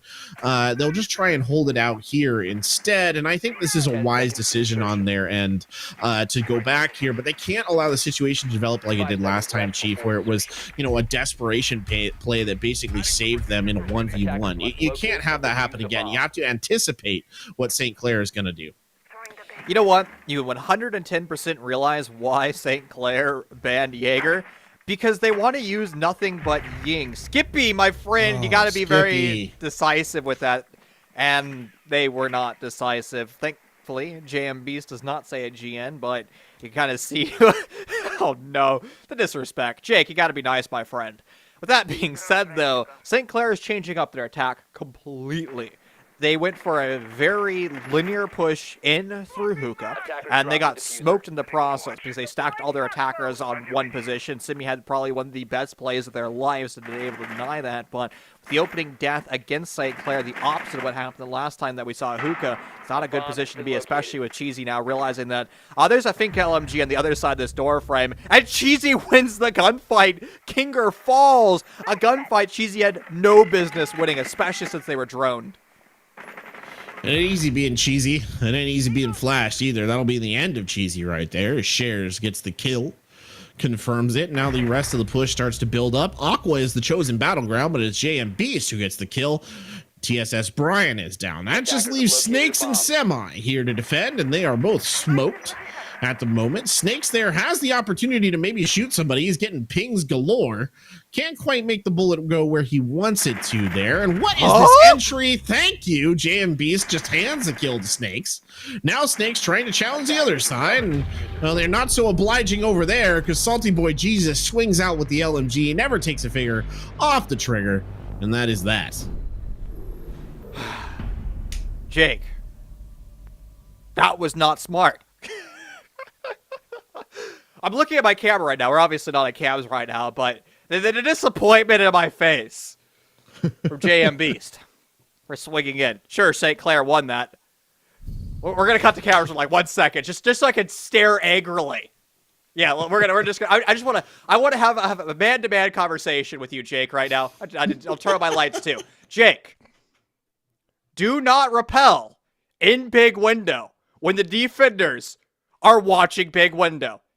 Thank you for coming to my TED Talk. Let's go back to round 7 now. It's just not a smart decision. Like, you don't need to be like some gigabrain analyst. They still won the round, so we're gonna move over to the St. Clair defense now. Yes, we are. Thank you, yes, for everyone for coming to Chief's TED Talk there. His father's son moment with JM Beast, where he gave him a stern talking to about the dangers of big windows. And there you go. But anyway, the defensive sides have swapped. There will be hopefully no more big window repels for St. Clair at the moment, or things will have gotten very strange in the game. They are on the defensive side now. They're playing a pretty juicy lineup here. You've got the Kafkin in play. You've got Rapid on the Valkyrie, Jars on a Thunderbird, and of course, a Smoke and a Kaid to round it out. It's about as good as it's gonna get. And Kinger starting it off in fine fashion, drills one through the skull of Skippy. And well, that's how that goes. The Han Solo kill, the 44 mag, even though that's not the gun that's based off of, but we won't get into that. Not a comfortable start to be in, and Skippy was a player that found spawn peaks earlier for Bryant, and now they're going to be on, I guess, the reciprocal end of that spawn peak. I admire the fact that Brian is bringing out a very aggressive lineup, and they're going to have to be able to use that aggression, be able to overcome the awkward position they find themselves in at that man disadvantage. They also have to find themselves in, well, a spot where they use utility to be able to remove the Capcan entry denial devices. This is a real test for Bryant on their own map. It is attacker-sided, so they do have that going in favor of them, but look at the positions of St. Clair. They're just so darn aggressive.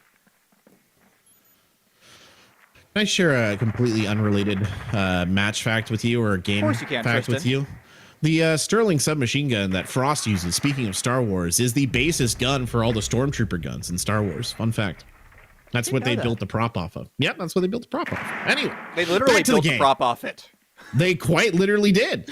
Semi here trying to fight their way through Blue Bar as Cheesy. Oh no! It ain't easy being Cheesy. Let me tell you what. Rapid there getting the kill on Semi, and that'll be rather unfortunate scenario because Semi had the diffuser. Looks like Cheesy might have lagged out of the game, so unfortunately that's a bit of a loss there for Bryant. Hopefully they can wrench him back around, but the odds quickly stacking up in favor here of St. Clair. Snakes still trying to make a play of it, covering the window here into Hookah, and it does appear indeed the confirmation coming down that Cheesy crashed at a very unfortunate moment with a live grenade in his hand. That is the most unfortunate thing I've ever heard, and something that Brian's going to have to overcome. Of course, we're going to have to go to that rehost. It's going to be an opportunity for Brian to talk amongst themselves, but they're also going to have to deal with the precarious position they find themselves in. A 2v4 with 40 seconds left on the clock, and probably more crucially, that diffuser was isolated over in Blue Bar, a completely different floor from where the Bryant attackers are pushing from. Rapid finds one with the Deagle, and now it's as Bryant forced to find their first kill. Salt Boy Jesus falls with 25 seconds to play with, and St. Clair is being turned into the beat grinder. TSS finds 2 kills, but St. Clair has found themselves also new bomb sign and a Deagle in hand. It's Rapid on the final one. Match point, series point confirmed for St. Clair, who's going to put themselves in a very comfortable position to win this series. It's going to be them moving up to 5th place in the seeding, and Bryant confirmed in the 3rd place because actually St. John just won on the other stream. So Bryant, they're battling for 3rd no matter what the outcome is. Even if they win this series, they're relegated to the 3rd spot. It's a nasty shot there at the end. Credit where credit is due. It was a beautiful Deagle play. Really liked it. Anyway, you heard me probably say, ooh. I also was fanning myself. Ooh, I do believe it's a case of the vapors right there, or a case of the 50 cal round, whichever it is. But we'll wait a second here, and we'll see if we can get the absentee member of Bryant back in the lobby, and we can start this on match point. I mean, I don't know what much more we can say about this one, if I'm honest with you. Brian, Coastline, much like Milk in the case of Ron Burgundy, was a mistake. I don't think that they should have gone here. It's obviously St. Clair's playground. Quite literally, we've seen them playing around on this one, and that is just how the cookie crumbles sometimes. There's not much more to it. And I was a bit concerned when I saw St. Clair going to their map choice in map 2, selected by the Bulldogs. And you can really see why St. Clair is comfortable here. They are a team that is aggressive. They like to take gunfights. Again, Rapid has called himself arrogant on the gunfights, demonstrated with the Deagle kill, demonstrated with the Amaru in through the hatch. I mean, St. Clair just wants to be aggressive. And right now, Bryant is struggling with that level of aggression. They did a beautiful job when they were playing on Chalet to play around utility, play around their strategy, and force St. Clair into an overtime scenario where St. Clair was barely able to win. But here on Coastline, it's looking like a different map altogether. I mean, here's the thing, right? Like, I don't want to... if you haven't watched Bryant play, if you haven't followed this at all, and you tuned into this game, you'd think that Bryant were not a very good team, right? Because they're getting kind of beaten up and down the paint here on Coastline. They are a good team. They are 5-1. They were gunning for the number 1 seed, right? In the Champions Division. They're a good team. But the game, the aggression, like you said, the gunplay that's come out on the side of St. Clair has just been something else. And they've just absolutely stupefied them on this Coastline map to the point where it really doesn't look like a 5-1 team competing for the first seed has a lot of answers here in their think tank about how they want to address it. The only time that they got a win was on a desperate 1v1 that was following the back of probably one of the best sort of suicide plays I've ever seen in a Rainbow Six Siege game.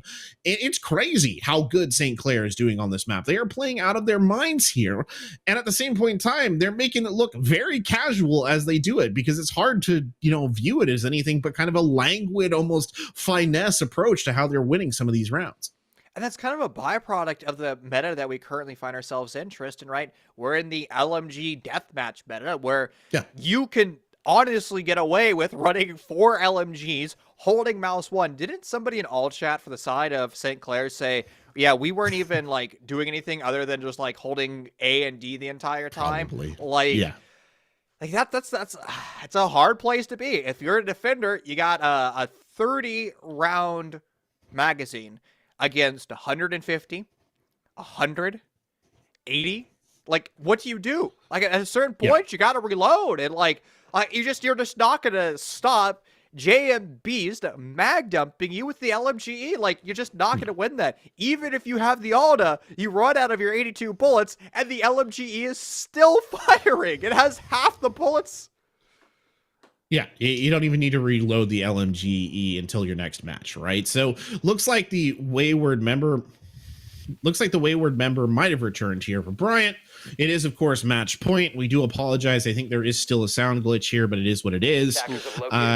We'll play it out. We'll see how it goes. I mean, I don't want to take this out of Bryant. It's like ballpark. I do think they're a good team. I think this has been a rough night for them, but I would be very surprised, Brian, if St. Clair did not walk away with this particular round. That's an SMG 12. 10 seconds to insertion. What's the chances this was a boss G? Good. 5 seconds left. That's good. I want to see it. Attackers are moving to defuse. Now, if you don't... Oh, there it is! Woo! Yeah, it's there. It's spawn PK. We're just going to let this play out. No. Nice try, though. Didn't get it on the first one. He'll get another crack at it, though. Oh, man. The boss G... At that range, you're going to have to line up a headshot. The boss G, if you don't know, is a break-open, double-barreled slug shotgun. And if you know anything about shotguns, having 2 shots is no bueno. Having 2 slug shots on a shotgun that climbs basically to Jupiter when you shoot once, you can see how cumbersome it can be. It does a lot of damage, though, and what was left is Simi is finished off, but Kinger hit a headshot, so it really didn't matter how much HP they had, and Kinger's not done, Tristan. Oh, no. Oh, my! Oh, that was dirty. That's what I say when he makes it look casual. I mean, it's like he's not even there. He's just sort of moving his mouse around and people are dying. There's the boss G hit. And there will be the finish off as well with the impact as well. Salty Boy Jesus not really living up to the latter part of his namesake right there. Snake's at least managing to rip a kill back the other way, putting JM Beast down. But Snake's not in a very good position themselves, kind of stuck out here trying to fight their way through a ton of throw pillows there for a moment before they double back on to the angle. TSS now pushing in, does have that LMGE in hand, so they've got the weapons, they've got the bomb diffuser now. It's still a 3v2 here, Brian, so it's not completely out of the realm of possibility. It's just unlikely. Let's put it in that category. It's going to be quite an endeavor for Bryant to find victory here, and it's something that they want to fight for, certainly, because this is going to be what carries them over to third place. If they do win this series, though, the Pokeball confines its next victim, its second on the match, and TSS, now with one of the hardest gunfights they're going to find themselves in. 3 members of St. Clair to find, and the boss G is prowling. Misses a shot, though, but shares the prone angle. Is not good for that kill, and here's the boss G swinging against the LMGE. The bullet deficit is mind-blowing. It's 148 bullet deficit, and now it's all on Kinger. 2 kills to their name, and the ability to go for the heals. 30 seconds to play with, and TSS finds it. The 1v3 is good, and Bryant's gonna stay fighting again. Didn't reload. Just gotta throw that out there. Didn't have to reload. It's amazing what you can fit in that box magazine. But anyway, I do think St. Clair maybe took their foot off the gas just a little bit right there. Kinger came swinging around the corner. It looked like they got caught a little bit. Somebody did type security in all chat to give away the position. So they're definitely having fun with it. But, a good recovery there. Give credit where credit is due, right on the side of Brian. It was well played by TSS. Narrowly avoided getting capped by Salty Boy Jesus there. Got the kill on the staircase. Turned around, delivered death the opposite direction, and then finished it off. A good clutch performance there from the St. Clair player. Unfortunately, they still need to win 4 more rounds to force this into overtime. It is still match point, and St. Clair is still the very favored team here. Downstairs to kitchen, another reattempt, and we see more shenanigans. Boss G is back again. Kinger is going to be bringing out a T5 with a scope, a 1.5 times sight on the Oryx. And also, the female sneaking beaky on the defitting side. Don't look now, my friend. Insertion. It's a Cav. It is a Cav, and I despise Cav as an operator. She seems cool as a character, but I despise her as an operator. And we're probably going to find out why in just a second. If you can go ahead and get the down and get the interrogation, she's great. And sometimes you can just get a ton of intel off of that, but she can be really annoying to play against. Here we go. On the match point setup, it's an interesting bit of a run here from Bryant. It's a very sort of rush oriented comp, except for Cheesy, sort of the other stealth operator in contention right here on the Nook.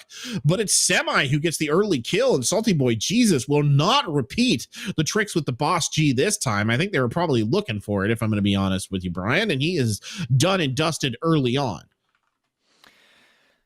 Nook's, I didn't even realize Nook's in play too. So you got both sneaky peekies. Yep. Rapid, my friend. You're getting droned 100% in this spot. Yeah. And even if you don't get droned, it's not like you can actually go for the interrogation because there's going to be multiple players of Bryant in that sector of the map. And even if there aren't, they can rotate from the window and you're going to find yourself at square one with the DB node attacker and no interrogation. And again, just a quick reminder, if you don't know who Caviar is, the operator that Rapid is playing, well, when you DB know somebody, you put cold skill to their face and you get a free interrogation. The interrogation was attempted, though, and Rapid wasn't able to do so. Bryant fully in the bomb site, though. The pressure from above is going to have to allow St. Clair to find 5 kills, but Skippy's going for the plant, and nobody from St. Clair anywhere near the postal code.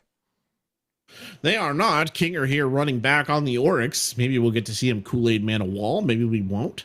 No, he's going to give his position away with a couple of bullets there out the door. A good kill from JM Beast there with the UMP-45, but Cheesy there on the Nook will return the favor almost immediately. Kinger here fighting back in, though, making it count. Gets 1, gets 2. What a headshot there from Kinger on the Oryx. Now rotating his way around, fighting towards the kitchen. He is being watched here. I think he knows it. He pops up and he takes Cheesy down, and this could be it. Can they just seal the deal here with Kinger in position? I don't know where the last member of Bryant is. I think they're past the potential defuse time as Kinger goes for the challenge, collects the kill, runs to the diffuser. Half a second too late, but what a performance there by Kinger on the tail end of that round. Quite a stinger. Well, he found 4 kills, but it's a 7-second defuse, and 0.4 on the clock is definitely not 7 seconds. It's far less than that, and St. Clair is going to drop another round. We see the resurgence of the Bryant Bulldogs. You know what they're doing well right now, Tristan? They're playing together as a team. They're getting kills, and more importantly, they're trading. They're shutting down the aggressive stance of St. Clair. This is exactly what Bryant needed. A critical match for them because this is the match that confirms their 3rd place seeding or their 4th place seeding. And well, Bryant, they don't want to drop from a team that could have finished at 1st place, and they don't want to conclude tonight in 4th. They don't because I don't know the stacking of the division, but it might almost put them on. I don't think it will. I'm not sure. I'd have to go look. It might actually put them on a collision course, though, with St. Clair again, which I'm sure they don't want after this. So hopefully that's not something that's going to happen here to Bryant. But I'll probably add, I think, or I'll say, let me speak the unspeakable or the unspoken in this scenario, which is that St. Clair could probably end this on any given round. They are just doing the playing with their food bit, I think, at the moment. But you never know. Maybe it won't quite work out that way. Window being opened here by Kinger, who is going for a spawn peek with the PKM. So I think that's probably pretty indicative of what I was saying right there. And I very much hope that nobody walks into those gun sites. No, he'll peel off after about 15 seconds unsuccessfully. And that will let Bryant get on with the business of trying to take the site. But if you take the site, there's actually a lot of things that you have to do. You have a laundry list of a checklist, and usually it is rotate your grenades below and kind of rifle those around like artillery charges. Or you could also bring Osa, the newest attacker, to the lineup. Use the plexiglass shield, but Skippy, my friend, you have to be very careful where you place your body. You're going to take a little bit too much damage. Now below 50 HP. Now, you can go back to your deployable shield. You can gather the information, but still not exactly what Skippy wanted, and they just now lost their shield as well. So you can risk another one in that sector, but I highly doubt that's going to be the case. You're better off using it for plant denial.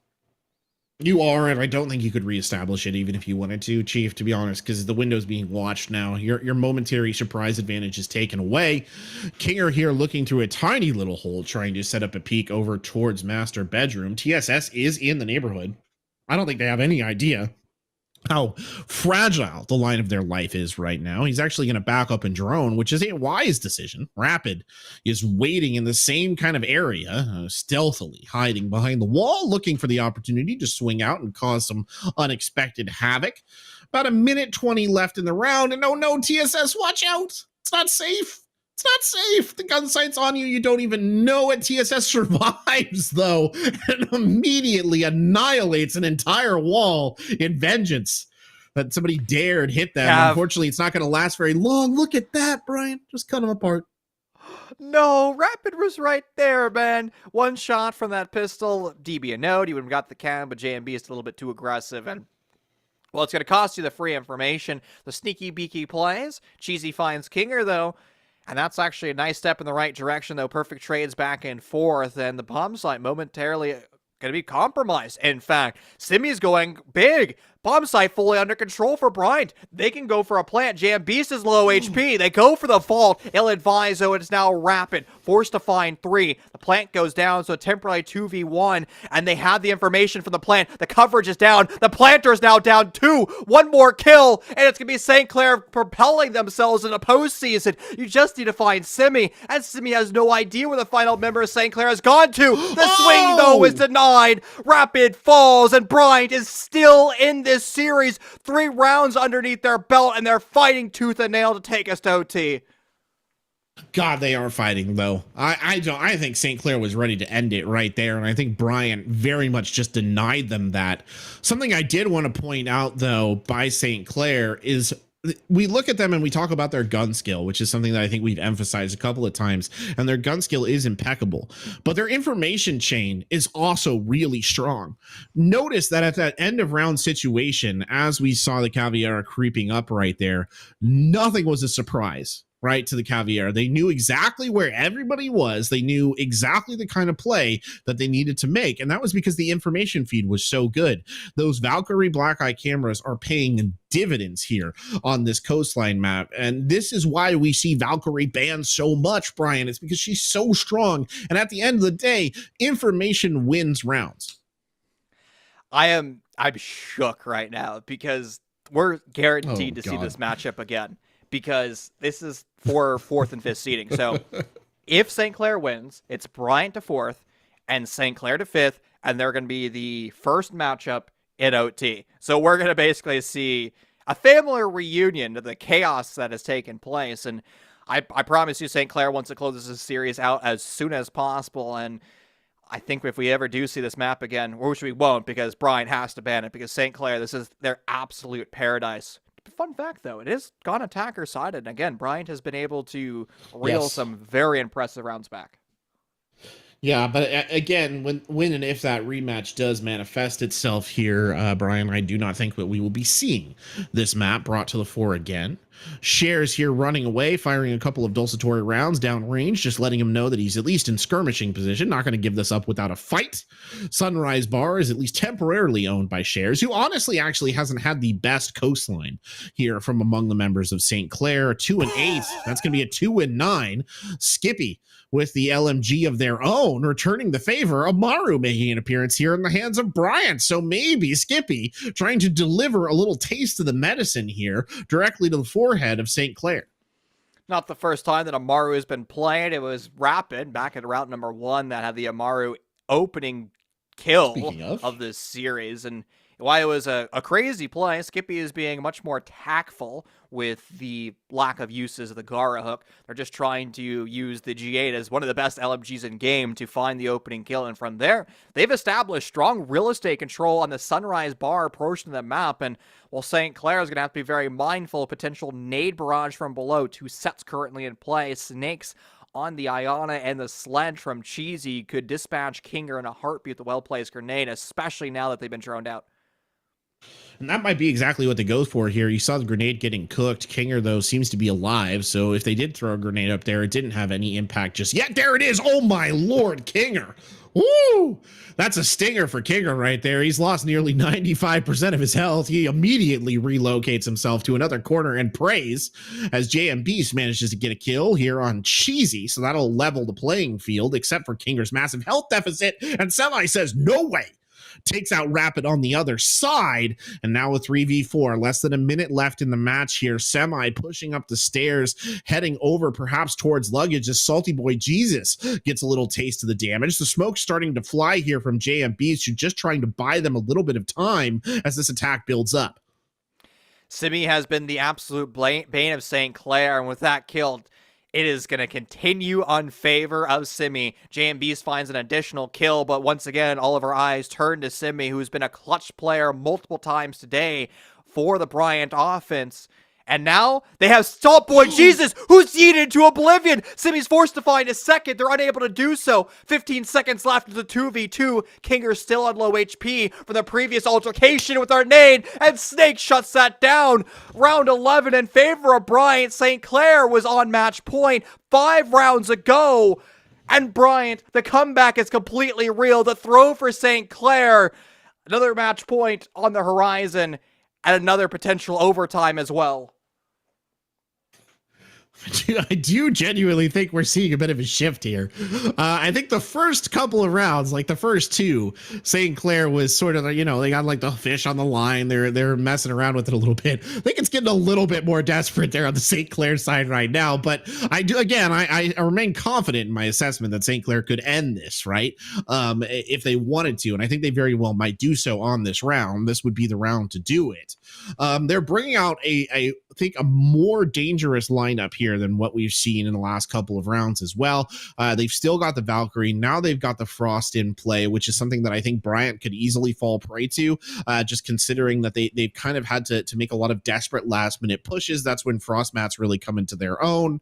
And the other operator that's in this one as well that I think is an interesting choice is Rapid on the Mozzie, which will shut down the drone game, I think, a little bit here. Again, winning the information war, which is something that quietly St. Clair has been doing a really good job of. And I think that the lineup they're running right now is just meant to ensure that so that they can put this one to bed.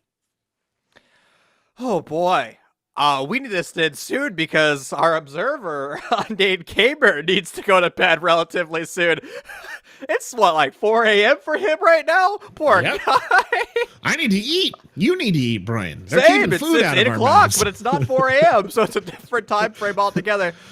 Rapid's back in the same corner that they have been multiple times. Not playing the Caviera, so I guess that's a plus, my friend, but I don't know if that's a better place to be, because at some point, I think Bryant is going to dot their I's, cross their T's, and make sure that Rapid is not doing any, Rapid plays.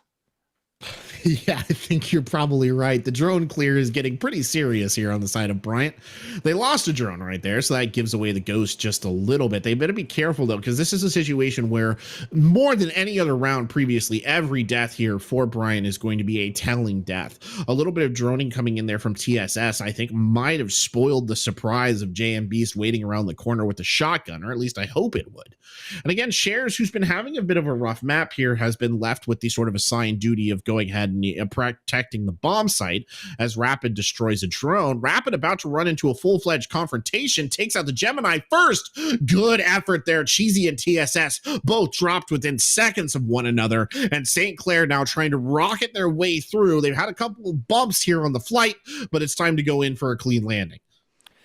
Is there still turbulence? Absolutely, Tristan. St. Clair is here with a man advantage on the defending stint, and they just started to heat back up once again. And you know what? They're so confident. Arrogant is the word that we like to use. Rapid second kill, absolutely arrogant. Skippy and Snakes, the only ones left for the roster. This is to confirm whether or not they seed in 3rd or 4th place. And right now, it's a 2v4 and sub 60 seconds, my friend. I think the seeding of 4th place is looking very likely, but we've seen Snakes, we've seen Skippy be standout players. There's a reason why they've earned the title of being the top frags for their respective roster, but now they're going to have to kind of do the God's work.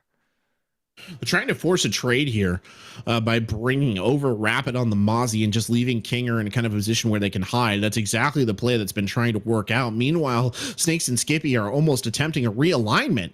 And despite the information game of St. Clair being quite strong, all eyes are sort of focused on the wrong direction here for a moment as finally Snakes start to challenge the hookah door. The smoke's there blocking it off, though. Less than 20 seconds left in the round. Skippy is the one with the diffuser, has to get in as yet another frag grenade rains down. Skippy, I think, is just going to try and swing the window. Snakes challenging aggressively, misses the opportunity to take down JM Beast. And there is JM Beast again, the SMG 11 to close it down. And St. Clair will walk away with the map win and the match win.